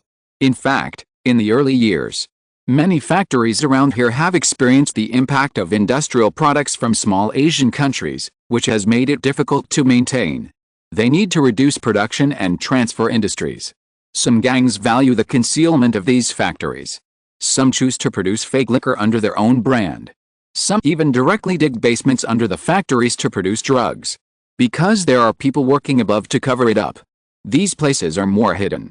Isaac's mother and I suspected that there were gang members here, who returned and hid in the basement to make and produce drugs. Coupled with the missing girls, we concluded that these people were careless and were not presentable. So we had bad thoughts. Harry was a little confused when he heard this. He knocked on the table, interrupting Harvey's words, and asked in confusion, "Why are you sure that the guys in the underground secret room are not presentable?" Harvey looked at the sincere expression on the black man's face, lowered his head, and explained unwillingly, "Because a group that can't even control their crotch can't succeed. Disassembling organs requires strict matching. And the quality of the girls sold is not worth much. So they have been taking girls away for several consecutive days for only one purpose. That is, they have been holding back for a long time and need to vent their encounters." While speaking, Harvey clenched his fists so tightly that his nails were about to pierce his palms. FK. This idiot, he can't even figure this out. When he thought about himself, a veteran who has been in the underworld for many years, he was threatened by this idiot just now and chose to compromise, which made him more and more angry. "Okay, you make sense, keep talking." Harry didn't realize that his casual question exposed his IQ limit, and nodded with satisfaction. Another day of learning knowledge. It's great. Harvey bit his lip hard and continued, "My wife and I think that they didn't leak any information before, but they couldn't hold back recently, which means that the group of people are about to complete the drug production. And this kind of hidden secret room is generally not very large, and can accommodate 5 or 6 people at most. So we thought of robbing the robbing. We first asked our son to spread rumors to make all the children who were hanging out in the abandoned factory stay away from here, and then we bought incendiary bombs mixed with anesthetic smoke through special channels. Finally, we found the vent of the secret room with our familiarity with the secret room and raided it. The plan was very successful. We knocked out the group of idiots who were having fun inside and got what they had worked so hard for. It was nearly a ton of counterfeit money. Perfect counterfeit money." Harvey's eyes showed fascination. "This is really the most perfect counterfeit money I have ever seen. The only difference between them and real money is that they are produced in a simple underground secret room, but they can be circulated and even deposited in banks." "Then what?" Harry widened his eyes. "A ton of US dollars, how much money is that?" "A big case!" Exclamation mark. "Thanks to the book friend Limbing Dowsard for the 5,000 book coins reward, thanks to the boss. Congratulations on being promoted to deacon. Thanks to the book friends Songrens and Red Blood Cellular, 2002 for the rewards, thanks to the boss." Chapter 193 Banknote Printing Electronic Template. Harry's eyes turned green when he heard that the amount involved was as high as 1 ton of banknotes. If this case is solved, then what? Seeing Harvey stopped again, Harry was a little impatient. Harvey glanced at him with disdain. "Of course we moved the money. Those $20 bills filled the pickup truck we drove. We spent a lot of effort to cover the piles of bills with canvas. After that, we had to deal with those people." Harvey showed regret in his eyes. "In the basement, we didn't find the electronic template for printing money. This means that in addition to the people in the basement, someone else took away the tools and raw materials for printing money in advance, leaving only these few people to divide and pack the printed counterfeit money. Their accomplices may come to this basement at any time. So we decided to kill these people and leave with the money as quickly as possible." But the idiot Isaac disagreed. He wanted to wake these people up and ask about the whereabouts of his girlfriend. Harvey laughed sarcastically. "I don't know why I have such a stupid and naive son. How could that group of people leave anyone alive after venting their desires? He almost killed us." Hearing this, Harry looked at Dean, who had been silent beside him. "Men, why do I feel that the scene this guy described is very similar to the cerebral palsy heroine in some movies, who causes some trouble at the critical moment? Because this is made up." Dean patted Harry on the shoulder. "Didn't you find that this guy always arouses your interest at the critical moment, but then suddenly pauses? In this case." Dean looked at Harvey, whose expression changed drastically, and chuckled. "In this case, our attention will be attracted by the story he tells, and we will forget something very important." Harry glanced at Harvey, who was as pale as death, and then at Dean, who had an indifferent expression, his eyes blank. "That? What? What?" He now had a feeling that he was in a math class, but he just lowered his head, and when he looked up again, there was an incomprehensible notice on the blackboard, which made him wonder if he had missed the entire class. Dean looked at Harry's confused mind, sighed, and looked at Harvey. Didn't you hear my guy asking you a question? Harver was slightly relieved to see that Dean had no intention of using force, and quickly explained, I swear, everything I said is true, it's just that the electronic template was changed. Harry suddenly realized, so you not only found counterfeit money, but also the electronic template used to print money. Yes. Harver saw that what he had concealed was completely seen through by Dean, and he no longer argued. In fact, the people who print money are all in the basement. Compared with counterfeit money, the electronic template is the real cash cow that can provide us with wealth continuously, so we killed everyone in the basement despite our son's objection. As a result, the idiot Isaac was dissatisfied with us for doing this, and deliberately took away the mobile phone of a money printer. After we left, he left with a stack of counterfeit money and cut off contact with us. So you chose to call the police? Yes. Harver nodded. In fact, it's not difficult to find suitable counterfeit money materials and mix pigments. The difficult part is the electronic template that is difficult to distinguish the authenticity. No matter how you look at it, those idiots in the basement are not the type to own such things. My wife and I concluded that there must be a secret behind this. In this case, if this idiot Isaac makes a fuss in order to find his damn girlfriend, it will implicate us, so we want to use the power of the police to find him. But didn't the branch help you find Isaac at the beginning? Harry knocked on the table. What caused you to direct and act yourself, drive the car to the abandoned factory, and then call the police again? This action undoubtedly contradicted what Havel said himself. Harver's face was full of bitterness. We also did it to protect ourselves. Although those patrolmen helped us find the idiot Isaac, before that, Isaac had used the phone he picked up to contact the people inside in order to find his damn girlfriend. He naively told the stranger on the other end of the phone that he had the template, and if he wanted it, he would release his girlfriend Selna. We didn't know about this. So after finding Isaac, we took him home and kept him under guard. As a result, we were attacked at night. If we hadn't arranged a secret escape passage at home and connected it to the underground pipeline, you wouldn't be able to see us now. Isaac, the idiot, finally realized the seriousness of the matter. It was just a phone call and a name. The person behind the scenes found us. This means that the other party has a strong intelligence capability. If we run around, we might die before leaving Los Angeles. In order to protect ourselves, we directed and acted in this play ourselves, hoping that by using the counterfeit money burned in the vehicle, you would take the initiative to find the underground darkroom under the abandoned factory. We put the cell phone that Isaac brought back and most of the counterfeit money in it. In this way, your attention will be diverted to the hands of the person behind the counterfeit money, creating an opportunity for us to escape with the electronic template. After Hafu finished speaking, he took a long breath, slumped in the chair, and said firmly, "This is what happened. Now the electronic template has been hidden in a very hidden place by us. If you can contact the FBI and ask them to send someone to protect our family and replace our identities, I can hand this thing over to you. The matter ends here. No mistakes, one post, one content, 1619, one book, one bar. The general outline of this case has come out. An unknown group, using the underground secret room under the abandoned factory, has been producing counterfeit money for an unknown period of time. Until all the raw materials are used up. The group of people can't stand the heat, sneaking out of the underground secret room, snatching the girls who are hanging out nearby, taking them to the secret room for fun, and disposing of them when they get tired of playing. Unfortunately, among the missing persons, there is Isaac's girlfriend. In the end, it became the current situation.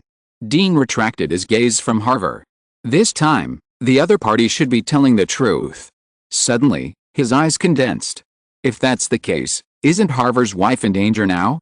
Thinking of this, Dean hurriedly said, "Harry, call Hawk and ask him to arrange more people to protect Harver's wife.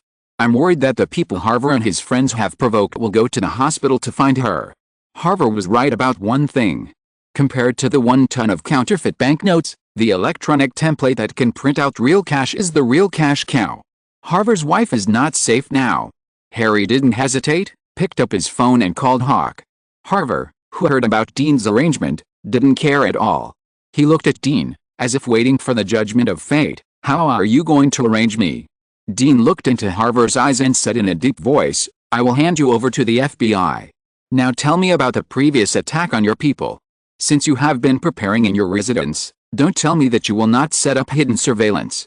Harver subconsciously avoided Dean's gaze. He didn't expect that this detective, who looked only in his 20s, had magical eyes that could see into the heart of an old man like him and know all his arrangements. There was a long silence. He said in a voice that only Dean could hear, "Skull Party. Those are the people of the Skull Party." "Very good." Dean turned around and was about to take Harry to the hospital to wait. A more subtle voice came from behind. "That is a group of racist lunatics. If you don't want to get into trouble, you'd better not continue to interfere in this case." Dean stopped, turned his head, and looked deeply at Harver, who closed his eyes and said nothing more. He took Harry, who had finished the phone call, and walked out. As for Harver, staying in the interrogation room for the time being is much safer than being detained in the temporary prison of the branch. After all, the American police station is not short of corrupt police. Good morning. Chapter 194, Taking the Path of Criminals and Leaving Them with Nowhere to Go. "Harry, have you heard of the Skull and Bones gang?" In the car, Dean hung up the phone and looked at Harry, who was chatting on the phone with his mother. Harry covered the speaker, thought for a moment, and nodded. "I heard about it when I was a child."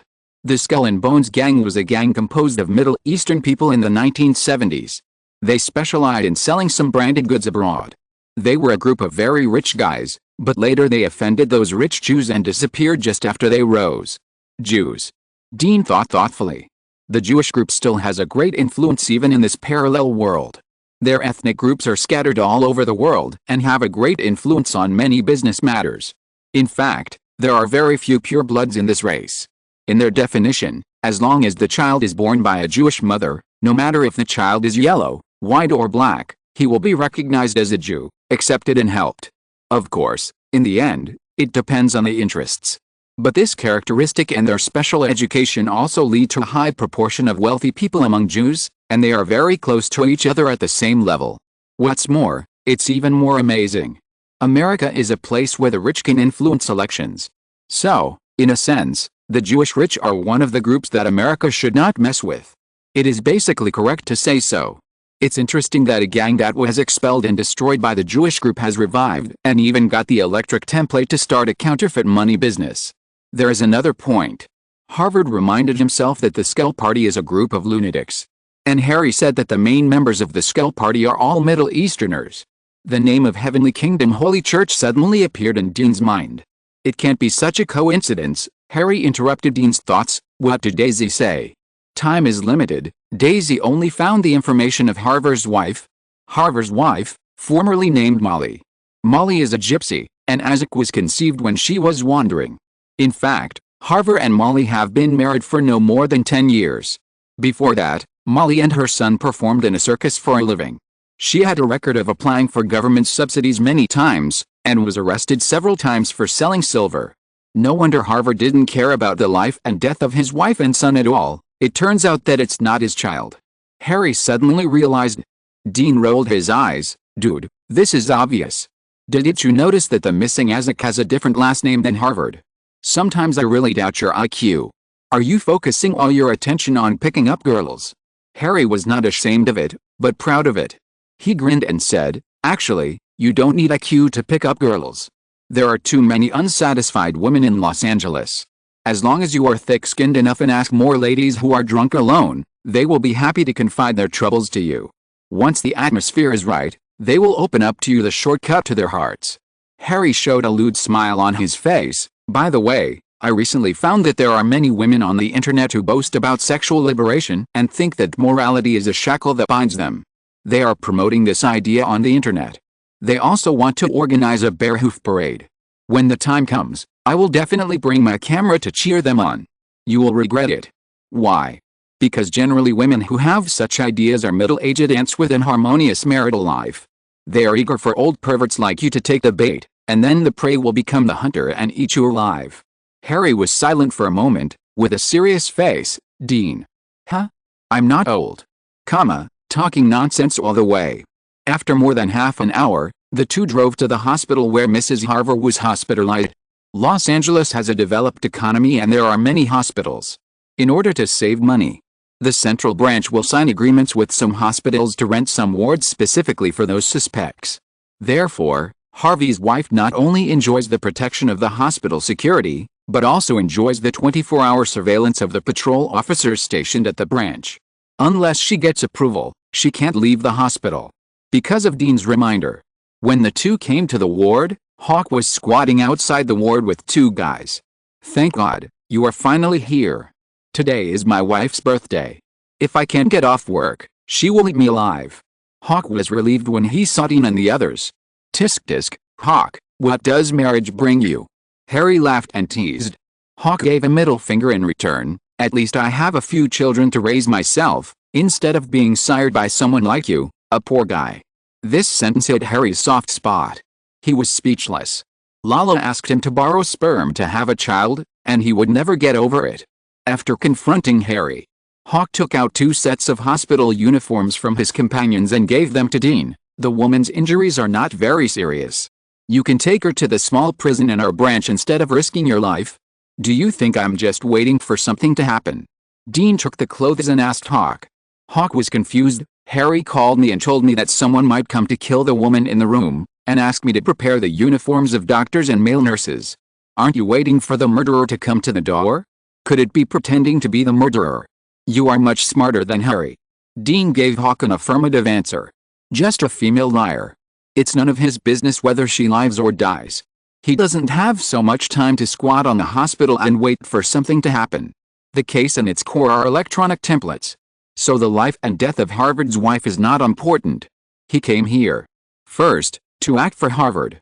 Second, he also wanted to figure out what Harvard was up to. There is no love without reason. I ruined Harvard's plan, arrested him and put him in the police station, and threatened him. But before I left, this guy reminded me to be careful of the skeleton party and kept me away from this case. Isn't this nonsense?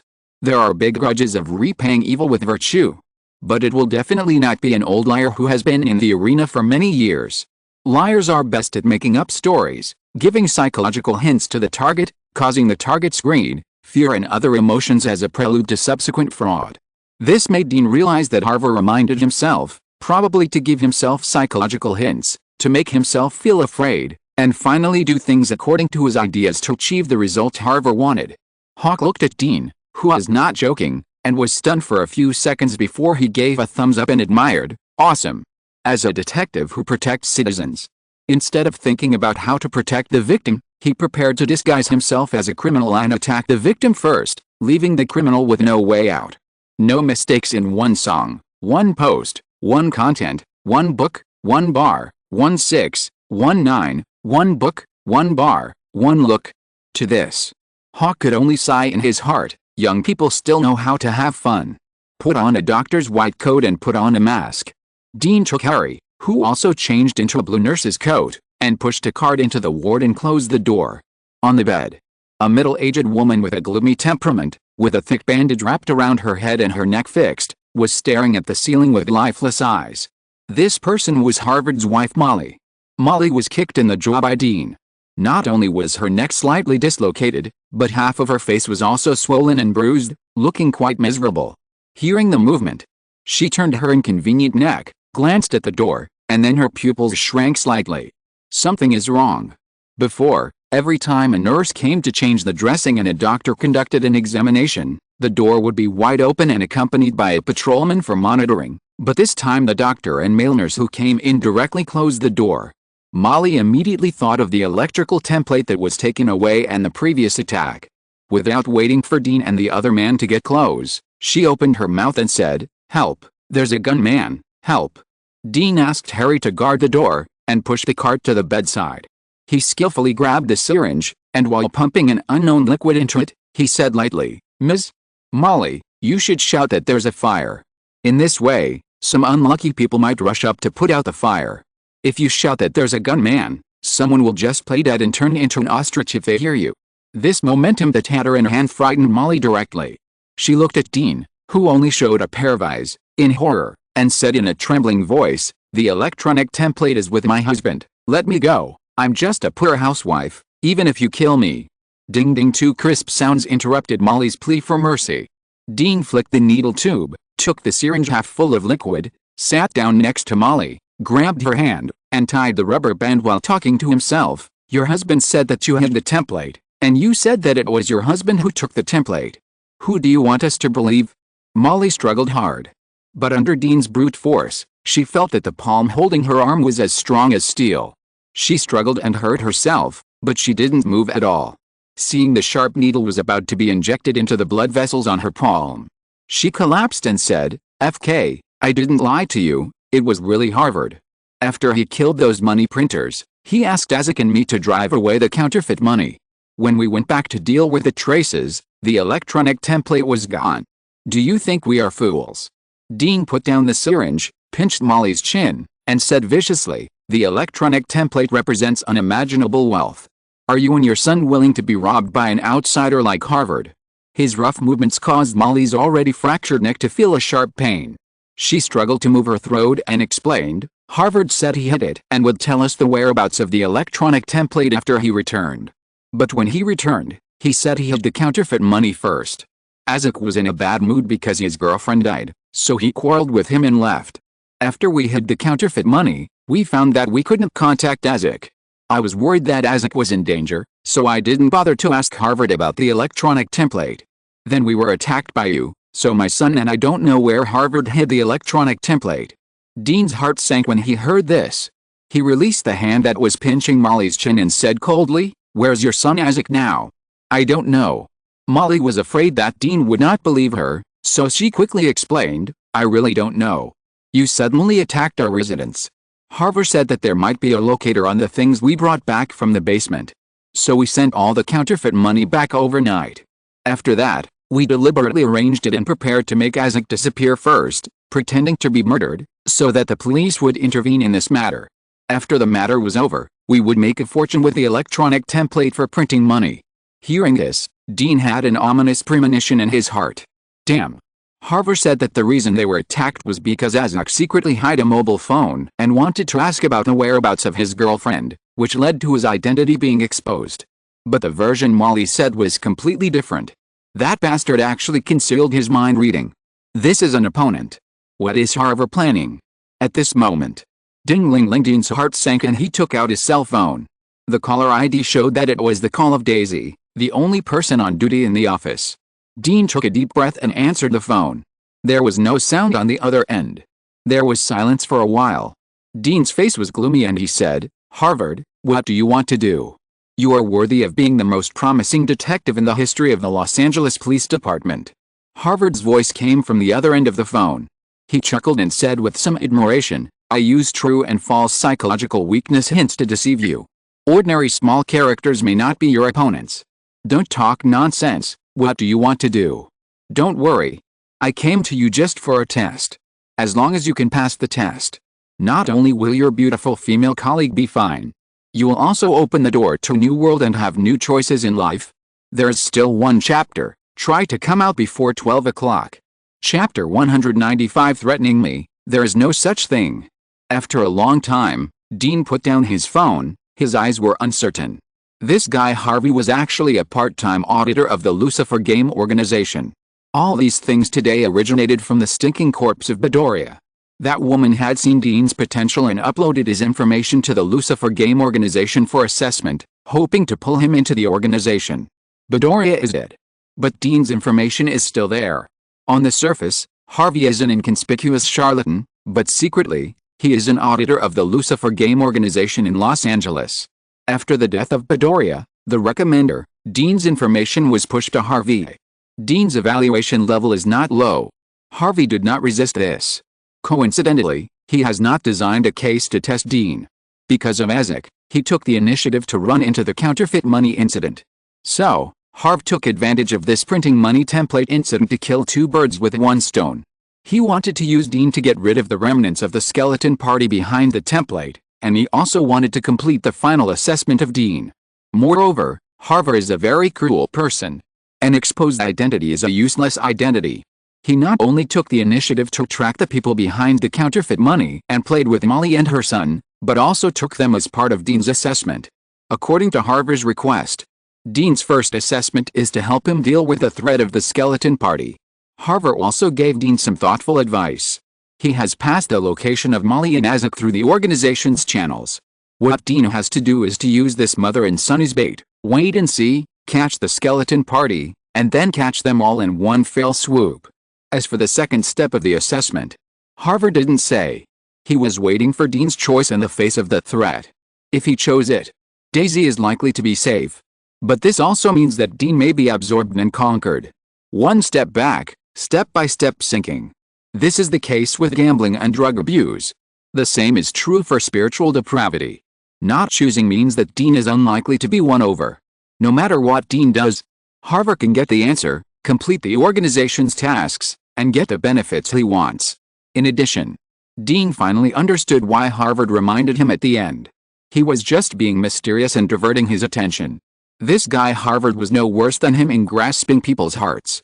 When he was brainstorming, Molly, who was lying on the hospital bed, finally recognized him through Dean's voice that was no longer concealed.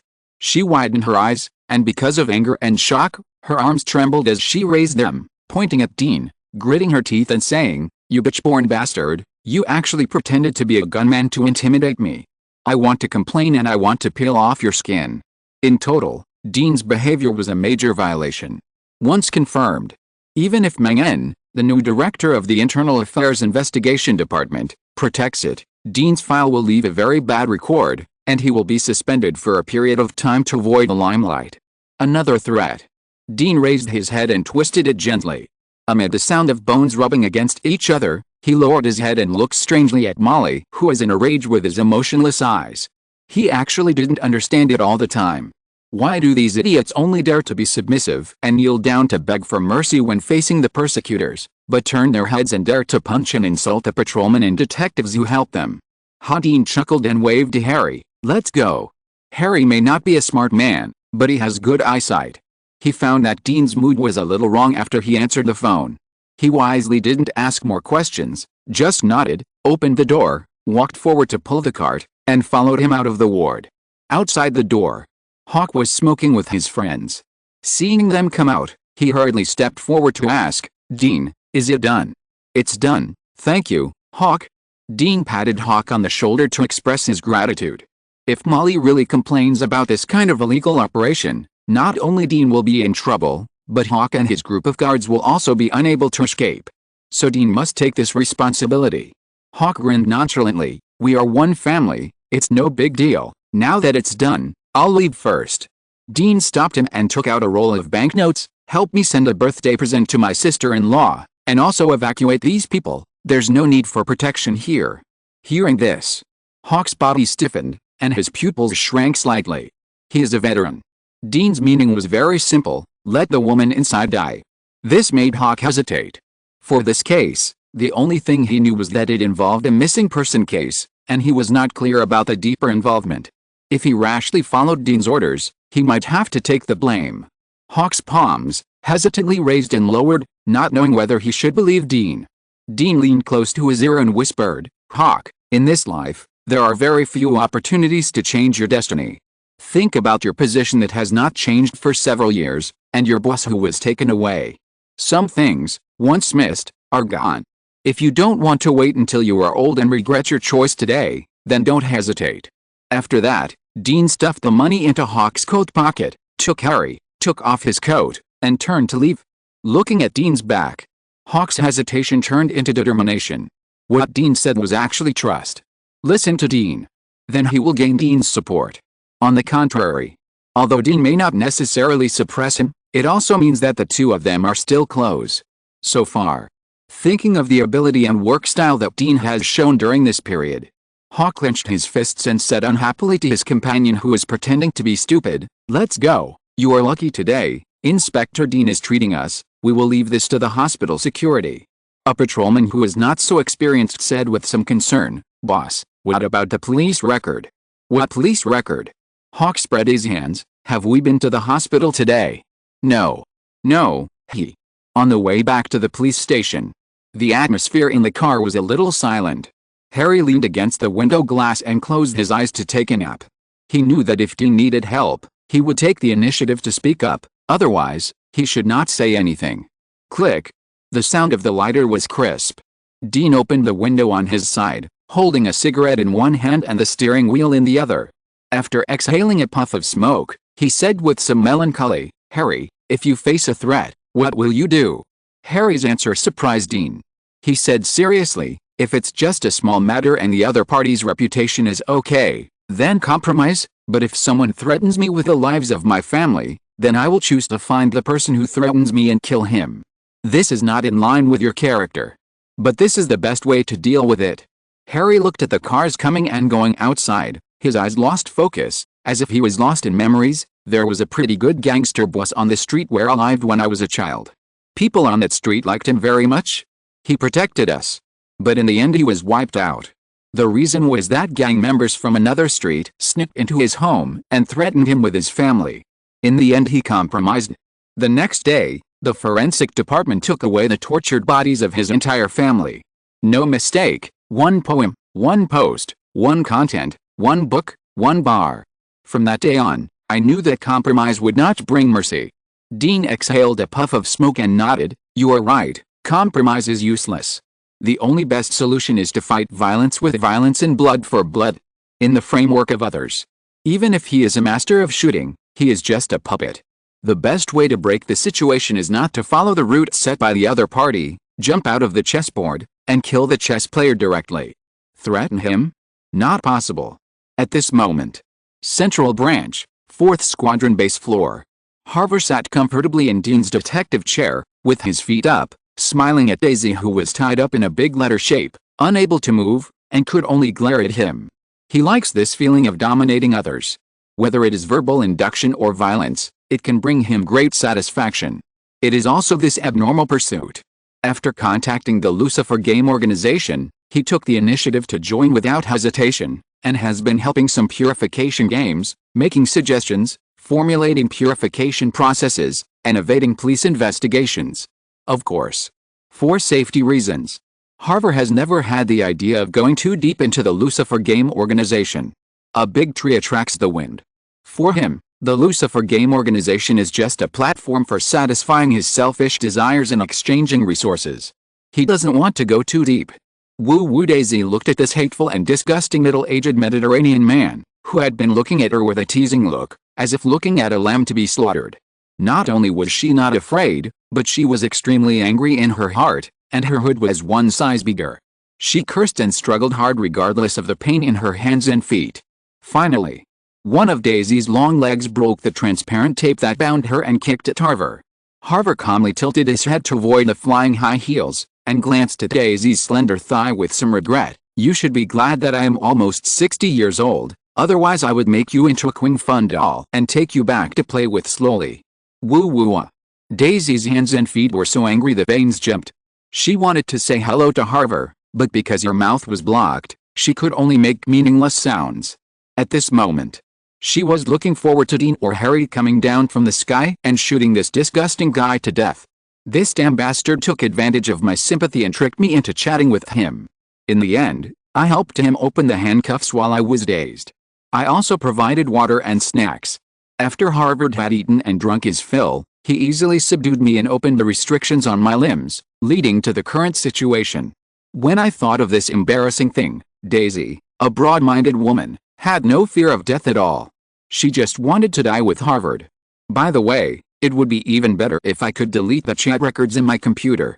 When I thought about the possibility that the Internal Affairs Investigation Department might check my computer after my death, Daisy's fists clenched and made a creaking sound. With a bang, she actually broke the transparent tape on her arm. Harver couldn't sit still anymore. He picked up the gun on the table and threatened, "You bitch, if you move again, I will break your limbs, then strip you naked and throw you on the street." Daisy pulled the stinky rag out of her mouth and said viciously, "Asshole, you actually stuffed such a disgusting thing into my mouth. I'm going to kill you. Shoot if you dare. Don't even think about escaping this bastard by then. Shut up." This is the Central Branch after all. Hafer was worried that the noise would be too loud and attract staff from other floors, so he quickly stood up, took out a simple battery part from his pocket, walked behind Daisy, and while she was still untying the restraints on her body, pressed it on her moving neck.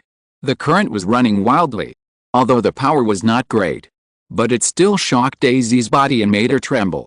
The stockings that had been dried were once again soaked by the uncontrolled warm current. Incontinence again. Hafer wrinkled his nose in disgust. He picked up the yellow transparent tape from the side and tied Daisy up again, then said unhappily, If you don't want the news of the policewoman being tortured and incontinent on the spot to appear in tomorrow's Los Angeles newspaper, then be honest. Get lost. Daisy cursed softly because of the electric shock. Compared with her explicit and perverted chat records of flirting with girls, this innocence is nothing. Crazy woman. Harvey cursed inwardly and sat back in his seat. He actually didn't think of killing Daisy at all. This is unrealistic. Moreover, killing an active police officer in the precinct is tantamount to shitting on the head of the entire Los Angeles police system, making them a joke of the whole United States. Harvey never does such meaningless things. The reason why he didn't leave now is just to ensure that Dean is obedient. Molly's position has been spread by the peripheral members of the organization. It won't be long. The hospital will be found by the skeleton party. No matter what the result is. By the time that bastard Dean has dealt with those people, he will have left long ago. Speaking of which, I seem to see the mind-reading skills of the HS school in this young Inspector Dean. Otherwise, he wouldn't have discovered that something was wrong with me, and I would have to take the risk of waiting here. Thinking of this, Harvey took out his mobile phone and prepared to confirm his backup plan again in case things went wrong. Suddenly, Harvey vaguely felt that something was wrong. It was too quiet. He put down his mobile phone and looked at Daisy, who was tied up in confusion. This woman, why didn't she scold? Harvey's heart skipped a beat. Daisy, who had regained her strength, opened her eyes wide and looked straight at Harvey's back. Her beautiful eyes were filled with surprise, shame, anger, and embarrassment. FK. Harvey thought it was not good. He threw the mobile phone and was about to grab the pistol on the table. The next moment, a huge force came. There was a loud bang. The thick wooden disc was splattered with blood, and it was dented and cracked, almost embedding Harvey's head into the desk. Dark red blood could not stop flowing out of Havel's nostrils. He widened his eyes, his lips moved, and he wanted to say something, but he felt his whole body lightly lifted up and fell down. There was another loud bang. Havel's mind was completely plunged into darkness. 10,000 words completed. By the way, there is still one attribute point that has not been added. I will add it tomorrow. Good night. Chapter 196. FBI takes over. Until his death, Harvey couldn't figure out, why did he die? In his prediction, the worst-case scenario was that Dean was not threatened and returned to find trouble with him.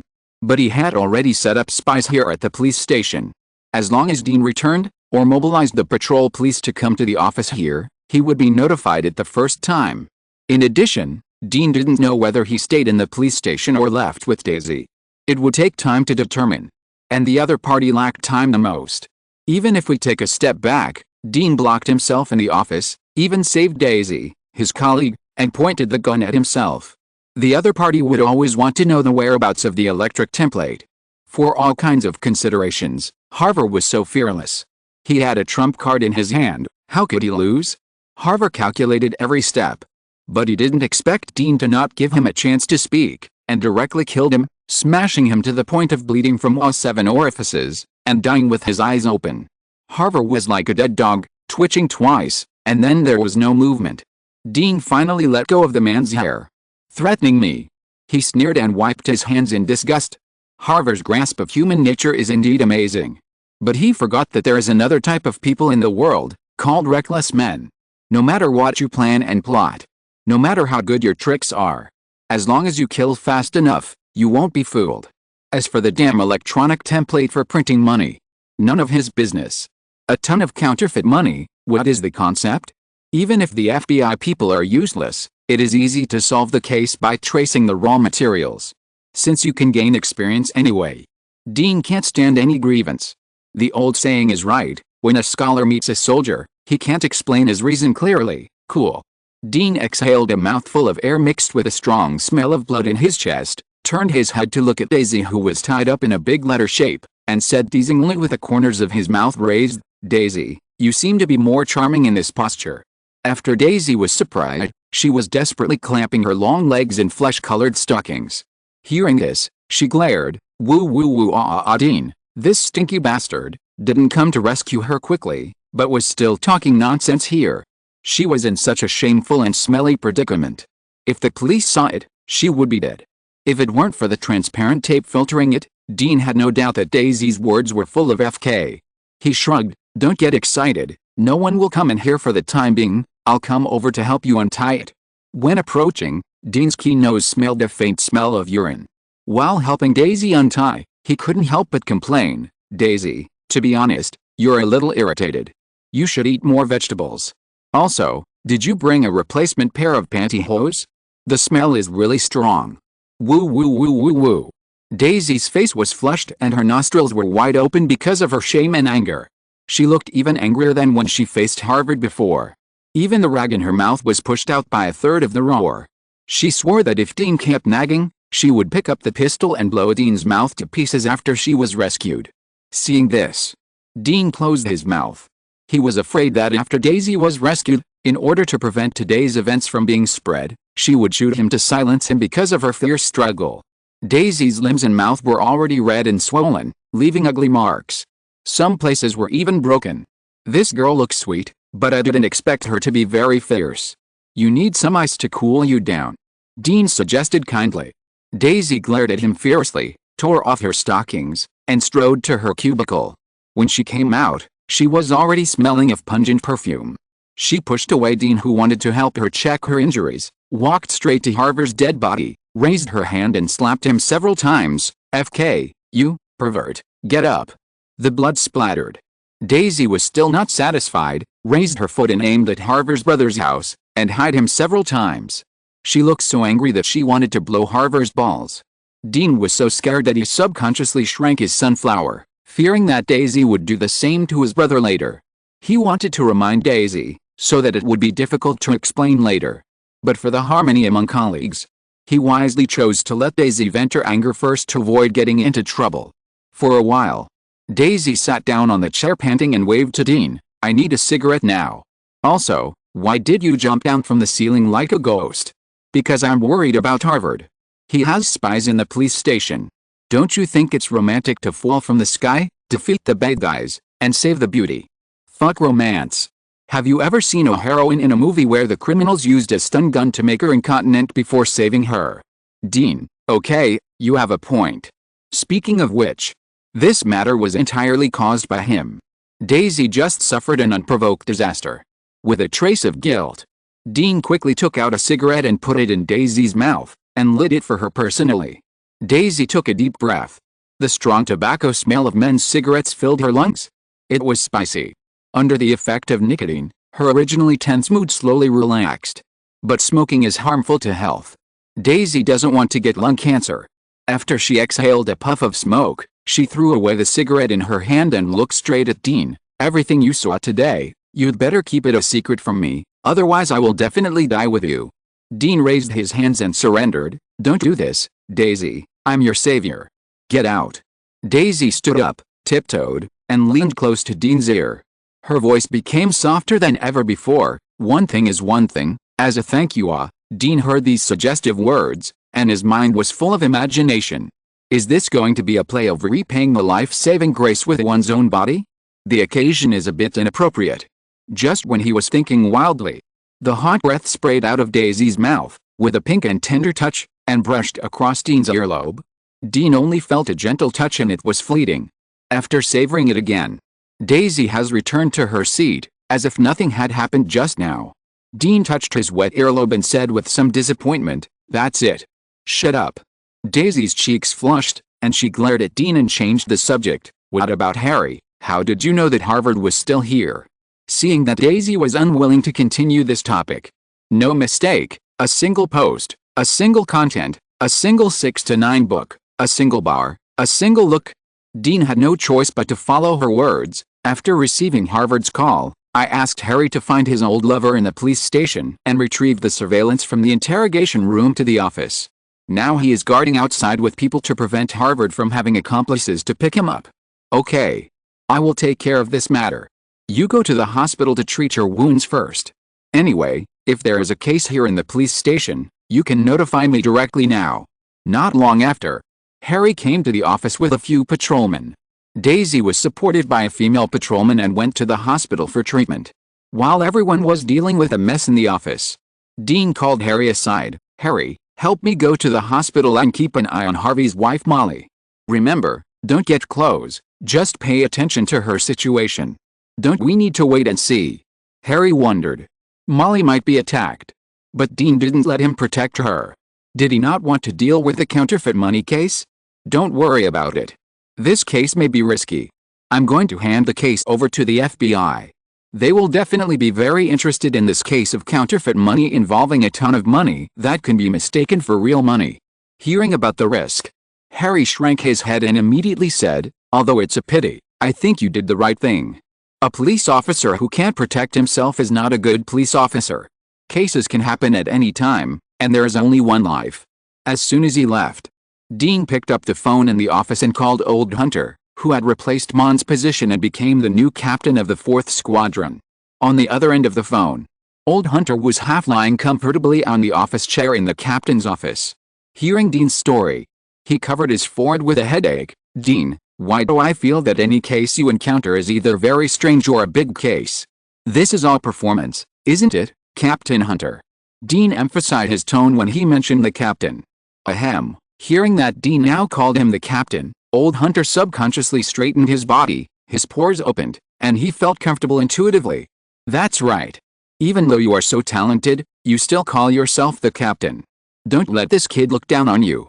Old Hunter coughed twice in a pretentious manner, imitating the tone of Mannian's speech. "I know, you will send a report to my mailbox, and I will contact the FBI.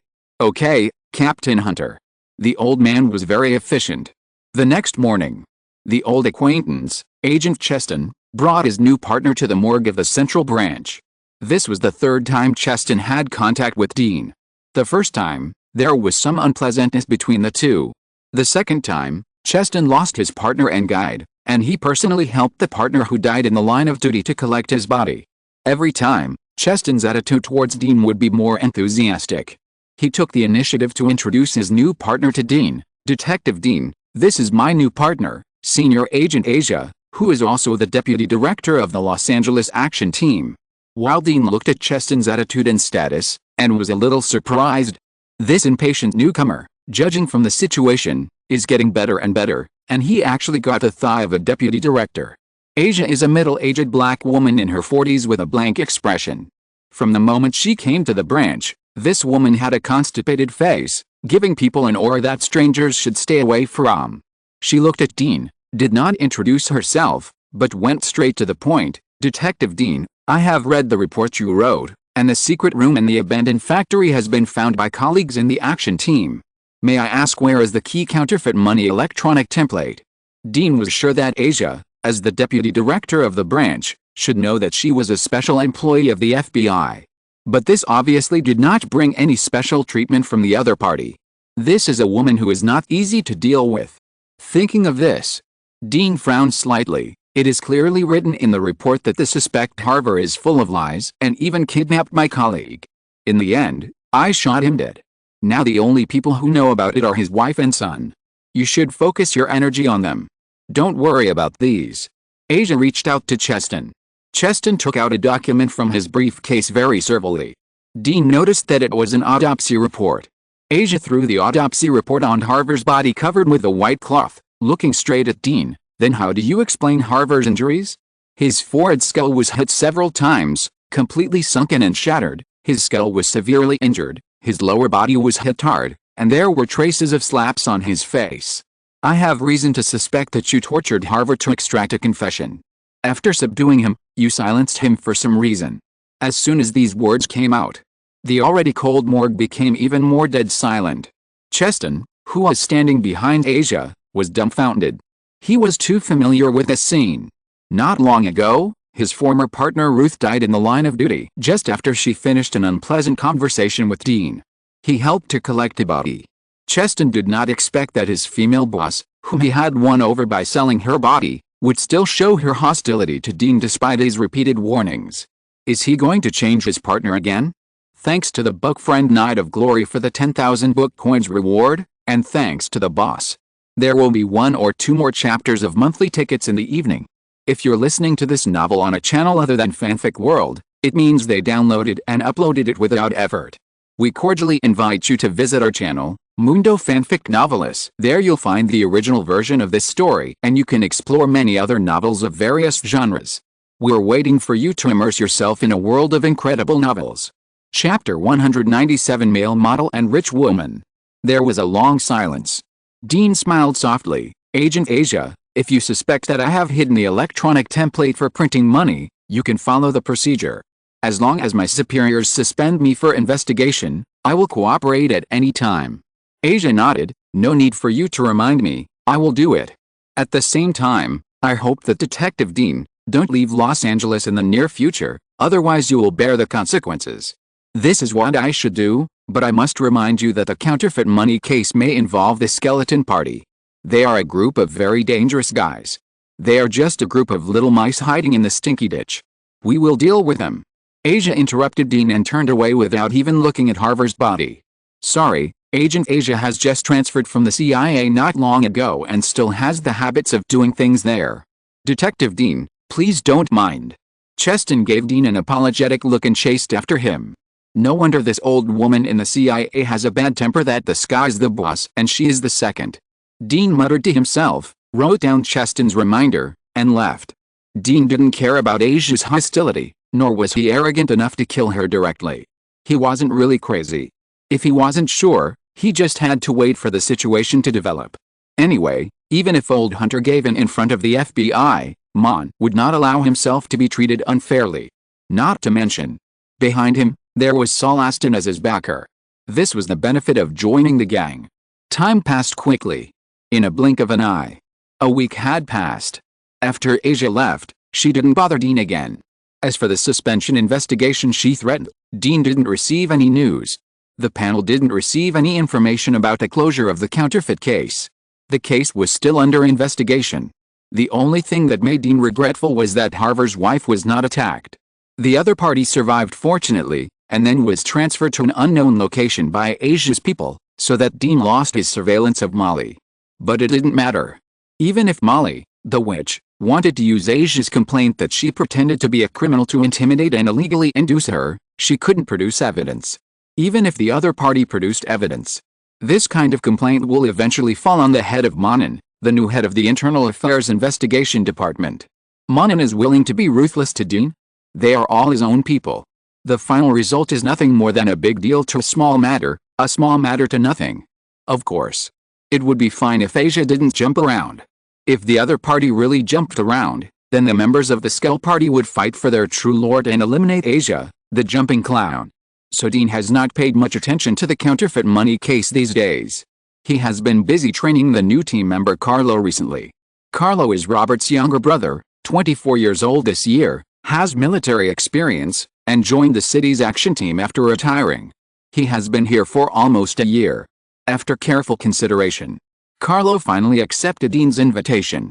This recruitment of the 4th Squadron was originally to increase the number of personnel for the 4th Squadron, with 4 Green Channel quotas. So Carlo was directly transferred to Dean's subordinates. After a few days of observation, Dean has basically figured out Carlo's characteristics. He is proficient in Brazilian capoeira, is good with pistols and rifles, and has a fierceness about him. Except for not being very talkative, he is a good supplement to combat power. Fortunately, Harry is a mix and match type. He can get along well with anyone. Now all he needs is a suitable case to help Carlo get used to Dean's rhythm. In the afternoon, just as Dean was feeling that today was another day of slacking off and was about to go to Daisy's house to see how she was injured, Hawk walked in. He first glanced at the cubicle and asked curiously, "Daisy hasn't come to work yet?" "Anyway, there's nothing to do recently, so I let her take a paid break." Dean was playing with a bullet, looking a little lazy. "You are so generous that I want to hang out with you." Hawk put a document on the table with some envy. The port received a call from the police. There was a death on the cruise ship Elizabeth. The deceased was a 21-year-old male model. He was also a college student who took a leave to earn extra money. This is the information of the deceased. The cruise ship will dock at the port tomorrow morning. Dean took the document and asked curiously, "Is it a gambling ship?" Hawk shook his head. "No, if it is a gambling ship, then we will not receive any reports at all, because in the high seas, the death of a person is no different from the death of a small fish. I only know that the Elizabeth cruise ship is the private property of a rich woman in Los Angeles. There are many rich women in Los Angeles who inherited their husbands' estates. They are rich and lonely, so they often hold some debauched activities. Because they are worried about being photographed by paparazzi, They will make the party venue very hidden. Okay. The opening silver party actually drove the cruise ship to the high seas. Rich people really know how to have fun. Farewell, Hawk. Dean picked up the document and read it. According to the information, the deceased was named George, a sophomore at the School of Drama at the University of Southern California in Los Angeles. This school has produced many Hollywood stars. The only drawback is that the tuition is too expensive. Therefore, there are many young men and women who pursue their dreams and rely on trading to maintain their daily expenses and star-chasing dreams. George is obviously one of them. This guy is very ambitious and even has an independent community on the internet, where he often posts some photos of himself working out. According to the website address on the information, Dean logged into the computer and found George's exclusive community. Wow, he has a good figure. He must have put a lot of effort into his body shape. He looks very suitable for the appetite of those middle-aged ants, but I don't know how his endurance is. Food, sex, and sex. After seeing the photo of this guy, Dean wondered if he died of exhaustion because he was too tempting. This situation is very common in men who over-exercise. They look strong, but because they overexert their bodies are under high load for a long time. Once they encounter excessive X stimulation, they are at risk of sudden death. Forget it. What's going on? We'll know what's going on tomorrow after we take a look at the body. Dean put away the documents and stretched. Off work. Outside the detective's office, Harry and Carlo were typing away on the keyboard of their office computers. They were not working hard, but playing a popular pixelated villain battle game. Hey, guys, there's a case tomorrow, so leave work early today and come early tomorrow. Dean looked at the two young internet addicts and couldn't help but remind them. If he remembered correctly, these two guys seemed to have stayed up all night in the office yesterday. Is this crappy game so fun? Hearing the reminder, Harry didn't even turn his head. Got it, Dean, you go back first. Carlo on the side also opened his bloodshot eyes and concentrated on controlling the villain on the computer, dodging all kinds of flying hidden weapons, looking like he was deeply involved in it. Damn. If you are listless tomorrow, I'll show you how I can help you quit your internet addiction. Punch out of get off work. Dean bought the gifts and drove to Daisy's home. Daisy's home is in a village in the suburbs. She usually stays in the rental house of her female companions. This time, she ran back home to recuperate because of her injury. When they arrived at the place, before getting out of the car, Dean saw Daisy leisurely swinging on the swing, eating snacks, and reading comic books in the farmyard in front. Next to her, there was a sturdy middle-aged man holding a sharp knife, working hard to dismember an elk, and wiping the hot blood splashed on his face from time to time, which looked a bit scary. No wonder Daisy has a good psychological quality. Dean carried the gifts, opened the car door, and called softly to the yard, Daisy. Daisy was sucking her fingers. Hearing someone calling her name, she looked up outside, her delicate smile fell. Dean, I'm enjoying my vacation, I really don't want to see you in front of me. Dean. This little girl, a week's rest is not enough, she is getting ahead of herself. His shouting also attracted the middle-aged man who looked like a butcher. With a snap, he casually threw the bloody knife on the chopping board, wiped his bloody face, looked at Dean, and then looked at his daughter, with surprise in his eyes. Daisy, my dear daughter, am I hallucinating? Shut up. Daisy rolled her eyes at her butcher father, jumped off the swing, ran out of the yard, and pulled Dean back to the car. She snatched the gift box from Dean's hand, and after finding out that it contained some delicious snacks, she nodded with satisfaction. For the sake of these snacks, I don't blame you for disturbing me, but it's not enough to ask me to go to work. You still owe me a hot pot. I'll treat you tomorrow. Dean asked curiously, by the way, Daisy, why is your father so surprised by my arrival? Daisy carried the gift bag of snacks and smiled charmingly. Want to know? If you continue to break your promise tomorrow, I will tell you the answer. After saying that, she got out of the car with the harvest and ran directly back to the house, not giving Dean the opportunity to take her to work directly. Dean didn't care. He came to Daisy today because he needed her help to get the information of those rich women tomorrow. This thing can be done with the internet. As for whether Daisy goes to the office to work, it doesn't matter. Before leaving, Daisy's father was still looking at Dean's car, and seemed to be hesitating whether to say hello to Dean. Seeing this, Dean rolled down the car window and asked Daisy's father, nice to meet you. I'm Dean, Daisy's friend. Nice to meet you too, handsome boy. Daisy's father grinned, looking like a bloodthirsty butcher. Do you know me? Because I feel like you're surprised by my arrival. Daisy didn't say anything, so Dean asked her father directly. Daisy's father had no intention of hiding anything for his daughter. He explained, I don't know you, and Daisy didn't tell me about her friend. The reason I was surprised is that since Daisy almost castrated the neighbor's son when she was 15, no friends of the opposite sex have come to her house to see her. Dean! Exclamation mark. It seems that the hot pot tomorrow can't be saved. Back to the apartment he rented. Dean first called and chatted with his mother on the phone for a while, and then maintained a relationship with a rich little lady Neil in Las Vegas, and then lazily threw himself on the sofa. His consciousness sank. The next moment, a virtual panel appeared in his mind. Detective panel, character, Dean level. 18, 600/3400, spirit. 15, limit, strength. 14 speed. 15, limit, endurance. 13 skills, pistol mastery, ancient Muay Thai mastery, at chess school, mind reading L3, trace tracking L2, taming animals L1, omitted, click to open. Attribute points. 1 skill points.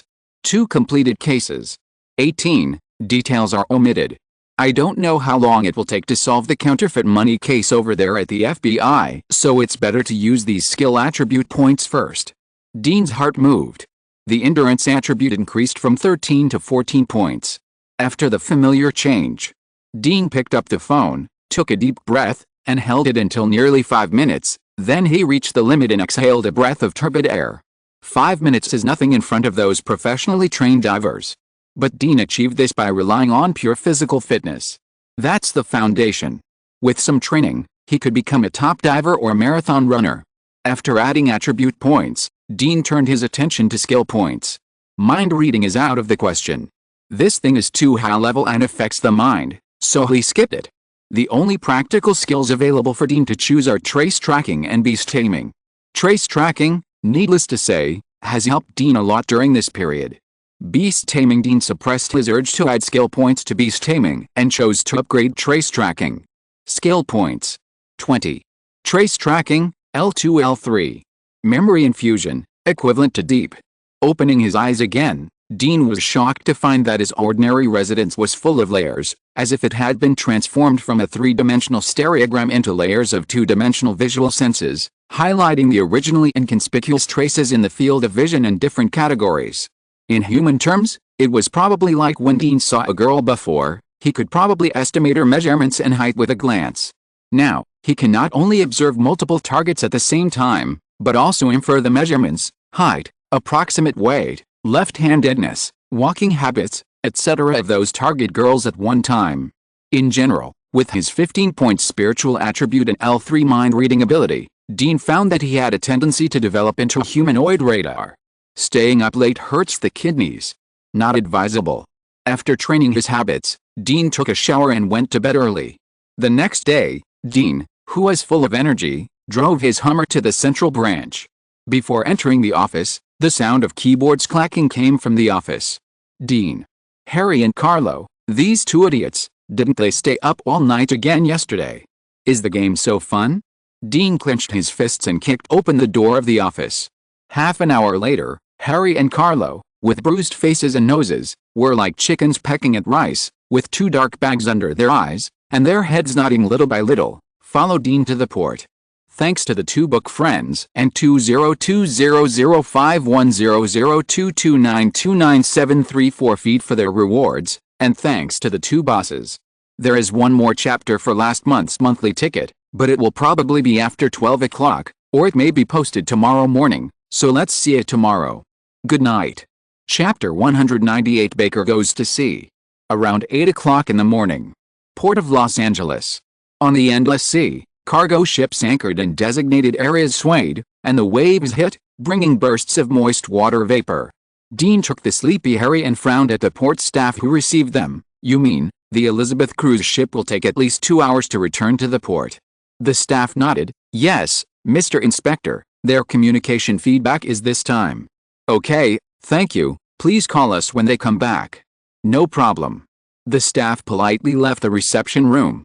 As soon as the people left, Harry yawned. Dean, since the cruise ship has not docked yet, I will sleep for a while, otherwise I feel like I will die at any time. He and Carlo played games all night these days. When playing games, he didn't feel tired. Once he left the game, he felt light all over, his eyelids were heavy, and he wanted to lie down when he leaned on something. When Harry was talking, Carlo's snoring sounded next to him. Seeing this, Dean was speechless. Man, I really don't understand why that crappy game is so attractive to you. You and Carlo are like drug addicts now and can't extricate yourself. Harry's listless spirit was shaken when he heard the word game. I don't know why. That game has many small levels. Each level has special Easter eggs. After passing a level, people can't help but want to play the next level and don't notice the passage of time. Dean, you really should try it too. You are hopeless. Go to sleep. I will need your help later. Dean clenched his fists and finally gave up helping these two guys to quit internet addiction. He suspected that even if there was a woman who completely matched Harry's sexual fetish, standing in front of Harry who was playing games, she would not be able to arouse this guy's interest. It can only be said that these two people have fallen into that pixel game. This situation is really a bit strange. Because normal games, although there are attractive points, it is difficult for a mature adult to fall into this in a short time. Especially Carlo, his willpower, concentration and self-control are much stronger than Harry, a coward. But his situation was even worse than Harry's. This made Dean suspect that the designer of the game was very proficient in psychology. By guiding the player's curiosity and interests, he turned the game into a mental drug. There's something wrong with this game. Dean touched his chin and prepared to try the game after the cruise ship case was dealt with to find out the truth. As for Harry and Carlo's condition, it was actually very easy to solve. Just force them to quit. After getting over the addiction, their rationality returned. Harry and Carlo would understand that they were too obsessed before. At 10:30 in the morning, Dean was playing with his gun out of boredom, but he didn't wait for the notification from the port staff. He began to wonder if there was a problem with the cruise ship. On the vast ocean, the cruise ship is actually equivalent to a secret room. If a perverted killer mixes in, there is really no place to escape. In addition, some kidnappers also like to use this kind of offshore cruise ship where rich people gather as a high-quality kidnapping and extortion target. Just when he was thinking about it, the landline phone in the reception room rang. Dean picked it up.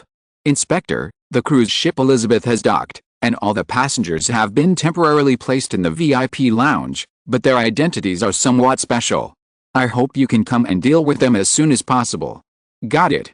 He hung up the phone. Dean's eyes flashed coldly. He had already asked the port to communicate so that everyone would stay on the ship after the cruise arrived. Unexpectedly, that group of people directly ignored the police detective department. This also shows that the power of this group of rich women is not low. Without knowing their details, he needs to be low-key. Thinking of this, Dean exhaled a breath of depression and kicked Harry and Carlo each to wake them up. Let's go. The cruise ship has docked. Young people recover quickly. After sleeping for more than 2 hours, Harry and Carlo have recovered a lot of spirits, and finally they don't look like they will die suddenly at any time. Came to the VIP reception room at the port. The people inside were divided into 3 groups. More than a dozen men and women dressed as waiters followed a little old man and sat closest to the door. These people should be the crew on the ship. After that, there were 5 handsome young men who were either masculine, feminine, or handsome, sitting in the middle with different expressions. Needless to say, these people. Little duck. At the innermost of the reception room, there were 7 ladies of different ages, dressed exquisitely, surrounding a middle-aged woman with silver hair and identified temperament, talking and laughing from time to time. These people should be the rich women group mentioned by Hawk. They looked the most relaxed, not worried at all because of the death of someone on the cruise ship. Papa Dean clapped his hands, attracting everyone's attention. Good afternoon, I am Inspector Dean of the 4th Squadron of the Los Angeles Police Detective Department. We received your call and now we need to understand the situation. Everyone looked at the silver-haired woman at the innermost. She raised her chin slightly and said coldly, since you are here, let Captain Donald tell you the specific situation. We are tired and need to go back to rest. If you need anything, please contact us again. Dean smiled slightly. Of course there is no problem, beautiful ladies, you can leave after leaving your contact information with my colleague, But please do not leave Los Angeles in the near future to avoid misunderstandings. Of course there is no problem. This silver-haired woman obviously has a special status in the group of 7 rich women. After she left her business card and gave it to Harry, the other 6 women also cooperated and left their business cards and walked out. Outside the reception room. There is no mistake in the poem, the content. He introduced himself politely. "Hello, Mr. Inspector. I am Captain Donald of the Elizabeth Cruise. If you have any questions, you can ask me directly." Mr. Donald, is the body still on the ship? Dean asked directly. Donald nodded. Yes, this murder case happened on Ms. Morris's cruise ship. In order to avoid some rumors, Ms. Morris took this matter very seriously. Since the body was found, that area has been blocked and maintained as it was. Hearing this, Dean breathed a sigh of relief. It's good that the crime scene is not destroyed. For this case involving rich people, many of his methods are not suitable for use, and the integrity and legality of the chain of evidence must be guaranteed. In this case, a complete crime scene is undoubtedly very important.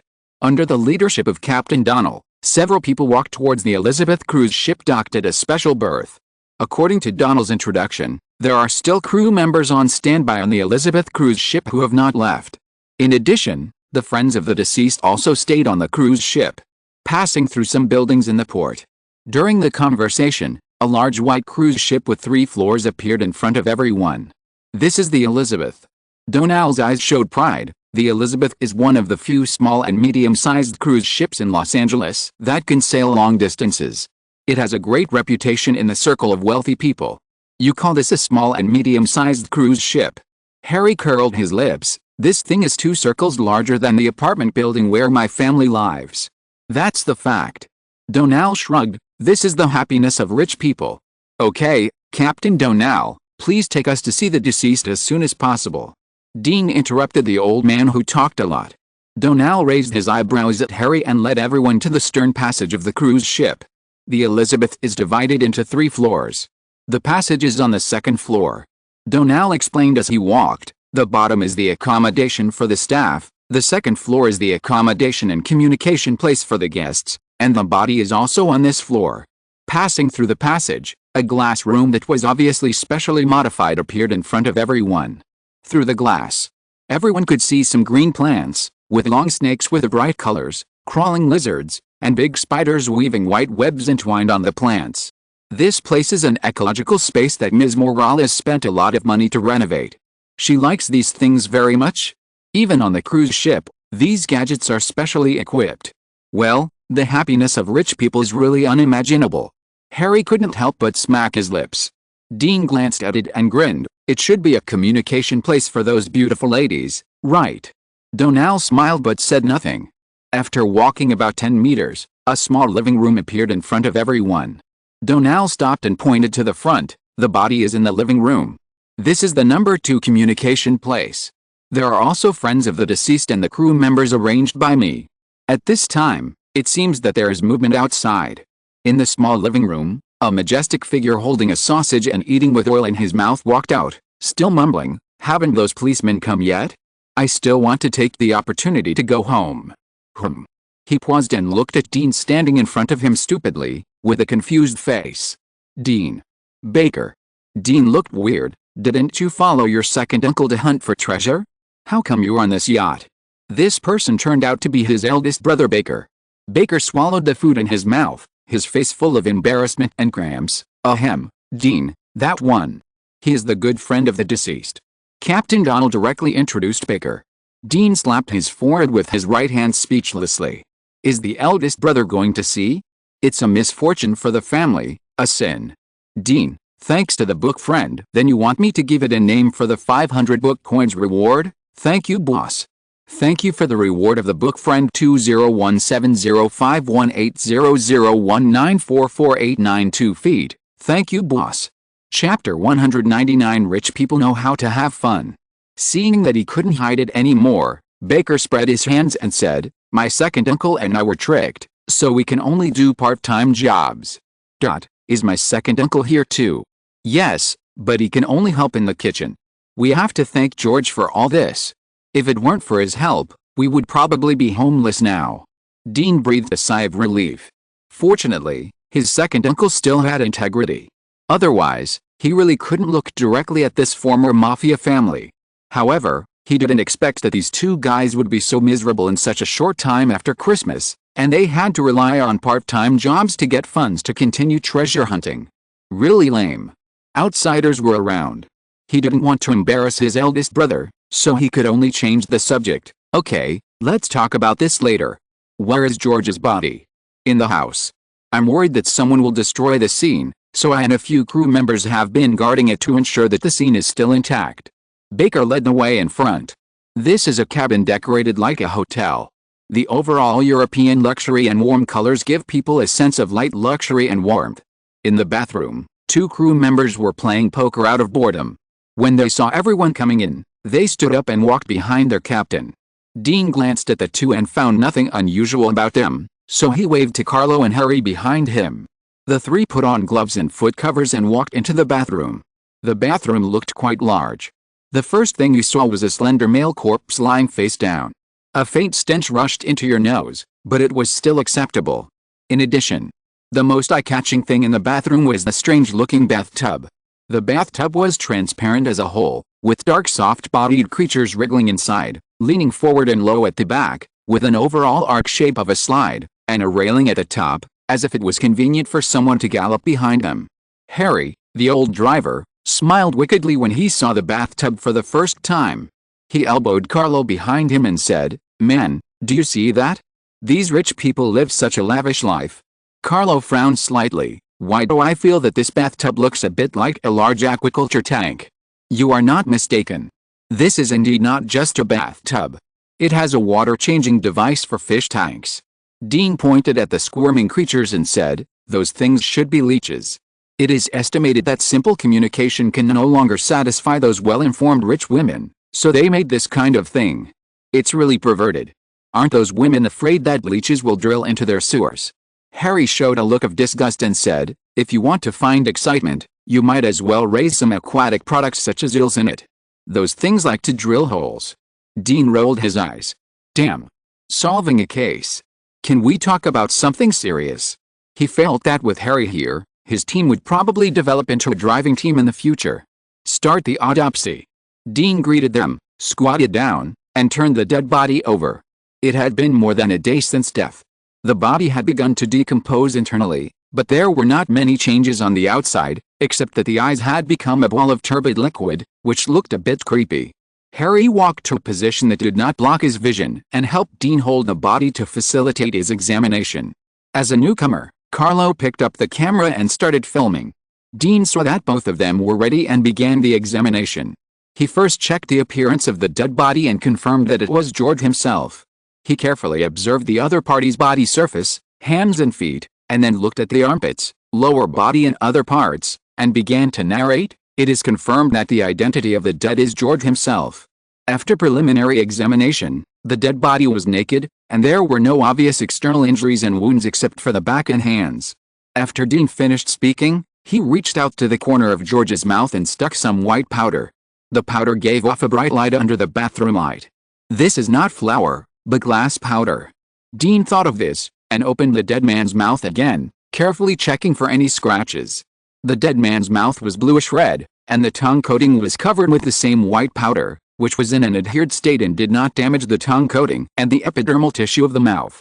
This means that the white powder is not glass powder, but some kind of material with a glittering effect. This material must contain a large amount of calcium carbonate. For example, pearl powder. This stuff is edible. Dean set his guess to the camera, and then turned his eyes to the dead man's arm. He picked up the dead man's arm and faced the camera. The dead man's arm has bruises left by being tied up. The marks are not deep, but there are slight outward expansion marks. This means that before the dead man died, his hands were tied up. He did not struggle hard, but his body was in an excited state, causing his hands to move around. He said. He pointed at George's lower body and grinned. "There are traces of dried white-brown liquid around the deceased's brother, which is obviously the secretion of passion. In addition, there are blunt bruises on the back of the deceased. Combined with the current traces, it can be inferred that before George died, his body was lying on the armrest of the bathtub, playing a very exciting bondage horse riding game. He is the domesticated wild horse." Under normal circumstances, the marks caused by the game will be repaired in a short time. But the marks on the deceased are very obvious. This means that after the other party's passion, before the marks have completely disappeared, the body stopped functioning, and the blood circulation was blocked, which caused the marks of bondage and back marks to appear as bruises. So by examining the secretions on the deceased's little brother, we can find the person who had contact with him last. Harry thought. Yes. Dean nodded and waved to Harry, signaling him to move aside. Harry quickly changed his position. When he walked away, something shrunken into a ball was exposed. Dean went forward, picked up one, pinched it, and frowned, saying, "This is a leech. It should be brought out by George when he was playing games. But it's strange that these leeches have died in just over a day. Inspector, are you saying that the blood of the deceased may contain toxins?" Carlo, holding a camera, showed his presence. Dean gave him an appreciative look. Although he valued Carlo's supplement, it was undoubtedly a better thing for the other party to use his brain. Put away the bodies of these leeches and examine their cause of death. It will help us judge the cause of death of the deceased. After Dean gave Harry an order, he walked to the clothes of the deceased and searched. Except for the prostitute. Generally, when men and women communicate, they often kiss and touch each other first. When the atmosphere is good, they will turn into wild beasts and communicate wildly. There may be some clues left on George's clothes. He has very few clothes, a shirt and a pair of shorts, that's it. This guy doesn't wear pants. Dean first set his sights on George's floral shirt. This time, he found something. He carefully picked up a few strands of long hair from the clothes in front of the camera. 2 different long hairs were found on the clothes of the deceased. These should belong to 2 different women. After collecting these hairs, Dean picked up the pants again. A torn, pink small umbrella bag fell off. Dean picked it up and looked at it, and smiled. This is Durex's ultra-thin fruit-flavored umbrella bag, huh? Suddenly, Dean's movements paused. He pinched his fingers, and they were slippery. There was something wrong with this umbrella bag. He put down the umbrella bag, walked to the trash can next to the bathtub, and took out a used umbrella from it. After carefully rubbing it, he added, "It's still a pearl powder lubricated style. This model is rare. It should be a special edition and expensive." Put away these findings. Dean searched the scene again before stopping and completing the preliminary on-site investigation. What the naked eye can do has been completed. Next, the professional forensic doctor of the identification department will be needed. But before leaving, Dean called the captain of the cruise ship. "Captain Donnell, I have a question. I hope you can tell me the truth." Dean looked at Donnell with a serious face. Donnell nodded as usual. "Inspector, please ask." "Ms. Morris has told me to fully assist you in solving the case. She doesn't want anyone to commit a murder on her cruise ship."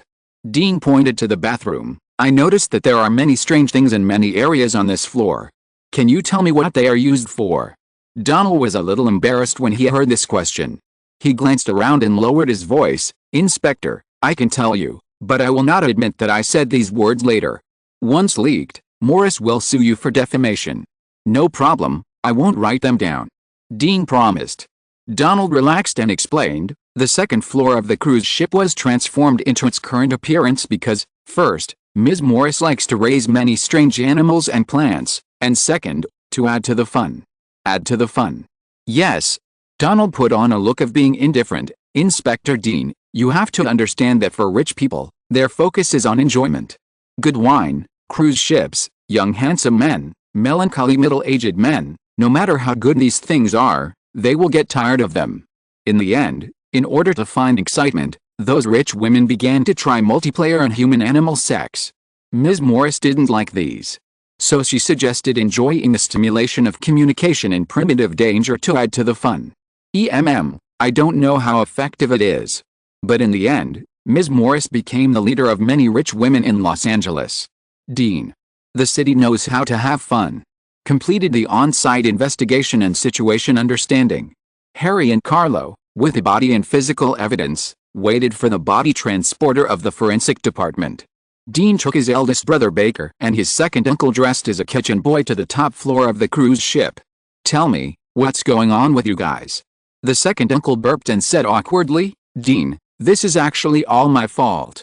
It turned out that when the two were driving the coupe that Dean gave to Baker and were about to leave Los Angeles, They received an inside message that a warehouse that was about to be auctioned at the port was hiding a cargo box left behind by a high-end medical company.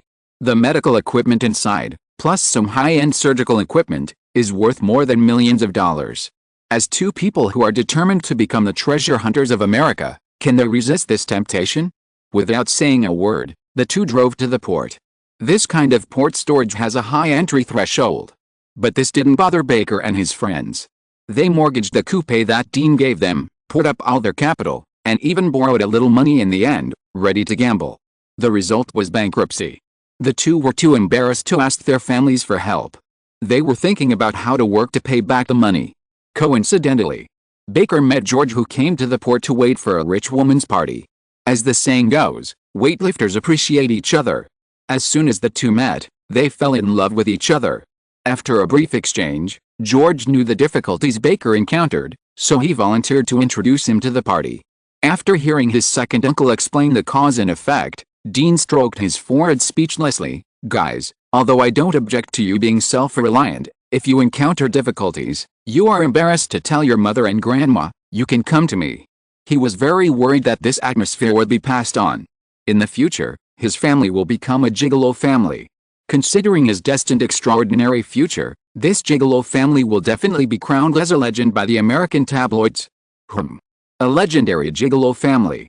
Although Dean is thick-skinned, he is still a little short of being shameless. Baker didn't take it seriously. Dean, it's not as bad as you think. Those women brought their companions to exchange. I was able to go in simply because the owner of this cruise ship, Ms. Morris, is old and doesn't like to play this game, so she asked me to follow her to make up the numbers. Did she fuck you? Baker lowered his head. I couldn't help it. Dean, don't look at me like that. I just want to give some warmth to those helpless widows. As a thank you, they will give me some financial rewards. This is fair. Dean. Then why can't you find someone younger to give warmth? Morris, that old woman, is more than 10 years older than my mother. Is that an old woman? Baker raised his head stubbornly. That's my old baby. Dean was speechless. Damn it. The smell of a gigolo. I'm afraid my eldest brother is hopeless. Afternoon. Dean returned to the police station with peace of mind after seeing his grandfather load his second uncle and eldest brother into a truck that transported livestock and took them away. George's body had long been sent to the forensic department here. In addition, Harry and the others also notified those rich women to extract genetic material. But all this takes time. But the cause of George's death has been determined. In the morgue, a middle-aged man with a stern look handed a document to Dean. According to the autopsy results, we found that the direct cause of death of the deceased was myocardial infarction. This result was beyond Dean's expectations. P.S. Thank you brothers for your concern. Statement. The dog thief's condition is not that scary and exaggerated. Mild myocarditis can be recovered after recuperation. It's not that the dog thief is going to die. I'm still alive. Chapter 200 Speculation of the cause of death. Hey, men, are you saying that this guy died of a heart attack? Dean looked at the indifferent middle-aged man in front of him, with a hint of doubt in his words. Because according to his speculation, George was very likely to have died of an unknown toxin.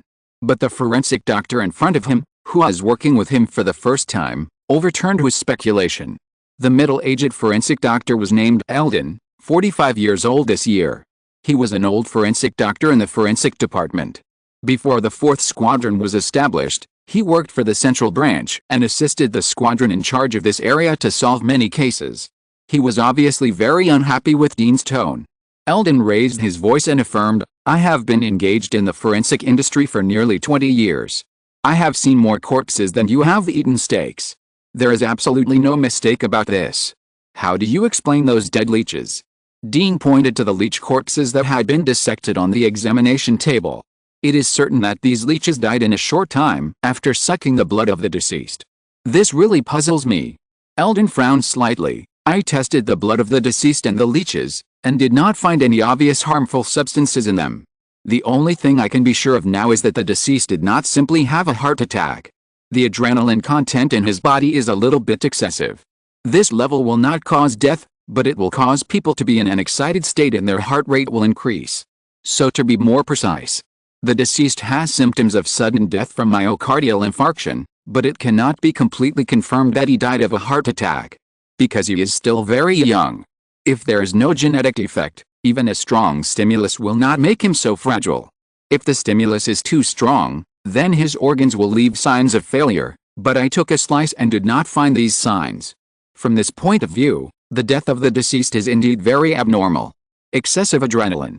Dean is a little muggle. As the saying goes, women are like wolves at 30 and tigers at 40. Most of the rich women on the cruise ship are in their 30s and 40s.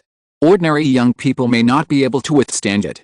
Did George use some banned drugs to satisfy those rich women? But it doesn't make sense. Adrenaline doesn't improve the performance of spear sports. This thing is actually a hormone secreted by the human body.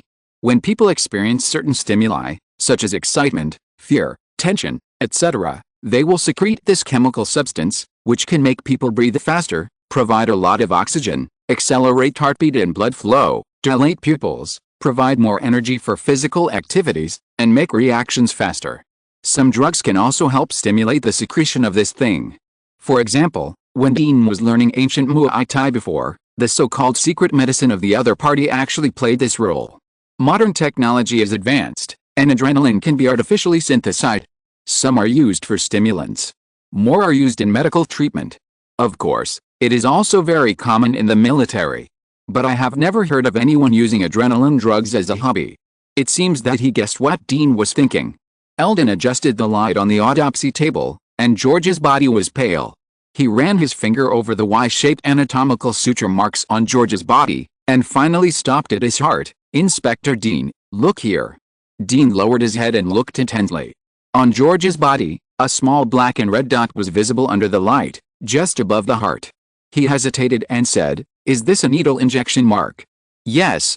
Eldon nodded. "In fact, at the beginning, I also suspected that the deceased died of toxins. Common instant poisons include earth, kun, cyanide, etc., but the deceased's death did not match." Hearing this, Dean nodded. Earth is a plant toxin. The body of the poisoned person will be severely distorted, showing a grim grin. Because of this, in the era when technology was not developed, many supernatural legends were created. Kun is a mineral toxin that can cause hair loss and jaundice.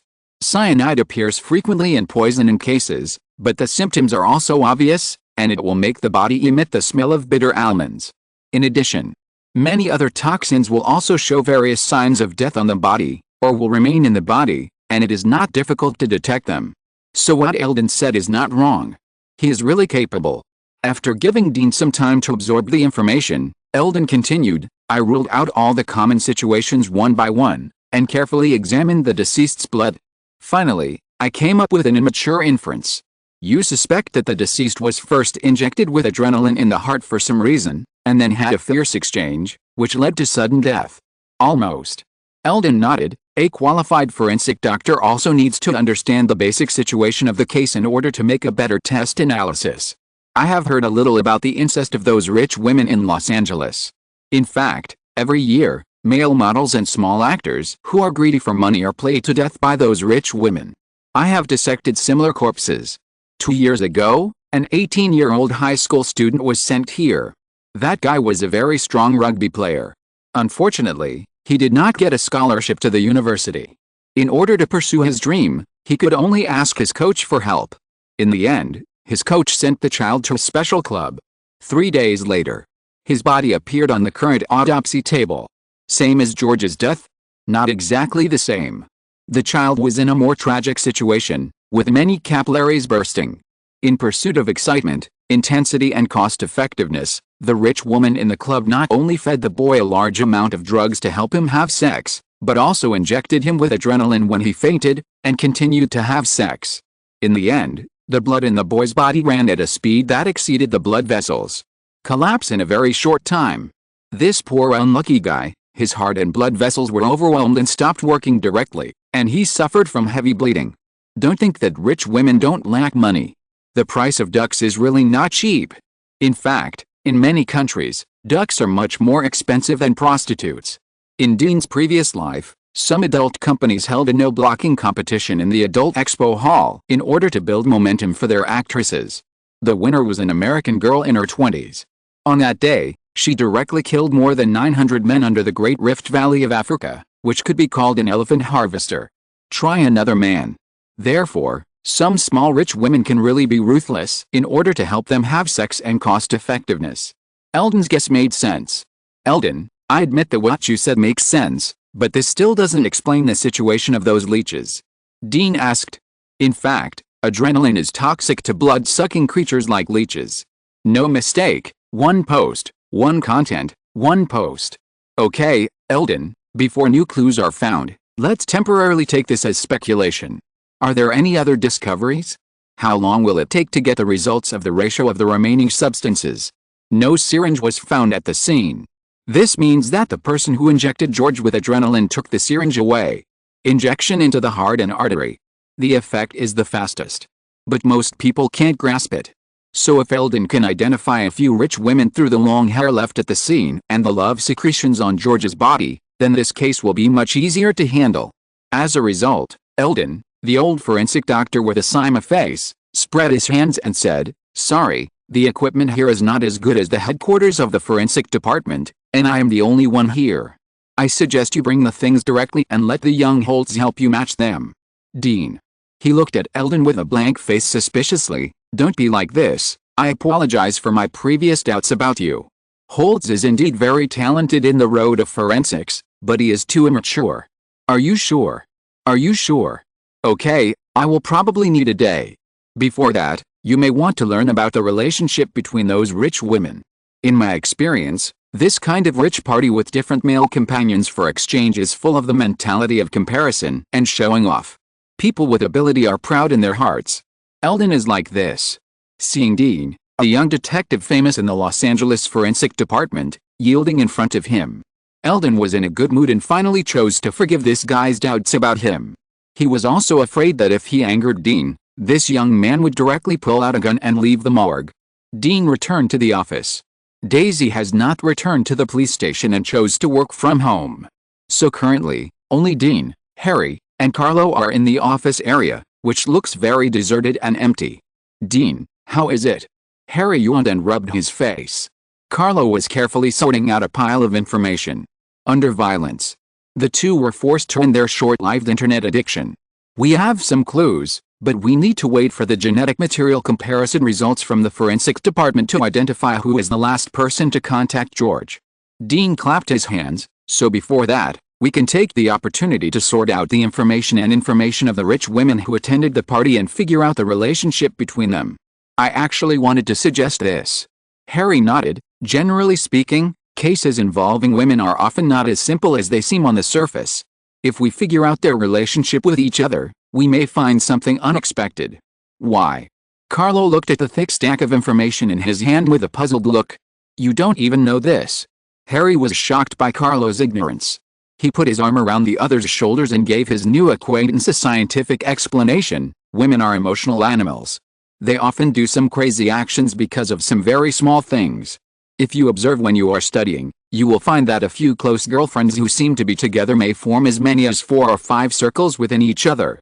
The complexity of the relationship will make your scalp troubled." "Of course." Harry smiled obscenely. "This kind of relationship is also conducive to our picking up girls. If you have no topics to talk about with a woman you just met, then lead the topic to her girlfriends. Then she will definitely be happy to open her heart to you." Dean knocked on the table and said speechlessly, "You two quickly follow the list and summon those people to question them separately. Those rich women are not easy to provoke before there's evidence. But those male models are easy to control. And as the close male models of the rich women, they know those rich women much better than others. After all, the duck industry is also very competitive. Don't think that you can make rich women never forget you as long as you have good looks, good figure and indestructible kidneys. Sometimes, emotional needs are also important." The first person to be summoned is Dean's elder brother, Baker. "Thanks to the book friend Eugene for the 1,500 book coins reward. Thanks to the boss. Thanks to the book friend Zhuting Xianbu for the 500 book coins reward. Thanks to the boss.